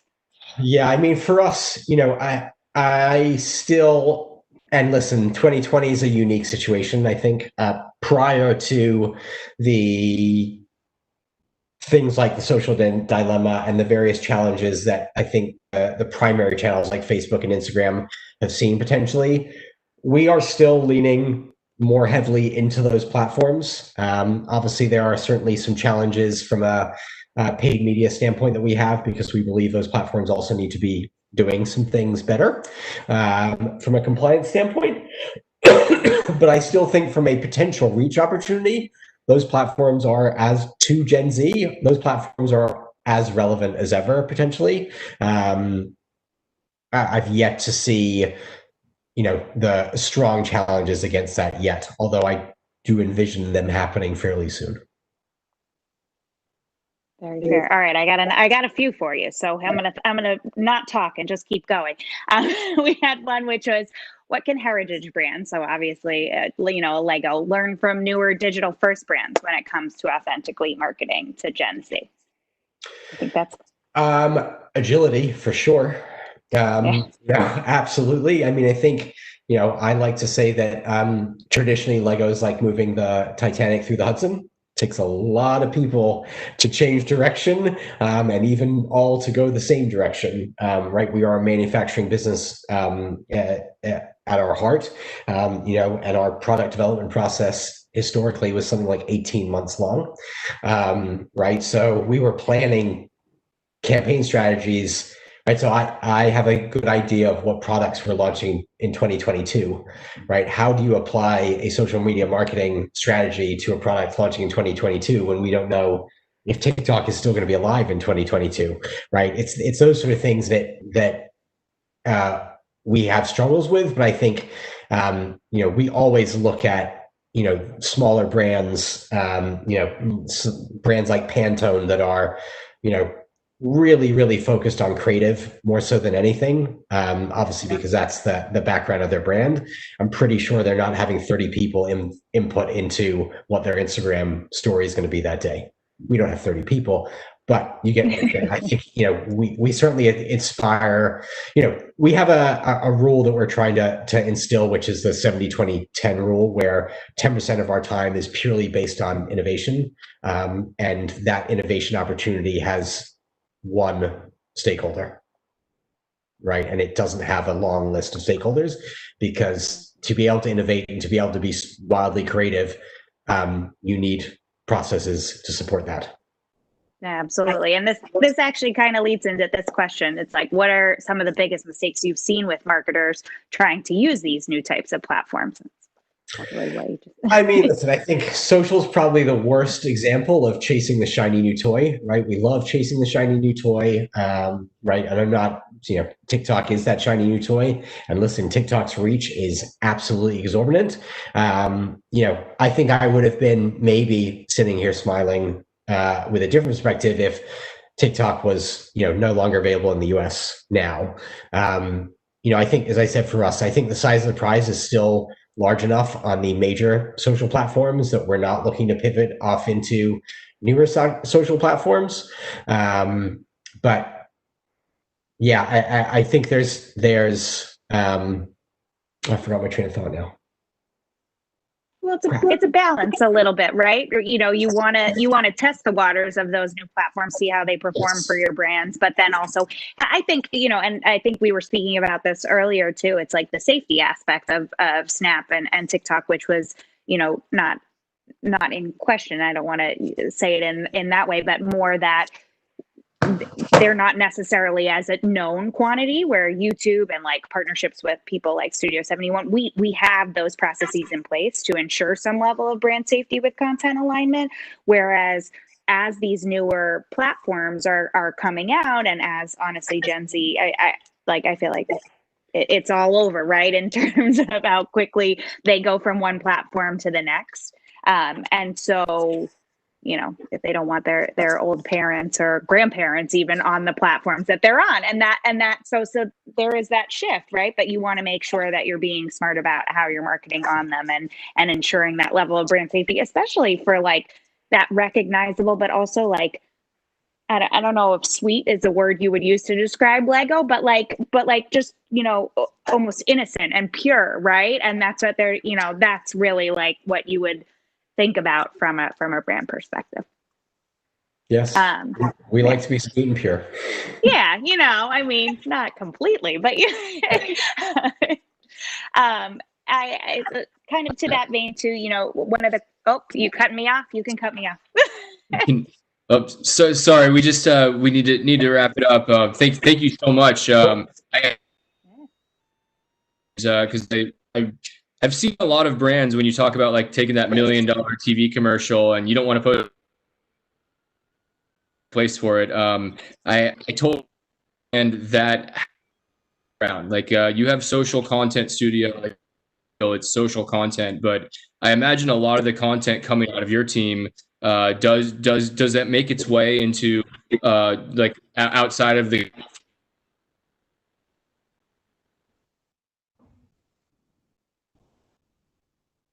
Oh, I'm losing you.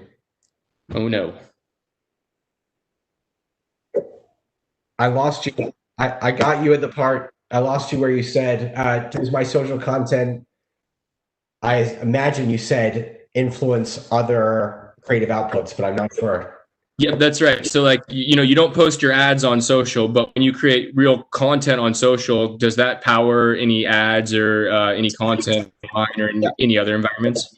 Certainly. Yeah. I mean, I think, listen, the traditional media landscape still is what it is. And I don't think there's going to be a world where my team will be briefed on creating a TV commercial. I think, the longer across the spectrum we get to creating less ads, to creating great content, which is where I'm constantly trying to get us as a business to move to, less ads, create good content can become the ads. That's the ultimate goal for us, right? So I think we have had some of those opportunities with sort of longer form YouTube content that we've created that then has been repurposed into YouTube ads. So yes, but as I said, I think there's that spectrum, right? I'm a big believer, right? And I think the CMO from Burger King has said this, right? If it smells like an ad, looks like an ad, it's going to be an ad, and that's how your consumer is going to consume it. Whereas if it's great content because it's highly engaging and serves the audience in that way, the results are going to be far greater. And that's the place that I'd much rather play than create a commercial. Yep. Makes sense. I appreciate that. And yeah, it's crazy. Most audience, like 74% of people say that they avoid ads. So it's even like consciously ingrained, like that we don't want anything to do with ads, but everyone is following brands on social media and seeking out like high quality content. So that, yeah.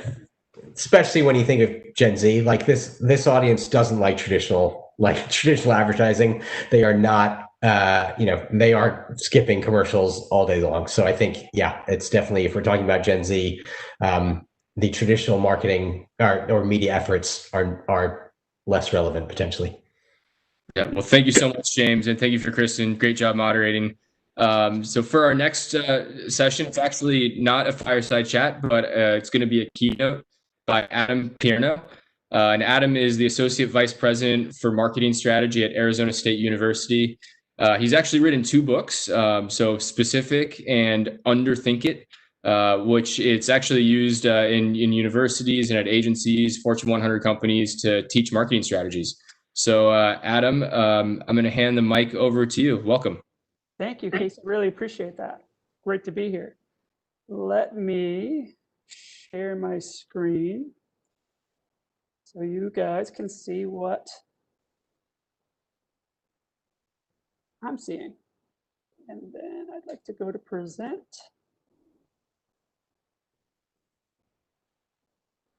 Here you go. Okay, so I thought it might be helpful for people to come to college for a little bit and learn about reaching Gen Z from some research that we've done. As Casey just told you, I am actually not a professor. I'm not an academic in marketing or market research. I am in the marketing hub, as we call it here, which is our internal marketing communications department for Arizona State University. I've also come from the world of CPG, multi-unit restaurant, brand strategy, and strategy across business and brand side. So he's already plugged my books. I'm going to skip it. If you have questions about anything I'm sharing here, that is my Twitter handle. It's the only social that I still use besides LinkedIn, which is kind of mandatory. But I love answering questions. So what we did, periodically, we go and test our brand with incoming prospective students who are right now neatly in Gen Z. And we ask them to tell us about the values that they are prioritizing when they are examining schools. Now, for consumer brands, for brands outside of higher ed, there is a lot to learn from what we found in this research. Now, it was an online qualitative study, which means we had people for a period of time coming back over the course of a week and engaging following activities. If you've done any online qual, you'll know it's really, really illuminating and really valuable. The categories that they came back with are seen here in these gold boxes. So innovative approach, I'm just going to check that off. If you don't know, ASU, Arizona State University has been named #1 in innovation by US News World Report for 6 consecutive years. We're actually the only university to ever have that distinction bestowed upon us. So innovative approach, we have that covered. But I want to talk about these other areas that popped up as really important because I think they are relevant to all kinds of brands.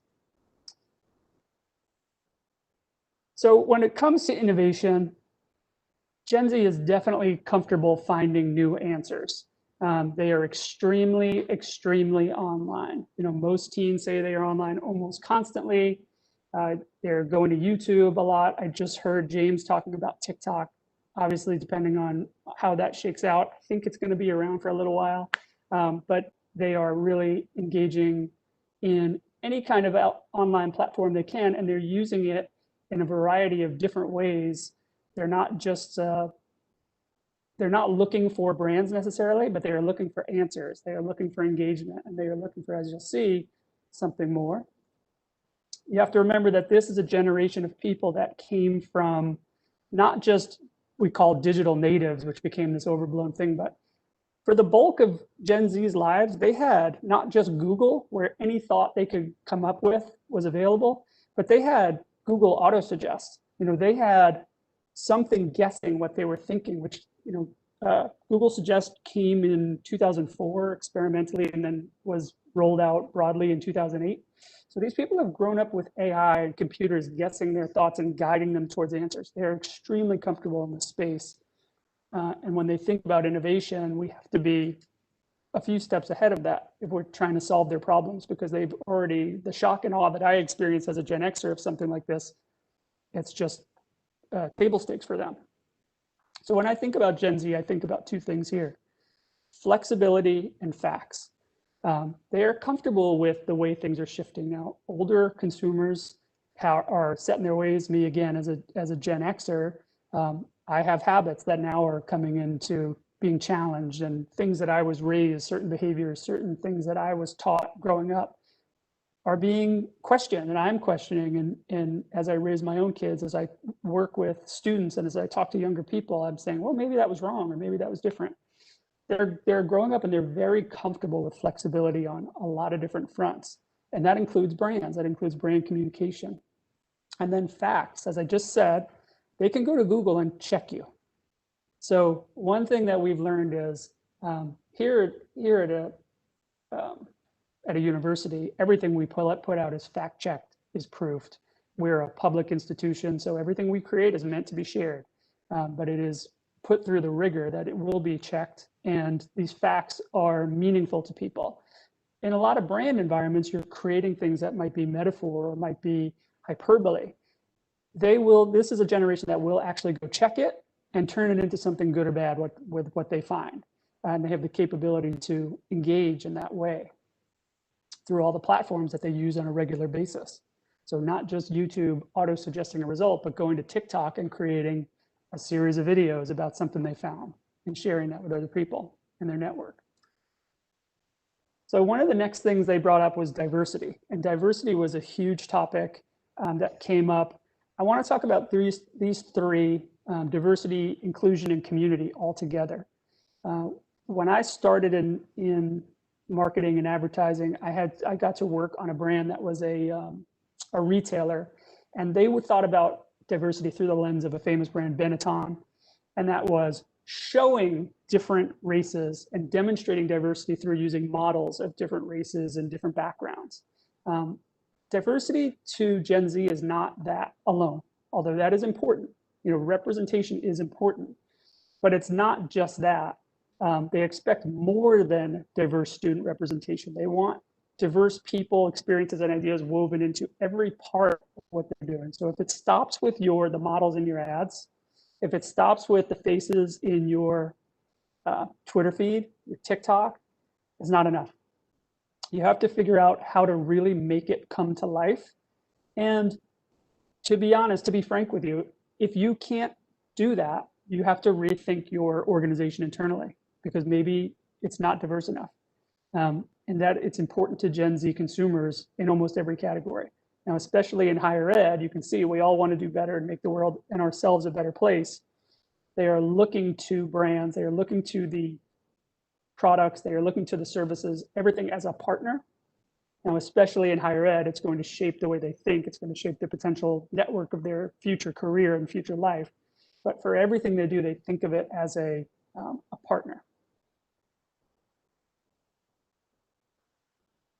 So just to show how diverse it is, I'm sure this has already been covered. I'm going to whip past it, but I just think it's really important that 1 in 4 of these people are Hispanic. In the West, they're as likely to be as Hispanic Gen Zers as they are white. So it's a new look at what America can be based on the way boomers have grown up and based on how Gen X was more exposed to diversity, millennials more comfortable with it. Well, Gen Z is steeped in it. It's part of who they are. And you can see it in the demographics. All these demographics and slides with stats come from Pew Research to support what we found in our qualitative study. So when it comes to inclusion, this takes diversity one step even further. They want to be able to be themselves, be proud of who they are, be able to express themselves, but they don't want to do it in a way that is suggesting that somebody else is less than, or it doesn't, to them, it does not, to Gen Zers, it does not have to be a competition. They want to be able to be as proud of who they are while receiving the pride of other people. So they want everybody in the room to be comfortable being who they are, and they're much more willing to listen and hear alternate points of view as a whole. So 75% of Gen Z say they have friends from different backgrounds, races, and beliefs. That's 12% more than millennials that were polled here. And 61% agree that having a diverse set of friends makes them a better person versus 51% of millennials. So they really value that array of inputs and perspectives and including a lot of people in the conversation. Now, for us in education, it means that they want to see a campus that's full of different types of people being free to presents to them the full surround of perspectives they can get, and showing that the university is providing access to as many people as possible to get that great education. I think this applies to most brands, that people want, they want to see that everyone can enjoy this brand, and it's including everybody into the tent. Everybody's welcome. And so not only are they expecting to see that where they go, if they walk into a restaurant, are they hoping to see an inclusive environment, but they are seeking to expand their world. They're looking for experiences that will open it up and make them more receptive and have more visibility to alternate identities than their own. You could see here in this stat that 65% of Gen Zers say they use dating websites that allow them to date outside of where they live, just trying to expand out past their zip code +4, trying to experience new things and actually trying to travel to get to the next place where they can meet different types of people with different experiences, different identities. Now, community is where this brings both diversity and inclusivity together. Community is connected to both inclusivity, diversity, obviously, and this idea of giving back. So when I think about community as a result of this study, I think of it a little differently than I did before. So students, again, when we talk about inclusivity, they see themselves as unique individuals capable of expressing their own identity. And they want to be part of a diverse community where different truths can dialogue and coexist. So I think of community as a result of this work as a bank. They want to make deposits into the community. They want to contribute. They want to be additive. They want to participate in this dialogue. They want to participate in the mixture of the community, but they also want to take withdrawals. They want to learn from the other people in the community. They want to learn from the other identities. They want to learn new habits. They want to learn about new products. They want to learn about new things that they just have not been exposed to before. And if you are a brand and you're thinking about community, in the past, it's always been, let's build a community of people who love our brand. So you just had James speaking from Lego, and Lego is an easy product to think about communities because it's a product that people love, and you can see them gathering around a table full of Lego. But for a lot of brands, it's not quite as easy to prop up a table and have people gather around your products necessarily, although I think we all wish they would.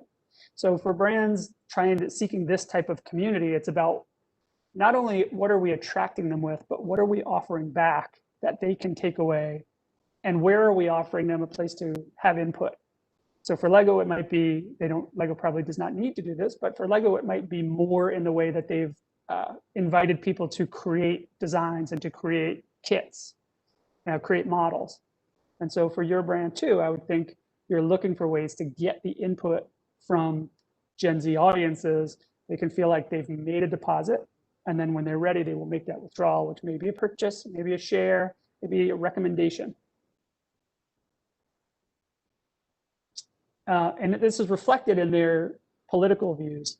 They are expecting the government to do more to solve problems. And so you could see how this trends from the silent generation to Gen Z, that each younger generation leans more in this direction. Similarly, Gen Z, like millennials, they're more aligned here, although millennials are even more so, think that something like climate change is due to human activity. So they're thinking about these things, and they're trying to take action to solve it. They recognize that as the youngest generation, they will be the last to be dealing with it of this group, and they're already having thoughts about how that's working.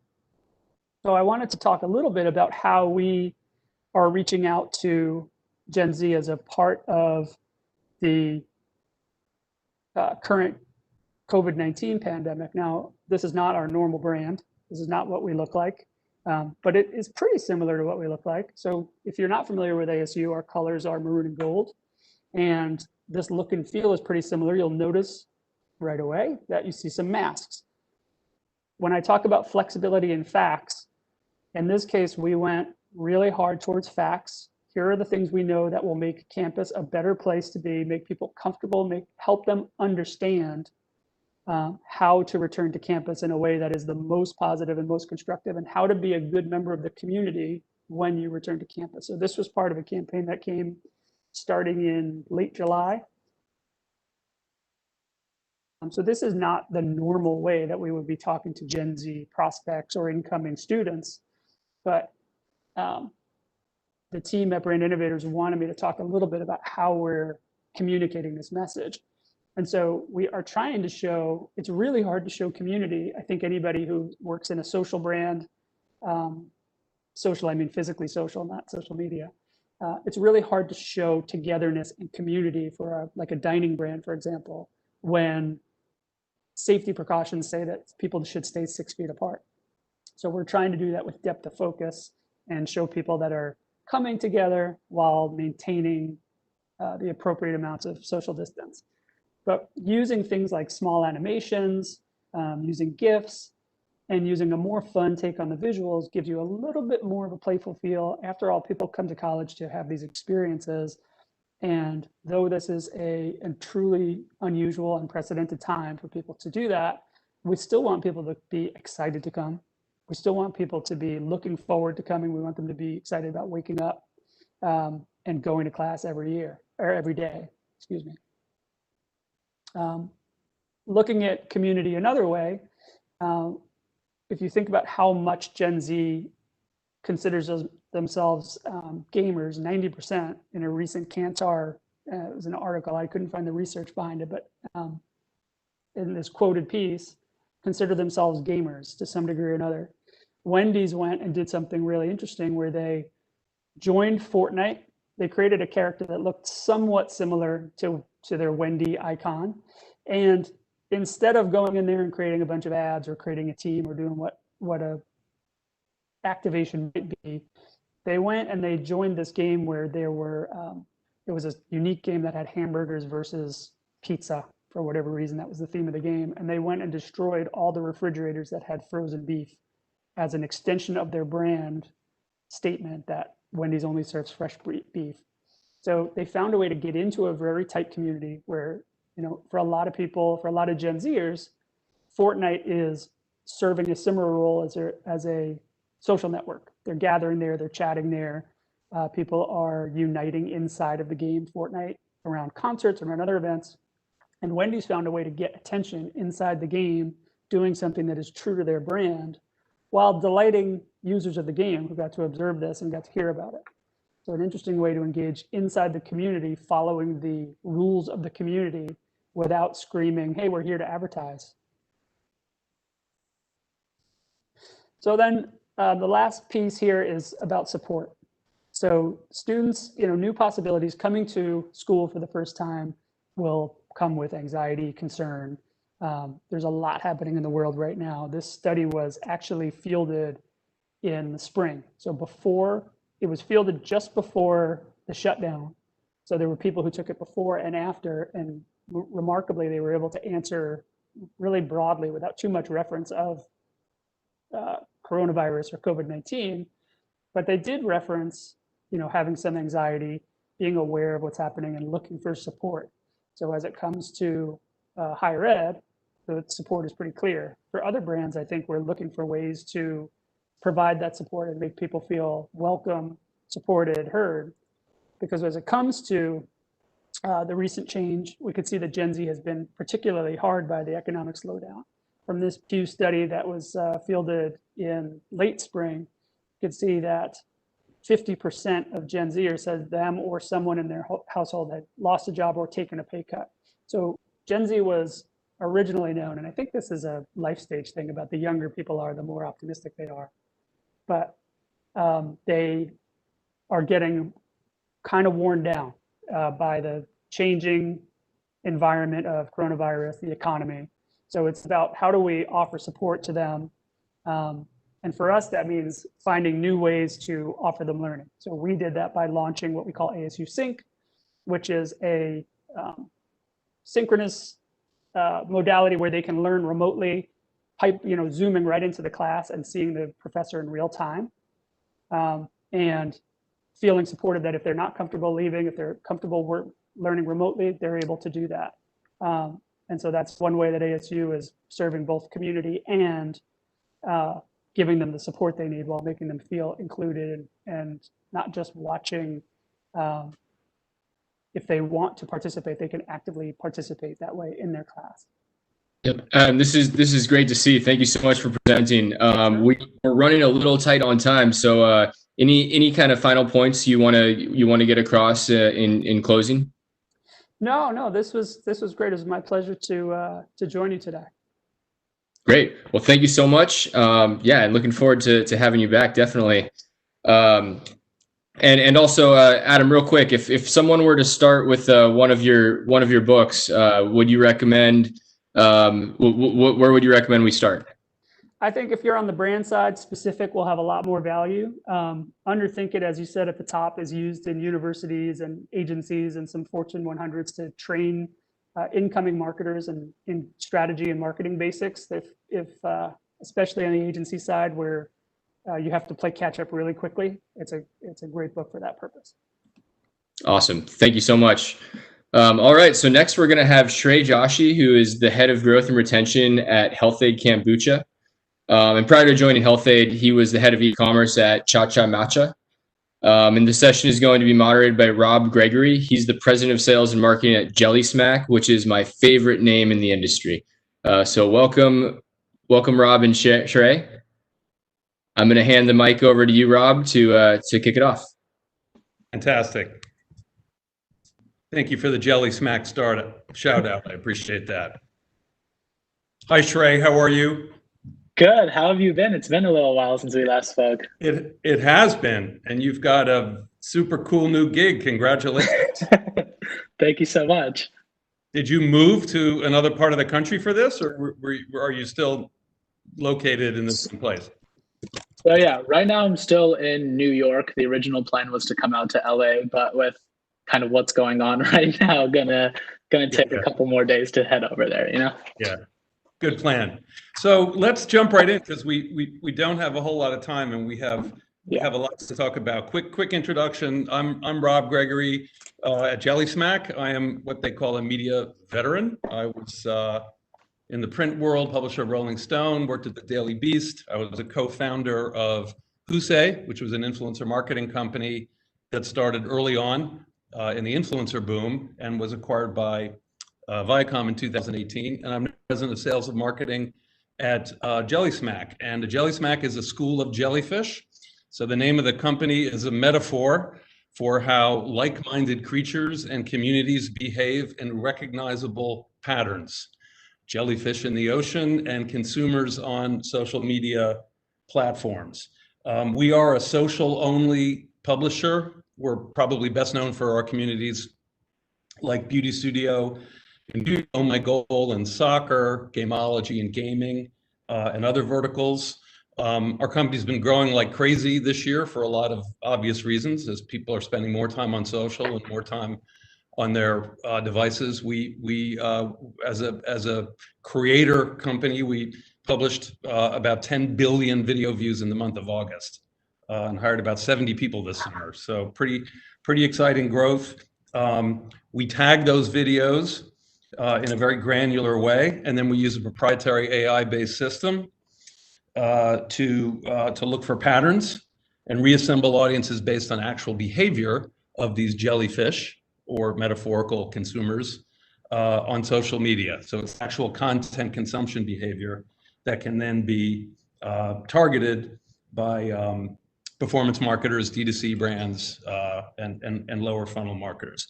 So that's enough about Jelly Smack. Shrey, can you tell us a little bit both about your background, maybe describe your last couple of gigs and how they laddered up to the opportunity at Health-Ade, and then just do a little bit about Health-Ade. And I think it's always good to do a little one-on-one on what kombucha is and what SCOBY is and what probiotic is, and the sort of, you know, ethos and uniqueness behind the product. And then after that, we'll just jump in with a little back and forth.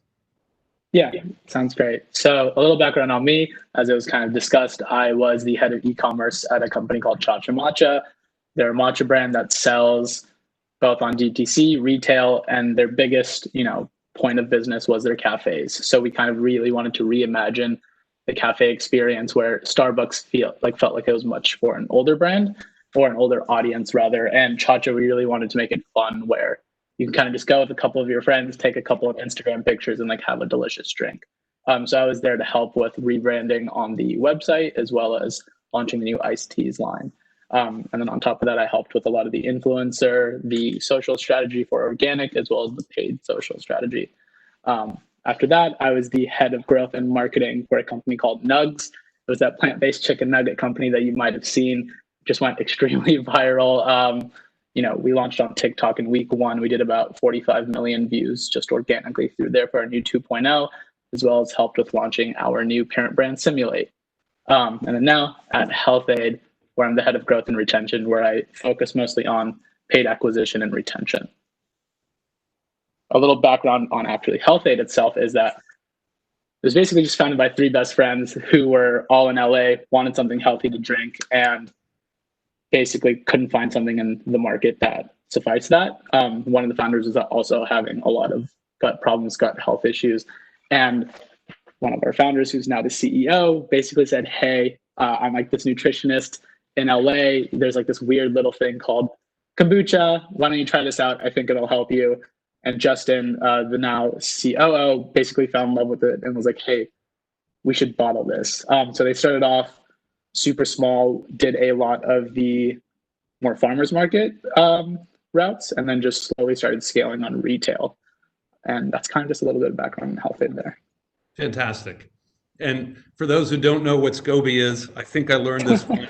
It's symbiotic culture of yeast and bacteria. Of bacteria and yeast, right? Yeah. So SCOBY is basically that little magical, let's call it superhero, that's basically digesting all those sugars that you'd find in this sugary black tea, and it's converting it into those acids and those healthy probiotics that you'll find in our beverage. Right.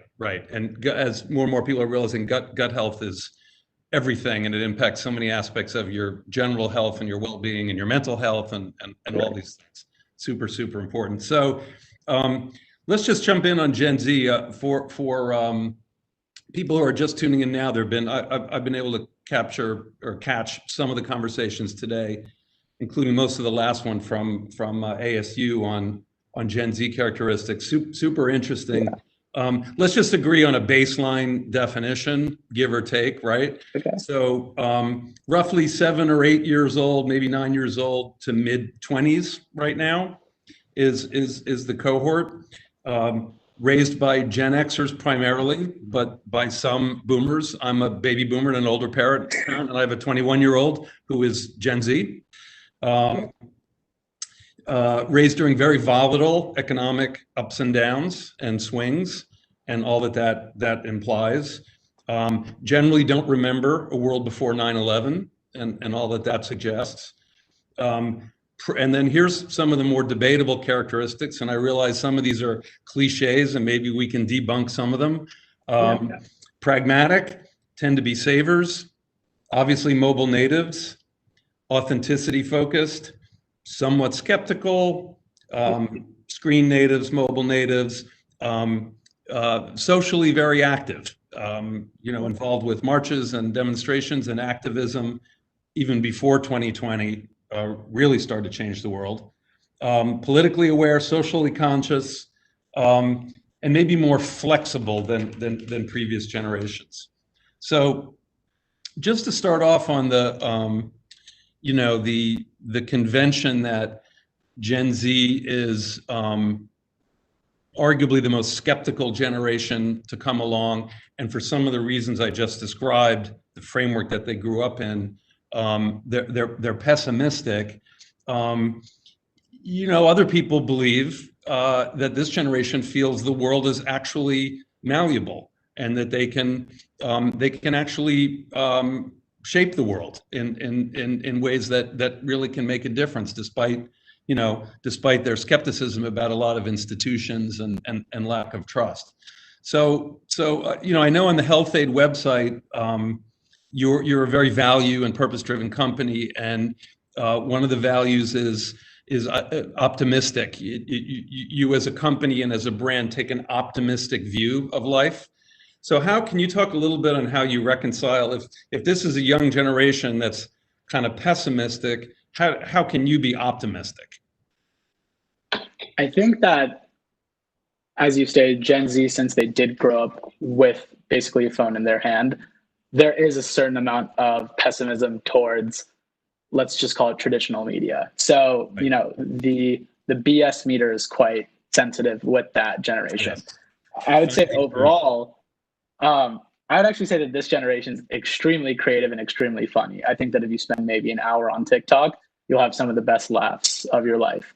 I would just say that there is this misrepresentation of that community just because it's a traditional marketer who's typically a little bit older, who hasn't really had enough time just kind of interacting with people in that younger audience, who tries the, traditional Coca-Cola, Pepsi style marketing, where it's much more like, here's just a refreshing drink. And I think that works for a certain audience, but in this audience, and this, especially this age range, you really want to come with value, you want to come with entertainment, as well as you want to be clear and concise with what you're saying, because they did grow up with their phones, their attention spans are quite short. So it's like, say what you can say, show it in a really cool way, and you'll see a lot of great kind of feedback from that mindset.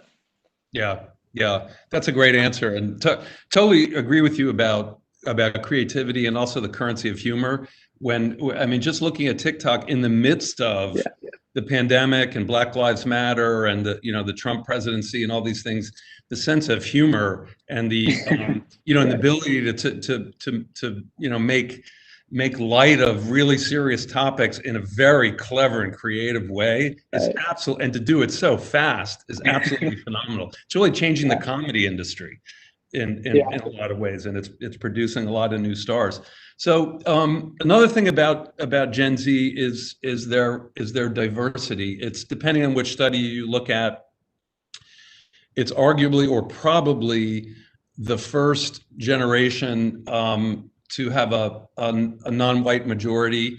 I saw a statistic last night that over 50% of kids 15 years old or younger in the US are non-white, or people of color, or from more varied and diverse cultures. So how do you, but as a marketer, you have to have a unified voice and you have to look at common denominators. How, as you do your marketing and your voice on social media and your presence and your community building as a brand, how do you think about diversity and inclusion and the many different types of people you market to now? So I think there's kind of two, and this is a great question. I think there's two really big styles here. I think a great one that we actually did is that we just launched our new product line called Health Aid Plus.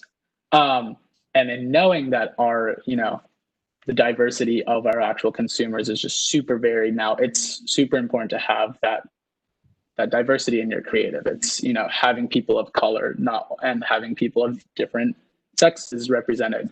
And then when it comes down to the actual paid media side of things, I think that every single group, while yes, it is very, diverse, kind of actually thinks in a very similar way. People with what they interact with on TikTok is, everything that blows up is almost everybody who's my friend, regardless of age, sex, gender, anything, beliefs, probably saw the same piece of content. So it's really just focusing on really fun, witty, creative that's super engaging and interesting. So an example for us was with Nugs, we took this like super highbrow take on a chicken nugget, which was classically this commoditized 30-cent thing that you can get at McDonald's. We basically made it look like an iPhone, where we just spent all this time in this post-production, 3D graphics, super crazy stop motion macro creative. And it was just one of the most shared things ever, where everybody was just like, this is great. Like, this is just so overdone. This is like something that's completely breaking my mind. It didn't really matter what, gender, sex, race, anything like that. It was just like fun, cool. I think that's what does really well on, digital right now. Yeah. Never heard the term highbrow and chicken nugget in the same sentence. That's right. Completely awesome. So yeah, I mean, that's kind of a good segue to my next question is this, this amazing burst of creativity and these tools and platforms that facilitate it, combined with, I think it's fair to say that attention spans get shorter with each generation. At Husey, we used to say 2 seconds is the new 3 seconds. And I don't know what the average, scroll time on TikTok is, but I'm guessing it's less than 2 seconds. Right? Maybe way less. And so that puts for your D2C efforts, that puts a lot of pressure on the creative, right? And it wasn't that long ago where people at Facebook would tell you if you could have in fact, someone once said this to me, you in your asset, you could have a picture of dog poop, but if the audience was targeted right and the pricing was right and the CTA was right, you could still, the ad would still perform well. Now it's, with the crowding on the Facebook platform and and now everything being sped up by so much e-commerce, so much mobile commerce, so much buying from your social feed. How does that pressure? I'll give you one more example. One company, D2C company, we're running a test with Jelly Smack now, has over 250 different pieces of creative in active rotation at any given time, right? So can you talk a little bit about that, about your creative strategy and this pressure it puts on you to iterate and to mix and match and to try new things and do it fast? Yeah, I think that from a iterative standpoint, what we can kind of do it is two ways. It's the actual targeting and then it's the actual creative. I think that in the past, like you were just saying, if you had hyper targeting for hyper small niche audience sets, Facebook would actually reward you for that. And that reward would be a low CPM. I think now where the industry has really shifted is that Facebook does a lot of that heavy lifting in terms of showing that creative to the right person. So it's now your goal to go and make as many versions of it as possible to give Facebook that opportunity to show it to the right individual. That's how I typically go about it. And so the way that I look at creative is that we do about 1 to 3 big campaigns a month. With that 1 to 3 big campaigns a month, we spend a lot of the time in the initial steps of just making sure that it's really cool, fun, and something that makes you like smile when you see it. Once we've gotten to that stage. Can I ask you, when you say a big campaign, for your definition, what describes a big A campaign? big campaign is something that represents the overwhelming majority of what we're pushing on paid.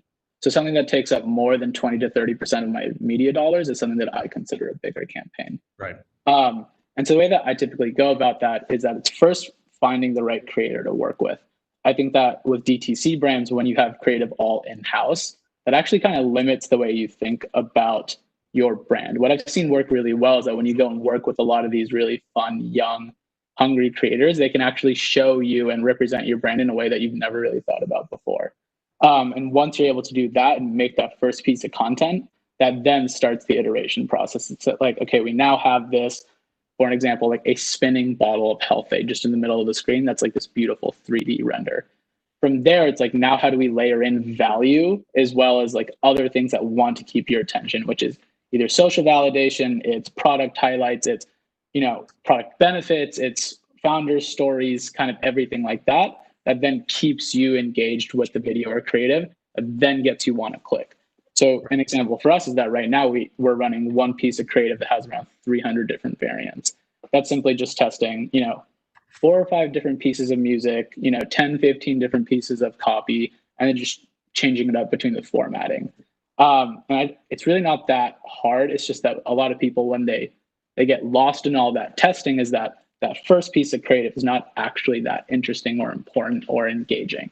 And that's why a lot of people are dropping off in DTC and there's so much noise, is that they just try to look like everybody else. It's kind of like a copycat game there. And I think that's a zero-sum game. Right. Yeah. And you can imagine the pressure, all that fast iteration and experimentation and growth hacker mentality with different creative assets.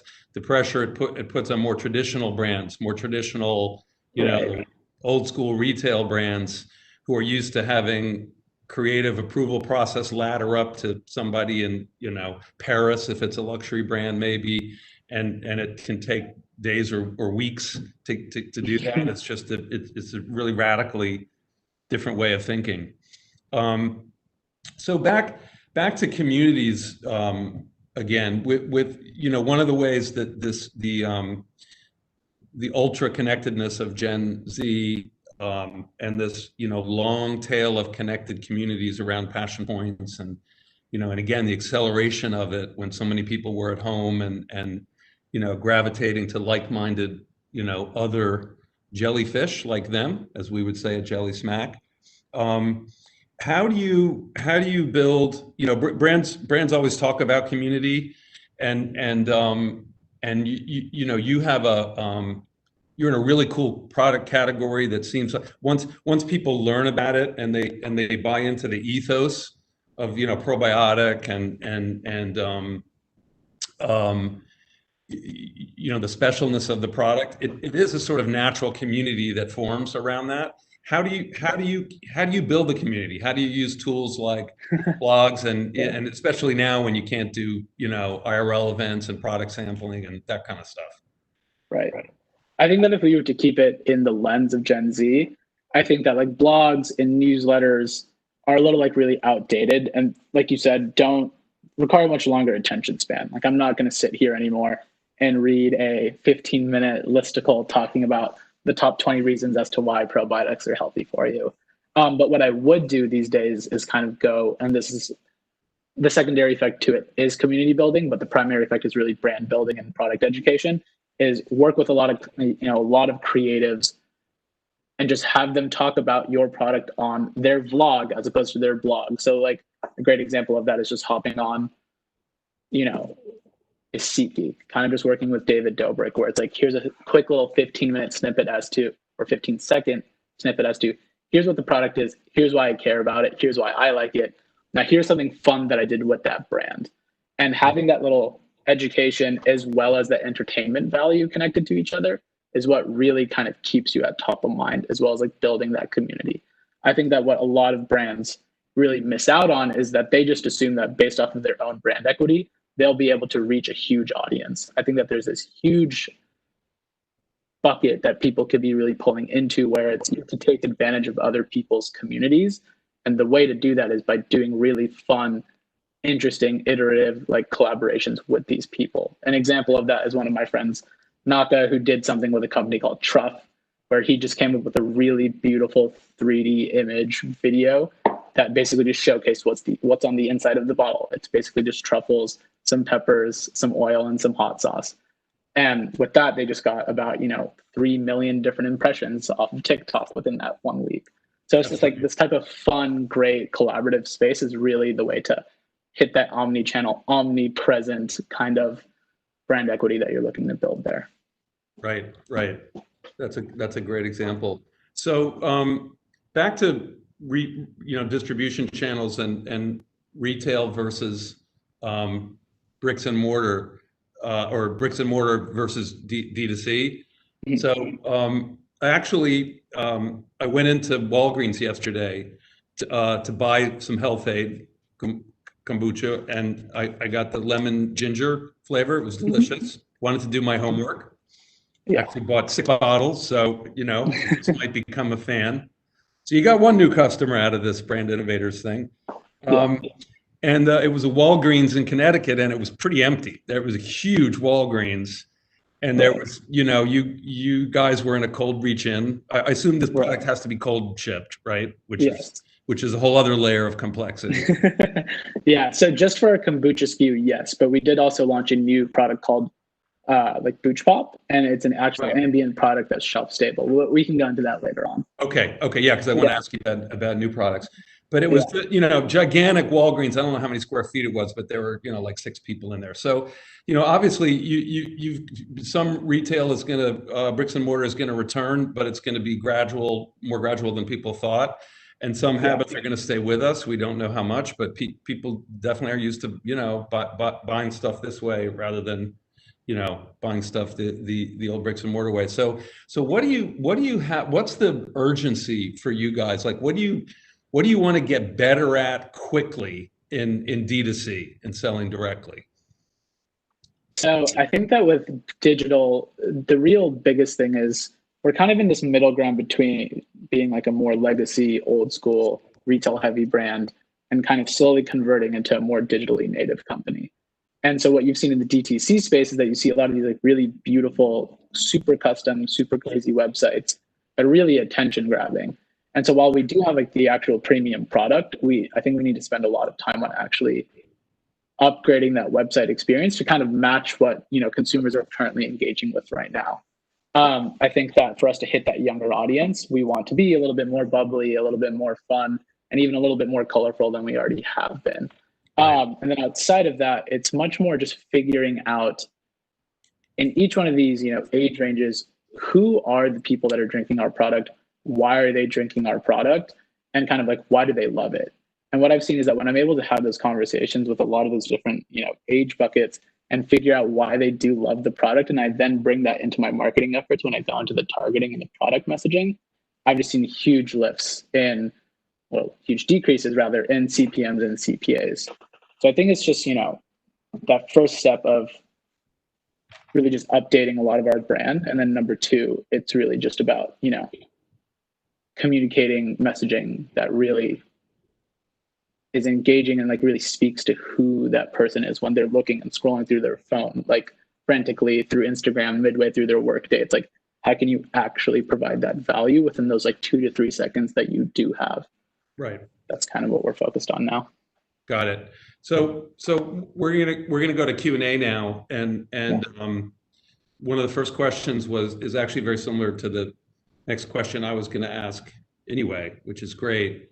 The question is, reaching Gen Z isn't just about having a solid TikTok strategy. What other types of new media and what content should brands be leveraging to reach younger audiences? And yeah, I was going to ask you to talk a little bit about some of the other channels and platforms that you've been having success with recently, and maybe identified a best practice or 2 that you could share with the audience.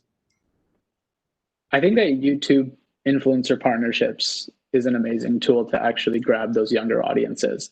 Yep. I would say that TikTok is a super young audience, and I would say that YouTube actually kind of built that hardcore user basis of this like younger generation, that a lot of people that are blowing up on TikTok actually have a really small YouTube audience. You could do a lot of things with them on their YouTube channel that where a lot of these brands are much lower in budgets, much smaller, much cheaper, but still really fun and engaging. From the actual channel diversity and kind of what's working for us, I think just from an actual ad platform, Facebook is still going to be the absolute best. I think that since so much attention is still spent on Instagram, it's really hard to beat that platform. And I know that Snapchat has done a lot in the most recent years to really build out their, who their audience and who their targeting is. But from an acquisition standpoint, as like a growth person, I still typically use Facebook and Instagram. Right.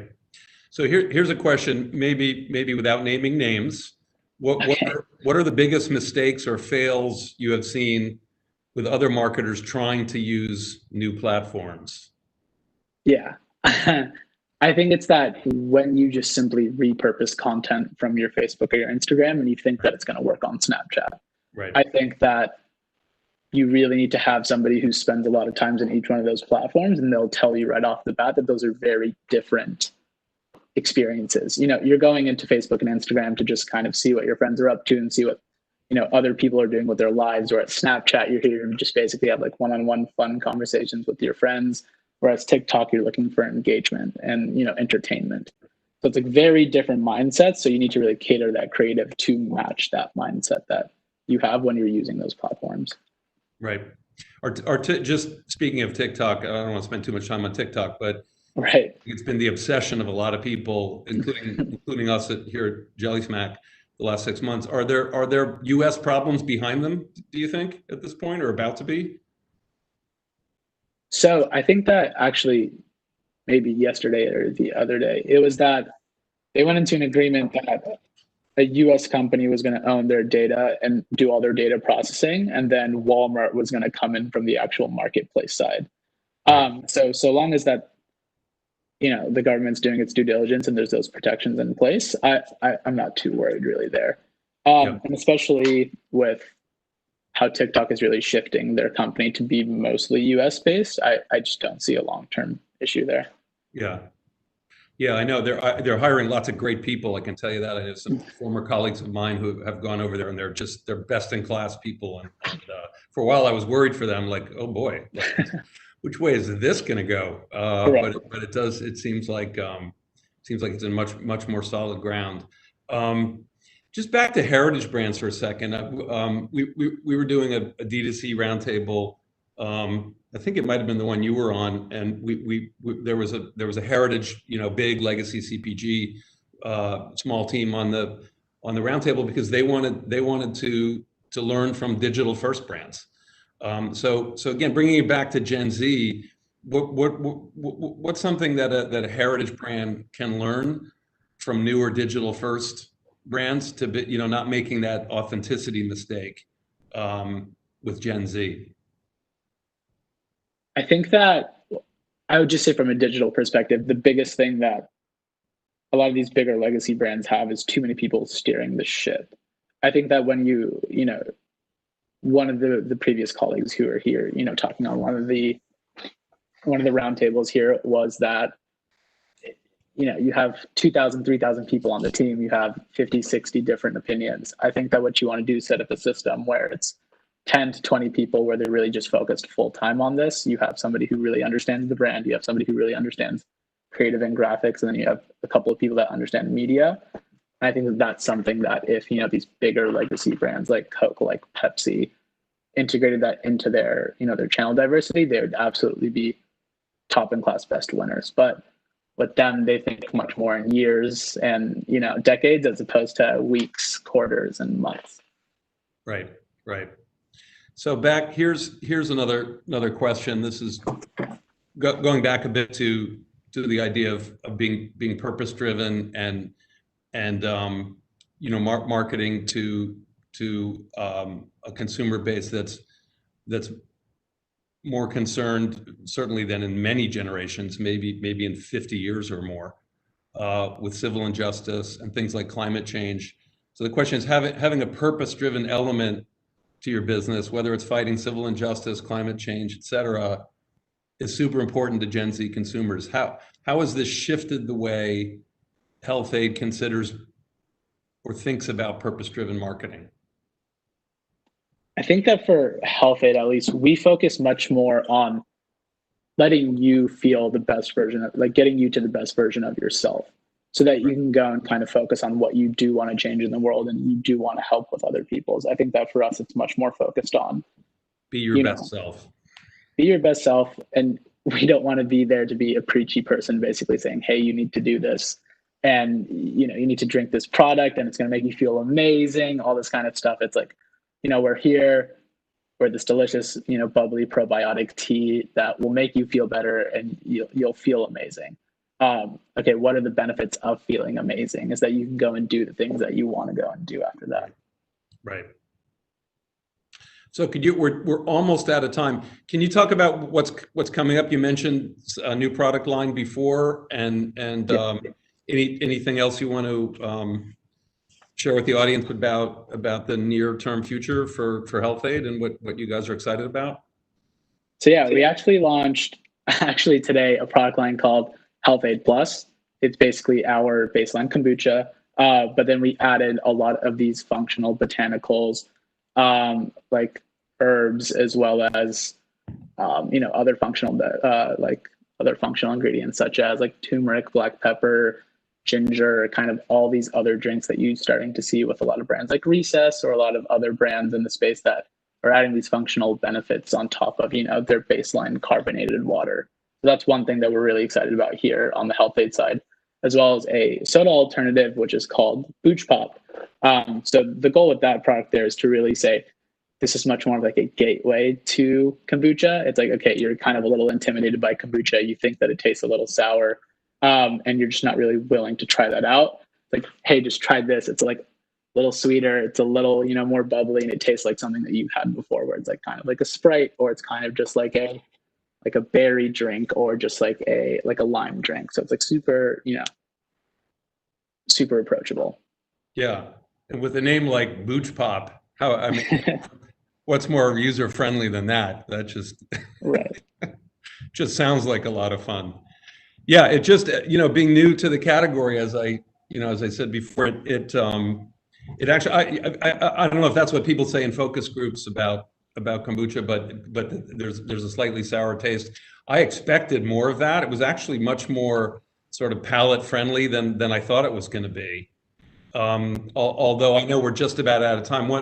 One thing I noticed is the packaging has a very distinct, the glass bottle and the shape of it has a very distinct sort of, I don't know, subtle message that there's a wellness thing happening there. Is that something you think about?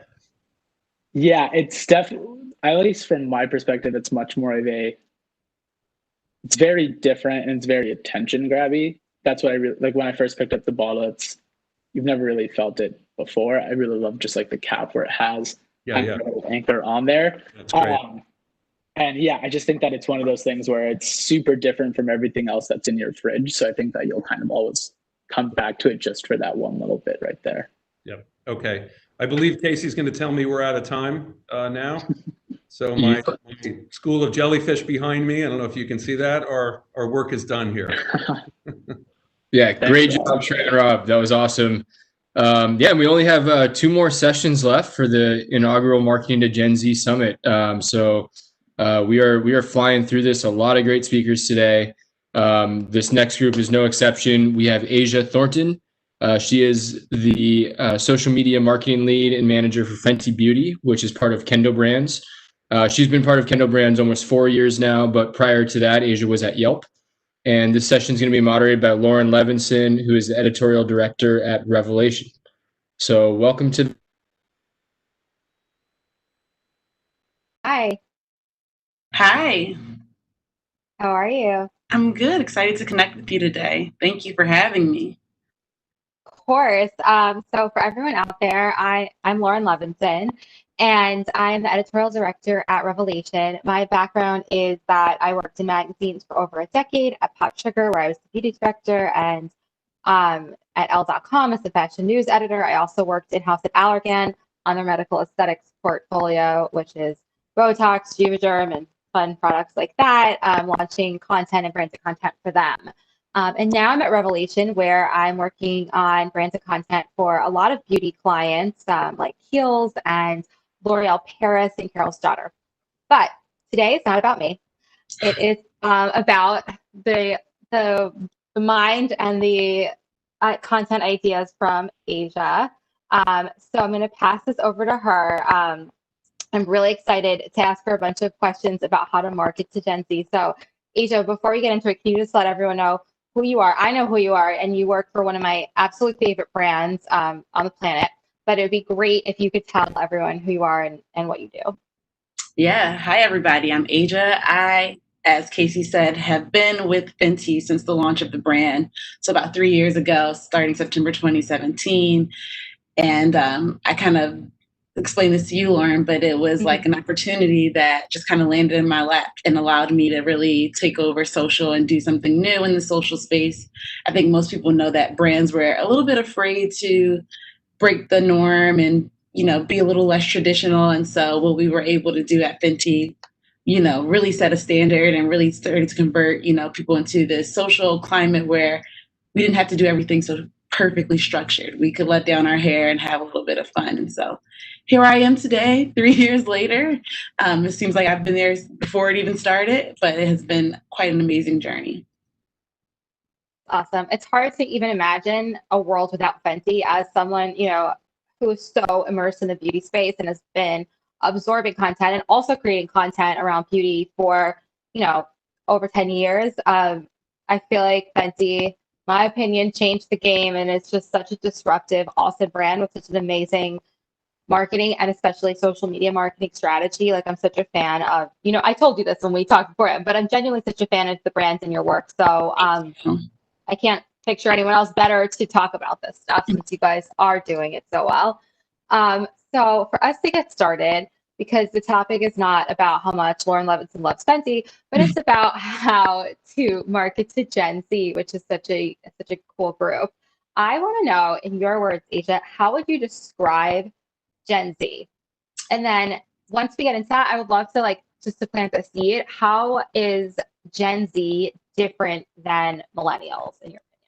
Yeah, I would say one of my favorite things about the Gen Z crew is that they're very diverse and they're very open to diversity. So whereas I think millennials have definitely tapped into that, but Gen Z is very action oriented. So they are diverse, but they're taking the next step. They're talking about it. They're fighting for social justice.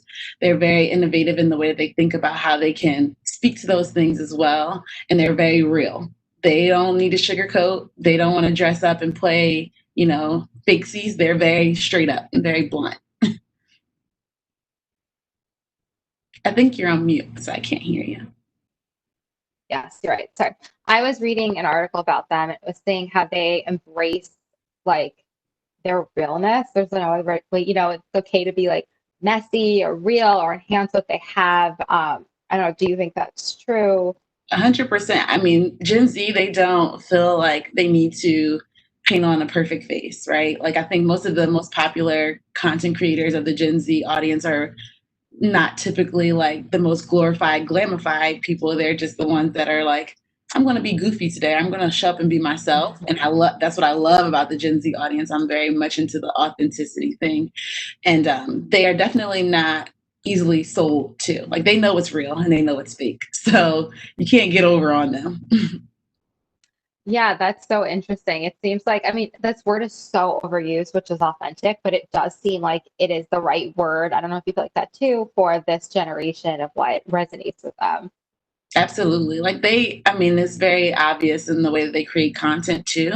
They're not really looking to be seen as perfect. They're looking to be seen as human. And that is something that I think is great moving forward. And I'm interested in seeing the trajectory of where does that realness and that authenticity take generations to come. That's very cool. So everyone for years was marketing to millennials. That was just such a part of the conversation. How would you describe the difference between Gen Z and millennials?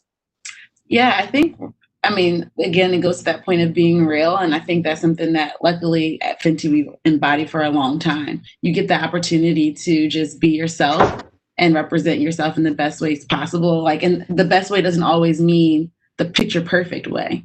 It's like, how does this really make a person feel when you present them a product? Do they feel like this is something that they can actually use? The other thing I would say with Gen Z is that if they think it's overpriced, they're not going to pay for it. They're going to find a way to make it themselves and make it the cheap way. So they really need that opportunity to feel like, I mean, they want to be sold, but they want to be sold in a way that feels like it makes sense. They're not going to spend like $1,000 on something if they think they can make it for themselves for $10. And that's something that I think a lot of brands are tapping into now. Like, how can we still make sure they feel like this is affordable for them and it's something that they really need? That's so interesting. I read that too. And then also I've been, exploring more about them. They're very into knowing what's in the products, like knowing information about the products. Like they're, they really care about, who's behind them, like everything. Do you agree with, I see you nodding, but what are your thoughts on that? I think it kind of goes into like their passion for social justice too, and like equal rights, or like what is the healthy thing to do. Like they're very vegan and animal friendly, and so they're invested in finding out that information in the background behind the products they're choosing because they want to do what's right. Some people, I think in the past, marketing was more so glamorized and glamified. Like, how can I look idealistic? How can I look like that picture perfect person? And they're like, no, I want to look like myself. And what can I do to best look like myself? So definitely agree there. Yes. The realness of my baby is walking through. Back for a walk. But yeah, that's 100% makes sense to me and feels, why this generation is so exciting specifically to market to. But, do you think that there is a big difference between them and millennials, or is it sort of the same? Like, what do you think some of the differences would be? I think millennials maybe have set the way, like they started the path. I think Gen Z is the 2.0. It's like now they're going to actually take action, right? You see a lot of things that Gen Zers do. They're not afraid to speak out on what they believe in. And so I think millennials have felt that way, but they haven't taken it to that level. Like Gen Zers aren't afraid to embarrass their parents on TikTok.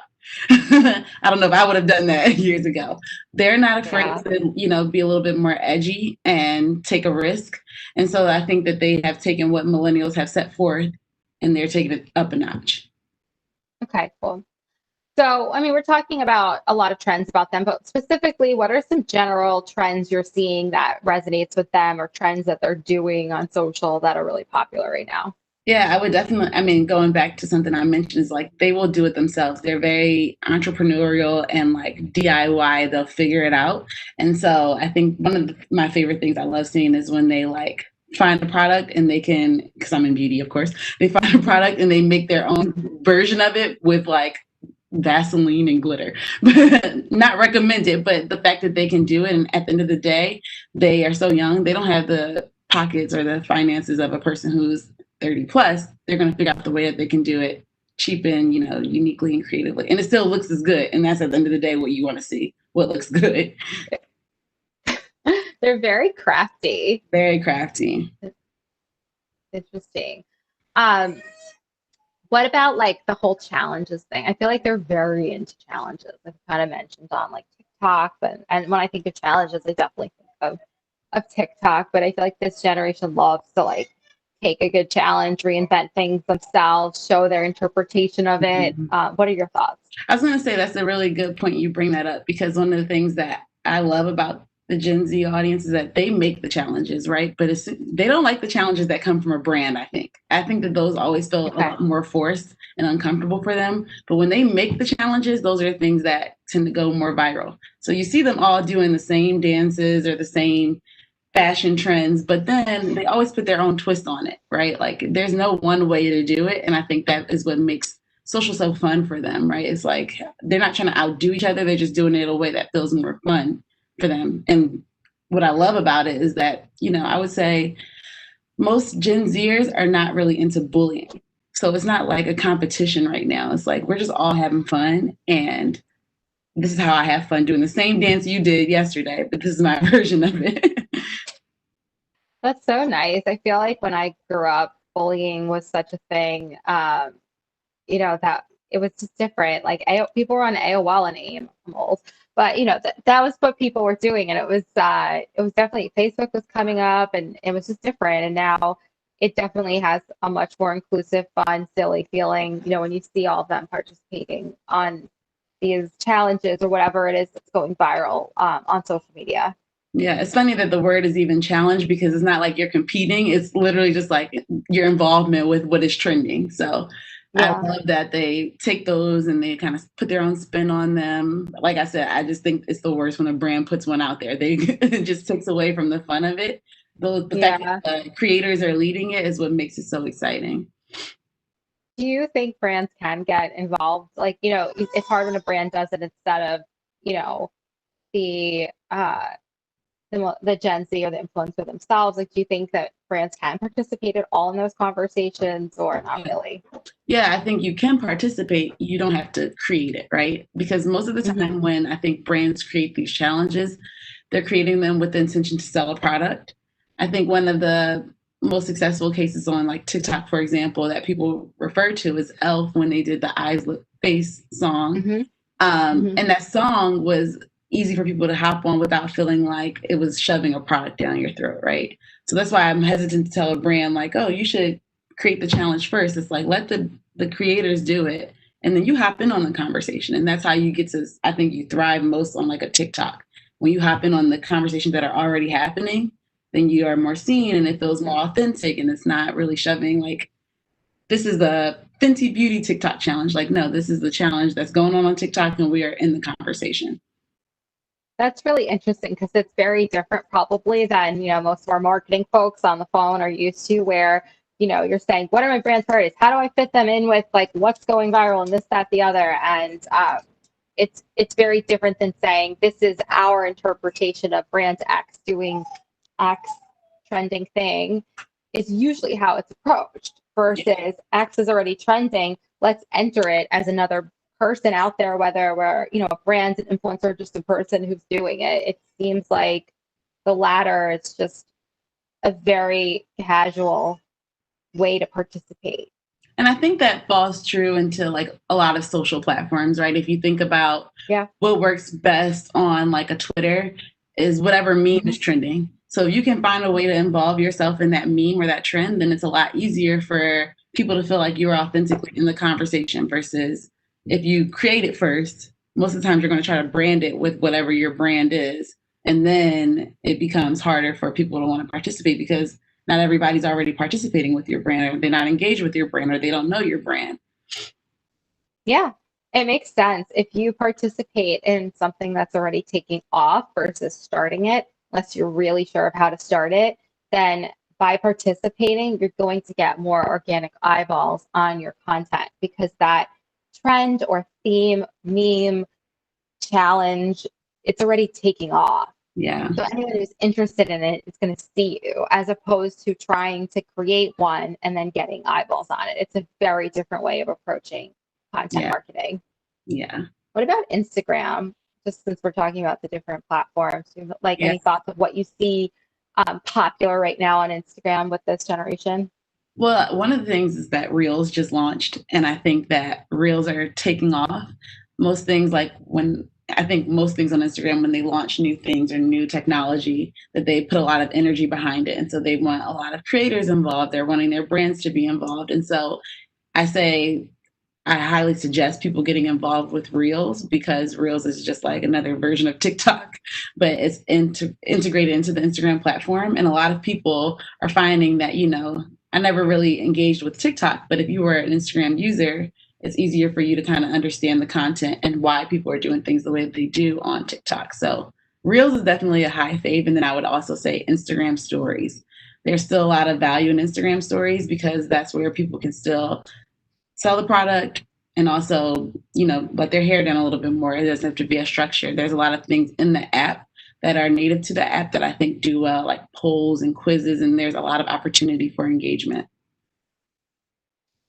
I love Instagram stories, and maybe that's because I'm upper millennial and it's probably more targeted at me. But what I love, and I don't know if you agree with this about Instagram stories, and you mentioned this, is that you can actually swipe up. And if it's done well, it's so effective that you could just provide a link right there. I mean, I am swiping up all the time. I'm verified, so I can add it to, I can use swipe up and I love seeing what people click on. I don't know what your thoughts are, because there's engagement and then there's just a direct link. Yeah, exactly. And that's where I think, I don't think Gen Zers are engaging with Instagram stories the way that millennials do, in all honesty, because they're not looking for that shopping experience, I think, when they're using social media apps. But for millennials, I think it's definitely a win. Like, we love to shop. We spend our money much more than Gen Zers do. So we're definitely looking to shop, and we're looking for that experience right away. And the fact that it's on demand, it's literally as soon as you swipe up, you get what you're looking for. So yes. Do you think Gen Z cares about this function somewhat? Maybe no. I don't think they do. Really? I think that if their favorite creators are doing it in a way that's authentic.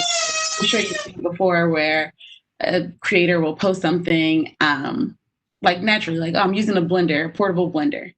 And I think that will be more exciting to a Gen Zer than if it's like, here's my ad for this company. Those things are where they want real. They really want real. So ad versus genuine experience, I think, yeah, wins always.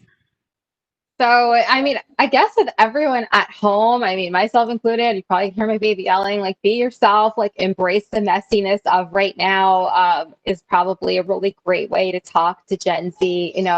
It's the opposite, like I said earlier, of like what a lot of people who, have these really polished, amazing marketing backgrounds are told, which is, have it be polished, have everything be in this, one lens and this one color and font. And no, you're not, but that goes against traditional marketing where it's a consistent message. Like, do you think you can have a consistent message and still be messy and authentic? Absolutely. Absolutely. I think that they're the best way to do that. I think what people think is traditional marketing is that aesthetic, right? Like, I think back to when Instagram first started and brands really became popular on Instagram. It was all about making your Instagram profile look like a magazine book. Like, you're like paging through a magazine, and that's not what's popular anymore. It's like chaos is popular almost, but when you look at what is being messaged, it's not necessarily chaos, right? Like, there's still some type of theme. There's a story that's being told throughout the content. And so, yes, while it might not seem like traditional structure, there's still opportunity to tell the same story across the board, and synchronizing that across everything, I think, is the best strategy. All your social platforms should be telling the same story at the same time as your website. Like, we should all be aligned and in lockstep, So interesting. So what I'm hearing is you can have branding run through a very authentic, very real, almost messy, strategy. It's just not going to look the way we thought it would look back in the day, when we were marketing to boomers and even millennials. Yeah, 100%. Gen X. So we touched on this, but I think it's important to bring it back. So we know that being inclusive is really important to Gen Z. And, you're at a brand that is like by DNA has always been inclusive back in the day. Like, it was very buzzy. I remember covering it when I was at Pop Sugar, that Fenty launched with 40 foundation shades. They were like, you guys were leading the pack in terms of this. And it was, a really big deal in beauty, and everybody was really excited about it. And now, like, the standards have really changed, and that, like, what's expected. And this generation really cares about that. So why do you think it's so important, and how can brands make sure they're, doing this right? Yeah, I think just kind of something I've hit on before, and like I can't hit on it hard enough though, is that they believe in what's right and they want to do what's real. And so when you look at the direction, I think, especially this country, the direction that we're going, we're in hopefully a positive social change movement, right? The Gen Zers believe in that. They speak out on it. They want to fight for what they believe is right, which is very interesting because most of them can't even like vote right now. So interesting. But they believe in it and they stand up for it. And so the best part about that is that they will be the next generation that's 20 plus years old, and they'll be 30 plus. And so they're helping to form that change that's hopefully long-term change. And I think that what, you know, millennials have done is we set the path. We said we're going to do it a little bit too, like we're trying. And each year, I think, or each generation brings something new forward. So Gen Zers, I think, are the action-oriented ones. They're like, we're going to take action, we're going to protest, or we're going to vote, or we're going to talk about voting, and we're going to black out our Instagrams. Like, they do a lot of things that, you know, millennials didn't actually have the opportunity to do because the social space was so different then. Like, the way people stand up for, the way you have access to everything on your phone now is exactly why we need Gen Zers to really believe in inclusivity and really fight for it. No, we have a lot of, there's a lot, if anyone from Gen Z is watching this, there's a lot of pressure on you. We're counting on you. But sometimes it really does feel like that. They seem to be, you know, just this a really amazing group that have just these really strong, passionate ideals. And when it comes, like, you know, we're talking a lot of like high level themes about them, but I think that how this executes to strategy for those on the call who want to market to them is that make sure that you are hitting these things and you're talking to it and it's coming from an authentic place from your brand. You know, I don't think brands should just change, this is my opinion, change who they are to market to them, but just make sure that you're doing it in a smart way that does hit some of these buckets when it makes sense, when there's an overlap. Yeah, and I think, you know, there are two different ways to look at that too. Like, I think one, I'm on a founder-led brand, so that's amazing because you have that support of your founder. But then for brands who aren't necessarily founder-led, you really have an opportunity to take a stand and really kind of break the stereotypical, like, big, this is the formal way we do things. We don't speak on things. We don't talk about things. Like, it's an opportunity to be disruptive. And I think Gen Zers will help push that message forward. When they see their brands do it, they're like, oh yeah, absolutely. Like, I think Ben & Jerry's is a prime example. They're like, I'm going to say it. They don't care. They don't bite their tongue. And I think that's something that resonates, you know. It's hit millennials. Everybody knows Ben & Jerry's. And now Gen Zers love Ben & Jerry's. It's like, when the brand does that, they give the opportunity for a Gen Zer to feel welcomed by them.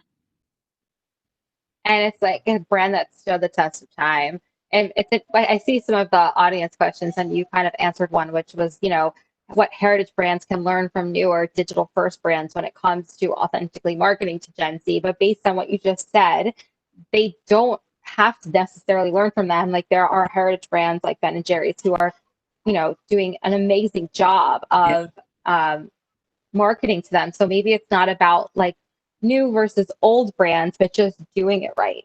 Yeah, if you learn their talk and their walk and you just kind of blend in naturally, I think Gen Zers are open to it. Like, you just have to kind of place yourself in there. Like, okay, I can jump in this conversation too, but do it in a way that feels real, that feels true to your brand. But also, you know, one of the things that I try my hardest to share with people is that if you are being yourself and doing things for the right reason, it will naturally come off as authentic. So if you're doing it for the right reason and with genuine intent, I think Gen Zers will feel that. And then they say, okay, I like that brand. They resonate a little bit with me. So it goes back to the theme that's been kind of pulsing through this whole talk, is that get in on their conversation. Like, learn who they are, get to know them. They're not judgy. It's okay if you're not a new, you know, DTC brand or something, you know, buzzy and sexy. Like, if you're smart about it and you're being authentic to yourself and you're being part of their conversation, they're gonna probably let you in. So it is like very different than, you know, a lot of the old school marketing tactics. It's just getting in there and being part of their world instead of, you know, reinventing anything. Yeah, I don't think the Gen Zers are willing to change for us. I think we have to be willing to change for them. That makes sense. So another question that I see coming from the audience that also is one of the questions we talked about is it's just about which platforms are really popular with them. And we've touched on this, but, you know, people out there listening, they want to know, you know, you should have a solid TikTok strategy for as long as we can be on TikTok. But, you know, what other, you know, new media or, you know, platforms should content brands be using to reach younger audiences? Yeah, one thing I think I'm diverging a little bit, but I think it's really important if you know a Gen Zer to have a conversation with the Gen Zer. So that's how you find out a lot of information, right? Like, we know TikTok is the most obvious. It's the most talked about right now. I think that's where Gen Z really blew up and like showed us how it's done. But then you think of like YouTube. YouTube is still resonating with Gen Zers because that's their new day TV. Like they grew up watching YouTube. They love vlogs. They love being in the life of their favorite creators. And so that's like that's TV for them. And that is something that I don't think is going away anytime soon. I think that they will continue to use YouTube. Even babies now love YouTube. So it really is a platform. My baby loves YouTube. I have a 9-month-old, loves YouTube. We put YouTube videos on all day. Sorry. Okay. I know we're not supposed to do screen time. I'm so sorry if anyone's out there judging people. Like she's in the car or something. Like we put on like nursery rhymes and she loves it. So you're right. I know I'm giving away too much, but yeah, I think that that's a really good point that you brought up YouTube, and not to be forgotten. You know, it's so different to create an authentic, you know, scrappy, real YouTube video and put marketing money behind that versus the money that you would put behind, say, creating a TV ad. And you know, it's not apples to apples, but it is comparable. Yeah, highly produced content just doesn't perform the same for Gen Zers. It doesn't resonate. They don't like, I mean, I work in beauty, so for me, I noticed that they don't like super like perfect glamorized makeup, like the stuff that I grew up loving. They like butterflies on their face and like really wild, like rainbow looks. Like they love to be colorful, or they want to be very simple. They want to have a natural face and a lip gloss on. It's like two extremes with them. It's like they're very, you know, they're very unique. They're so unique, which is why I love Gen Z. They're great. I know. I see we're running out of time. So probably last question, though I feel like I could talk to you about this for hours, is right now, personally, like what inspires you when it comes to social media and creating content for Gen Z? Like, you know, we know the big themes and what works, but, you know, where do you find inspiration right now? Like I said, I talk to Gen Zers, and like that is the best thing you can do if you have a child, if you have nieces, nephews, anyone around you. They just somehow know how to tell you things to explore that you never thought about. Like I've had Gen Zers who have shown me viral creators on TikTok that I never knew about. And those are things that you can't get in a store. You just have to be, I think human interaction is so important. And like having those conversations really will open you up to things that you just never even thought about. Like I had never even tested TikTok the way I did until I sat with a Gen Zer. So you need to socialize to be social on social media. That's the best way you can put it. All right. Hey, Asia and Lauren. Hi. Just wrapping up. Great conversation. I'm curious. So we heard from Martin earlier that they did like an intern program to involved. Sounds like you really advocate talking to Gen Zers and actually getting their feedback, and it's helped you a lot. For people who don't have like you know, a child or niece and nephews, like are there any other ways that you recommend that brands can like really get feedback from Gen Zs? Like how do they get that if they don't have one, you know, on their couch playing video games? Yeah, I mean, I think if you can't talk to one, you dive into the platforms that they're interested in. Like you need to spend at least 2 hours a day on TikTok. I always say that. That's the best way to really learn that audience. I think that they have and especially because the algorithm of TikTok is so unique where you can get so many different types of content. Highly recommend doing that. I think that's how I stay up on the trends, and it makes you feel like you are a part of that community. So I think just kind of putting yourself in that space is the same thing as marketing overall. You want to learn everything about marketing, then you need to be reading everything about marketing. You need to be taking place in all the conversations in the best ways you can. Nice. Put yourself out there. And for someone who uses TikTok, just for those of you who haven't, it is not hard to spend 2 hours on TikTok. Like time just disappears. It's pretty fun. Well, thank you so much, Lauren and Asia. We have one more session left. So for our next speaker, we're going to invite Marquise Watts. Marquise is the president of brand strategy at Clutch Sports Group. And before that, he's worked with some pretty iconic brands in the sports world like Adidas and Under Armour. So we'll also welcome our very own Andrew Hamp to the stage to moderate the session. So Andrew and Marquise, can you guys hear me? I can. Excellent. All right, I'll pass the mic to you. Awesome. Thank you, Casey. Hi, Marquise. So nice to officially meet you today and close out a very exciting, jam-packed day of programming for everyone. Awesome. Thanks for having me. Of course, of course. So Marquise, we're the last session, like I said, of a 6-hour day, so we got to really bring this home. But I feel confident in the substance of the conversation we have to dig into here. So before we dive in, Marquise, I want to make sure that the audience knows a little bit more about your background. You are you lead the marketing and corporate partnership department at Clutch Sports Group, where you identify ways to align brands with athletes through authentic storytelling. And as Casey just mentioned in his introduction to us, before your time at Clutch Sports, you spent several years with Adidas, where you led the global basketball sports marketing department and managed a $100 million budget. You also oversaw the signing of some of the NBA's top players.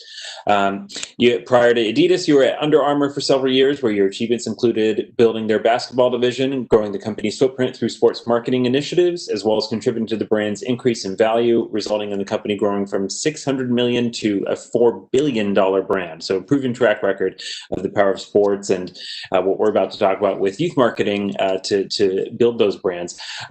You all, Marquise, just so you guys are aware, also started as a former college basketball player himself and currently sits on the board of directors for the Play Equity Fund, which is a Los Angeles-based organization focused on bringing the transformational power of sports and play for all children, regardless of zip code, to help bridge the achievement gap between Black and white communities. All right, so sorry to interrupt you, Andrew. Real quick, this is Casey. We would love to see you as well. I'm sure it's awkward for Marquise also to not be able to see his moderator. All right, 1 second. How do we... Excellent. Thank you. All right, I'll take it.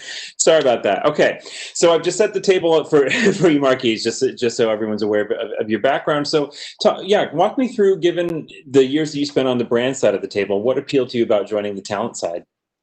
I think that like the great thing about being on the brand side, right? You in big companies and global companies like Adidas or Under Armour in my past, like you get to see through the lens of the brand and also understand like budgets and you're constantly trying to find ways to reach the consumer, right? So you get a feel for whether you are on the sports marketing side or brand marketing, PR, like a full 360 lens into things. And really like, then you get to look at the like business of it, especially with those two companies, at how it plays into retail. Cause at the end of the day, it's all about selling shoes and apparel.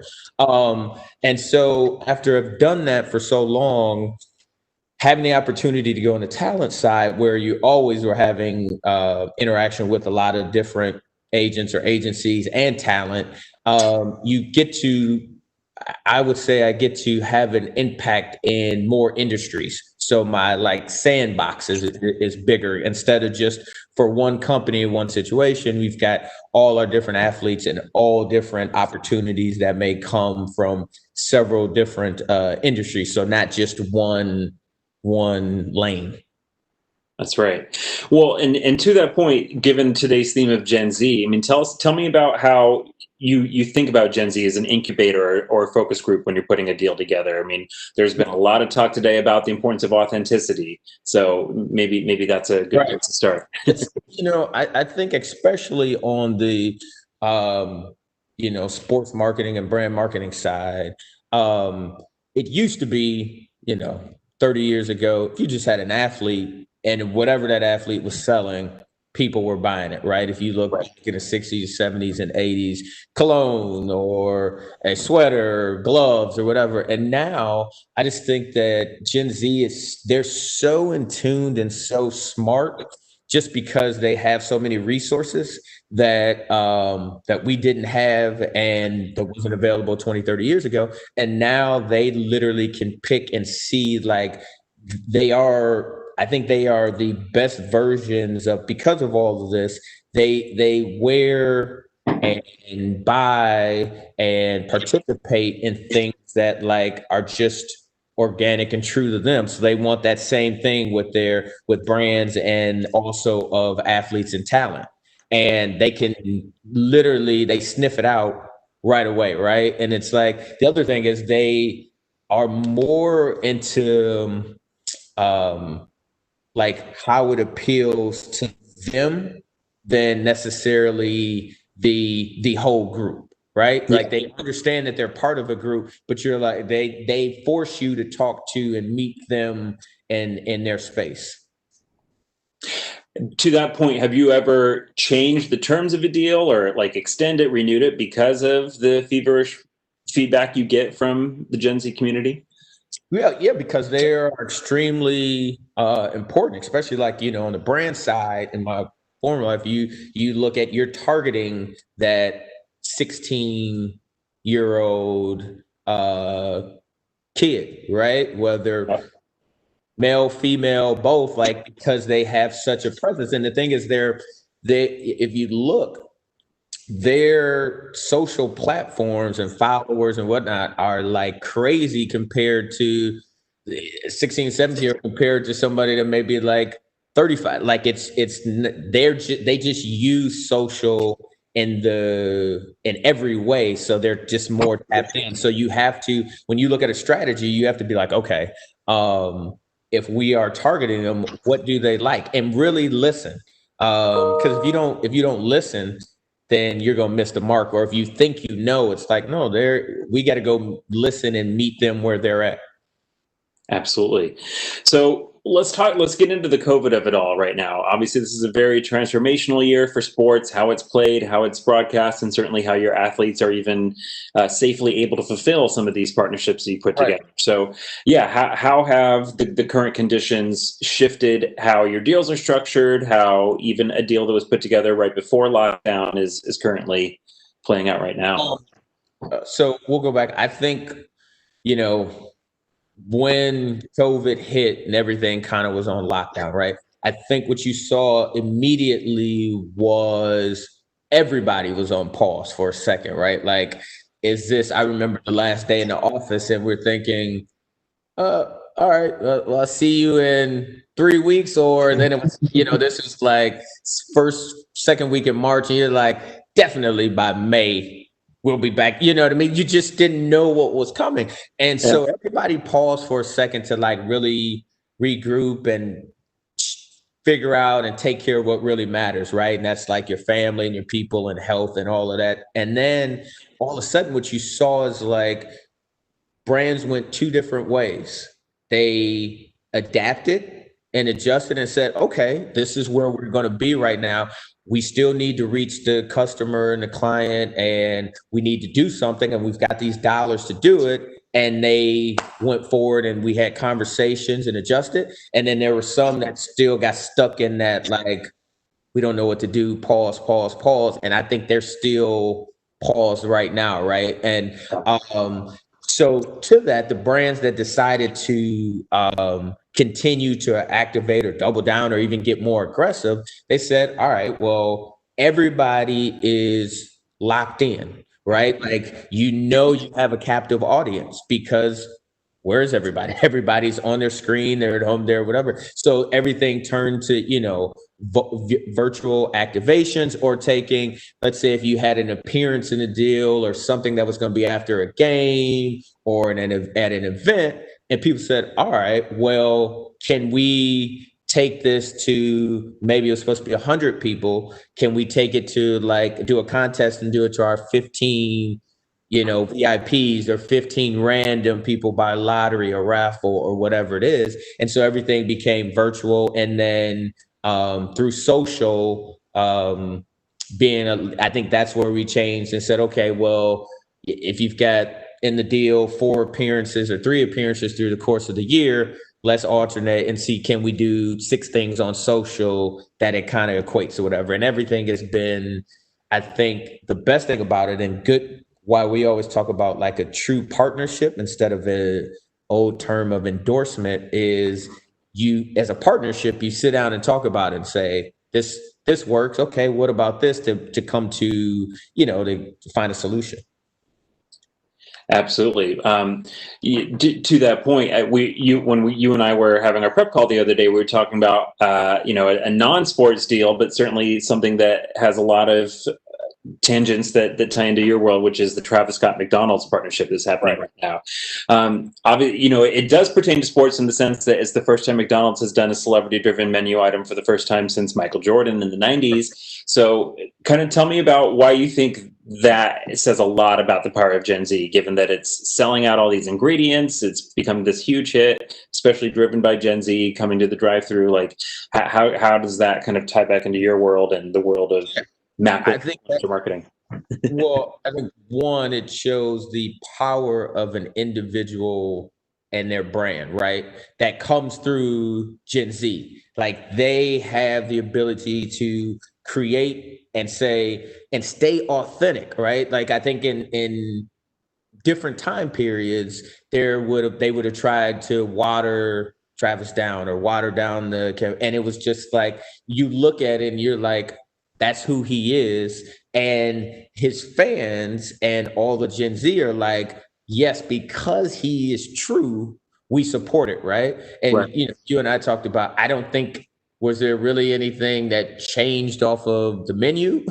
No, you know what I mean? It's like, it's been that way for a bunch of years, but because you had a different outlook on it, right? It was like a refresh for McDonald's. They looked at it and said, okay, all right, well, we need to connect. And they know that Gen Z demographic is so powerful and so strong. And I think I thought it was really cool to see them lean in like that from a traditionally conservative brand that said, you know what, even them, like we talked about, like you adapt or you die in that. And so, and they're like, hey, we need to reinvent, and that's where we are.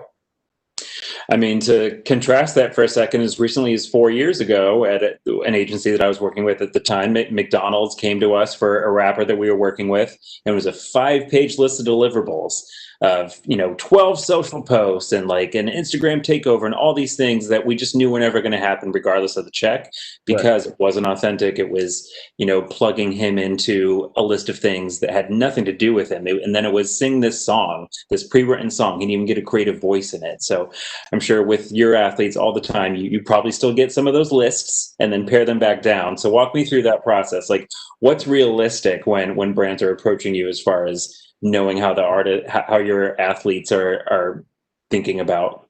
Well, I think the first thing is like, I would say, being on that side, a big piece of that is brands got to do their homework, right?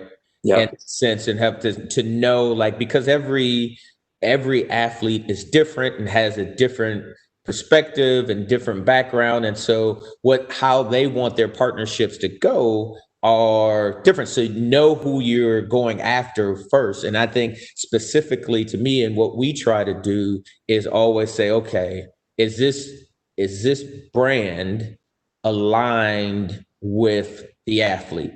And so by that, I mean, like, there are some athletes that choose to be very, very selective of their brand and who they partner with. And then also that they want to keep it at a certain level of like premium, what it means to consumer, what it means public ear, right? So those things have to align. And then after that, it becomes, I think, understand that although it's an athlete, that's a human being, right? So that human being has a voice, has a say, and like, just be considerate of that. And I think the best way I've always had success in approaching these, to get to a deal point in the initial conversation. If somebody is like, here it is, this is the deal, this is how it's gonna be, get back to us tomorrow. It's like, hey, you know what? Let's not even go down that path, because you're not trying to have a partnership. You want to basically, use somebody's likeness for something that you've already decided. And most of our clients, and most in this day and age, that just doesn't fit. That's right. Going back to your earlier point about, given all the behavioral and categorical shifts that COVID has accelerated, are you seeing new categories of brands or types of companies coming into sports who might not have as much previously? What are some? I think it was just interesting. I think you'll see more companies in like the tech space, the tech, and then like fitness, where I think fitness and cooking, and that in cooking, I mean, and just like what COVID has shown us is made us all more human, right? Like when you're on Zooms and when you're talking like this, you see like art in somebody's house. You see their kid real fast. You see their bedroom. You see whatever. You see things like, oh, I use that blender or I use whatever, right? So I think what is done is allowed brands to see like, yeah, we would like to see that person working out. Like we know they're fit and they're an athlete, but what do they do when it's not, if they're a football player or a basketball player, not when they're basketball specifically training or whatever, but we'd like to see them in a yoga class, or we'd like to see them in just in wealth and health, or like in mental health, right? Just in fitness, because that's so much a part of everything else. So I'm seeing a lot of that. And then in the tech space, I just think that you see a lot of tech companies that are saying, well, if they want, like, sports is the biggest platform, especially in the US, when you look at like basketball, especially, or football, if you want to reach so many Gen Zs or just people in general, you look at like, okay, where are industries that are on right now that we can actually, we may not be able to go to the game, but you can see them or watch it. And then how do we connect with those athletes who most of them have been building their social and their brands since they were 14, 15, 16, 17 years old. So there's a natural synergy. Absolutely. Yeah. I'm sure most of the talent you work with, if they're not Gen Z themselves, they're, millennial adjacent. So they certainly are of the target audience as well. Let's talk about, including the previous session right before, as we heard Asia from Fenty talk about, the affordability factor, right? Like if you sell something to Gen Z that they think they can either do themselves because they can't afford what you're selling it to them for, or it doesn't have the perceived value, how do you kind of get around that? I mean, obviously sneaker drops are still a huge thing, exclusive merch. So when do you find that Gen Z will spend on a premium product? You know what? I think one, as you see, especially in the sneaker world, when it's exclusive, right? When they think that it's something that won't necessarily be around in 2 months, or you won't be able to have access to. And Gen Z is extremely smart, and also being able to say, well, if I do purchase something, can I monetize it and sell it later or keep it or whatever? They have I've got nephews and nieces that are in high school, and the way they sell shoes and apparel and different things is like fascinating. They're all like little entrepreneurs, right? Where I'm like, geez, that's kind of, you got to pay attention to that. I think that's like part of their thing, but I think Gen Z will spend when they feel it's worthy and appropriate, right? When you know what I mean? Like when they can either tell that like a brand costs more because the brand takes it's organic, or it's good for the environment, or whatever. So then they're like, okay, yes, it costs a little more, but this company is helping my life indirectly, right? Like they said. So I think they really, really have tapped into that. Whereas you could have, oh yeah, I can get that for a lot cheaper, but it's bad for me. It's bad for the planet. And so then they're like, nah, I would rather spend more to have a more eco-friendly product. I think that's one thing that we look at. Then also, I think in my former life, I always looked at this like, I think the Gen Z still spends the same amount of money. Like if let's take it to like in apparel or footwear, or just like in wardrobe, right? I think that if they had $200 compared to someone 15 years ago, still about the same amount of money. But the difference is Gen Z is great in saying, you know what? I'm going to spend X on this instead of in the past. Okay, shoes cost $189. I'm going to get those, and it's great. Now they're like, they look at it holistically in an outfit like, let me go and get these shoes right here at $89. I'm gonna go to this wherever and there, and I can get this great T-shirt at X. and then I can go get these shorts or this dress or the sweatshirt, and now I have this whole outfit, and I got that for the same amount that somebody 15 years ago or 10 years ago was just buying the shoes. So I think they are so, like, again, I give them so much credit because they are able to be way more creative just in thought, but also in creative in how they spend their money. Absolutely. So the volume of product is up, even if the volume dollar-wise is flat. Right. And I think you've seen that even like in certain areas where sneakers and different things have gone, the price of them actually have come lower. Now you may see the craziness if they're like sold out and people are paying on the resale market, but from a true retail standpoint, you see a lot of that. I think that price has come down on certain things to accommodate for Gen Z. Absolutely. So we've got about 8 minutes left. For those of you still joining us, feel free to drop any questions you may have in the chat while we let the audience submit a couple. One thing I want to touch on is what you said earlier about certainly Gen Z is going to hold brands accountable more than ever for issues like sustainability. Given the events of the last 4 months, how much is social justice coming up on both sides of the table? How is talent holding brands accountable and vice versa?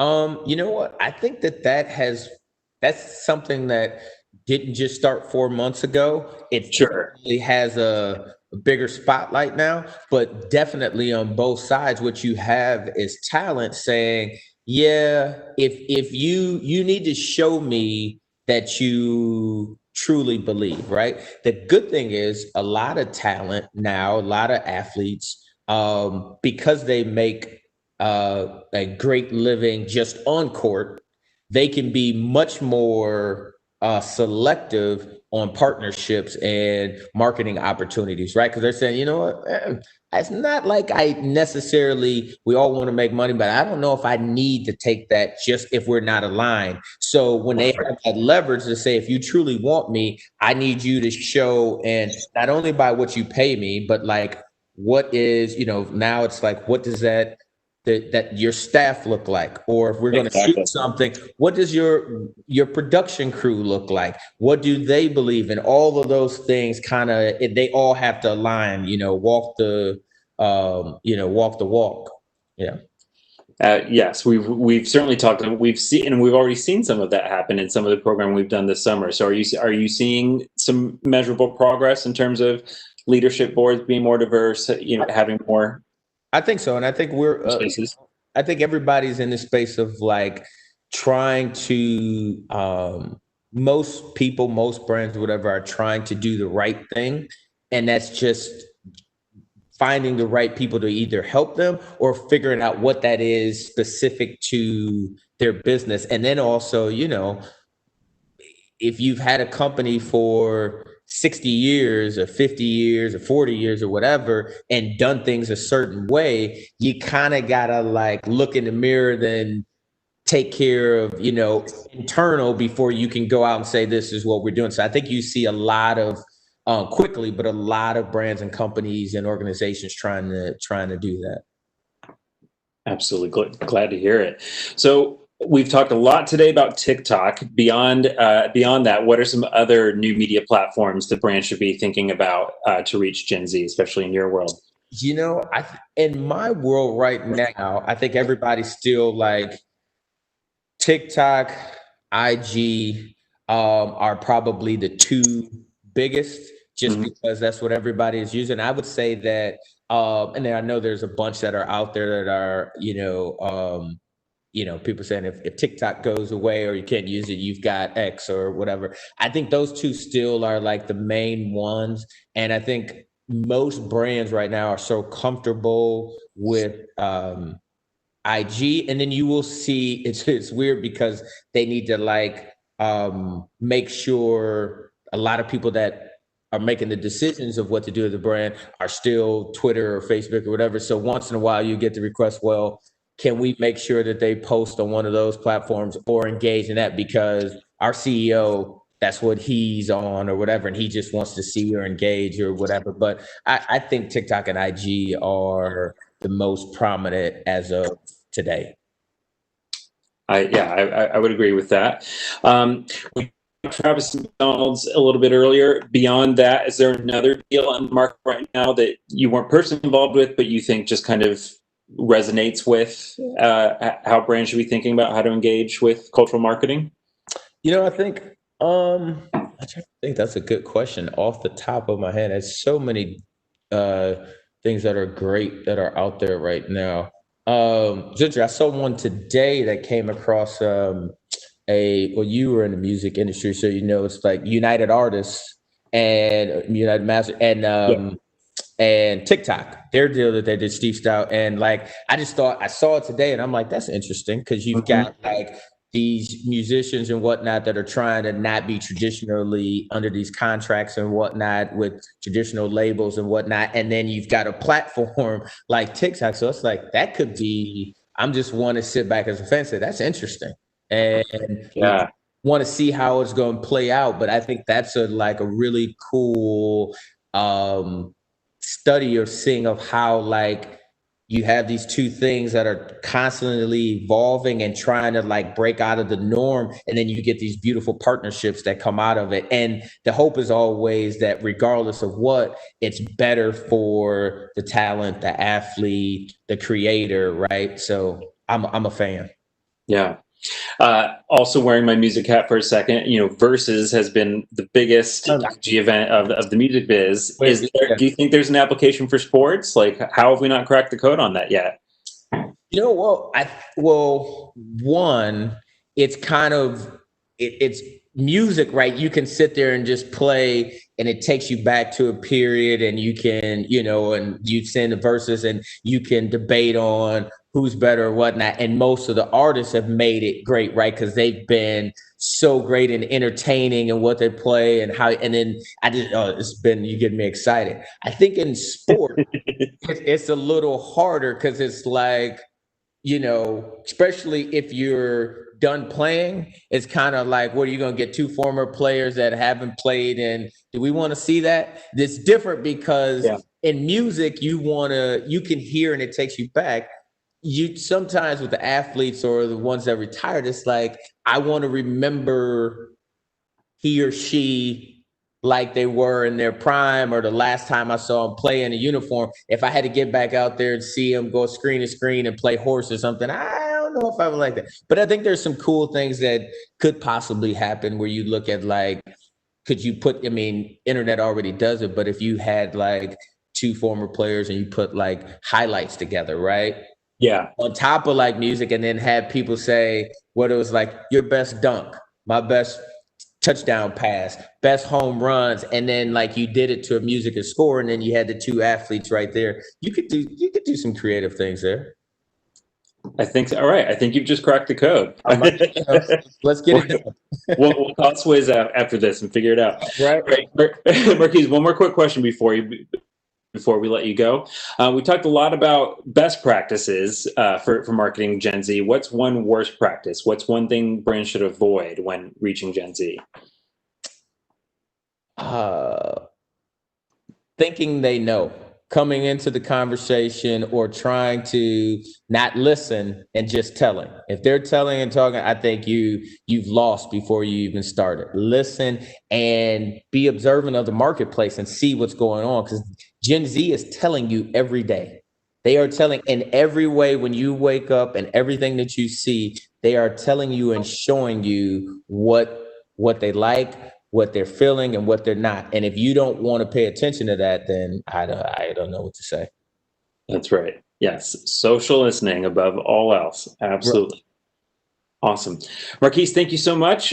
Casey, over to you. Thanks everyone for tuning in. Thank you. Marquise, before we let you go, I know you got Anthony Davis, LeBron James, kind of run into the West Coast Finals, hopefully. So let's assume that they get there. Give me a prediction for the finals. You know what? Well, we got clients all over the place. So I'm not going to give you a prediction, but what I will say is this. I think that out of the 4 teams that are left, you have some incredible, I think it's going to be one of the best finals ever because one, we needed it and it's back. But I just every game, like Lil, you saw last night, and every time Denver plays, and Miami is such a great team together, and these guys, and I think it all happened because they're just in the bubble for so long, right? So you don't normally. That's a rare thing that they literally, it's like being at camp for 3.5 months. So I think it's going to be, I did say though, I was a little disappointed that last night that wasn't in Staples Center because we would have went nuts. That would have been nuts. Yeah, that would have been just, and so, but I'm looking forward to it. And I think it's going to be a great finals regardless. Yep, right on. Good answer. I agree. I think I'm a big NBA fan, and seeing how well the NBA's handled this restart, it's got to be tough on the players. Like you said, they're in a bubble, so it's just amazing how they're leveraging their voices, and what you said is like, dealing with these players are people too, and like they have their own opinions about brands, and they're consumers in the world also. So it's just really impressive how much great work you guys are able to do. I'd love to pick your brain on more stuff. NBA, I'm a big fan. Anytime. Give me a call. Right on. Well, thank you so much, guys. This does wrap up our agenda for the day. So thank you so much, everyone, for tuning in to the inaugural Gen Z Marketing Summit. Special thanks to all of our speakers for the day. Huge. I think we came back to authenticity, so much. So I think my big takeaway is I need to get closer to someone in the Gen Z myself, and be able to pick their brains a little more and bring them into the conversation. So next up, we're going to be tomorrow at 2 p.m. Eastern. Please join for our live cast on personalization and digital innovation. We're going to have leaders from PepsiCo, McAfee, Turtle, and more. So thanks again, everyone, for joining, and looking forward to seeing you tomorrow.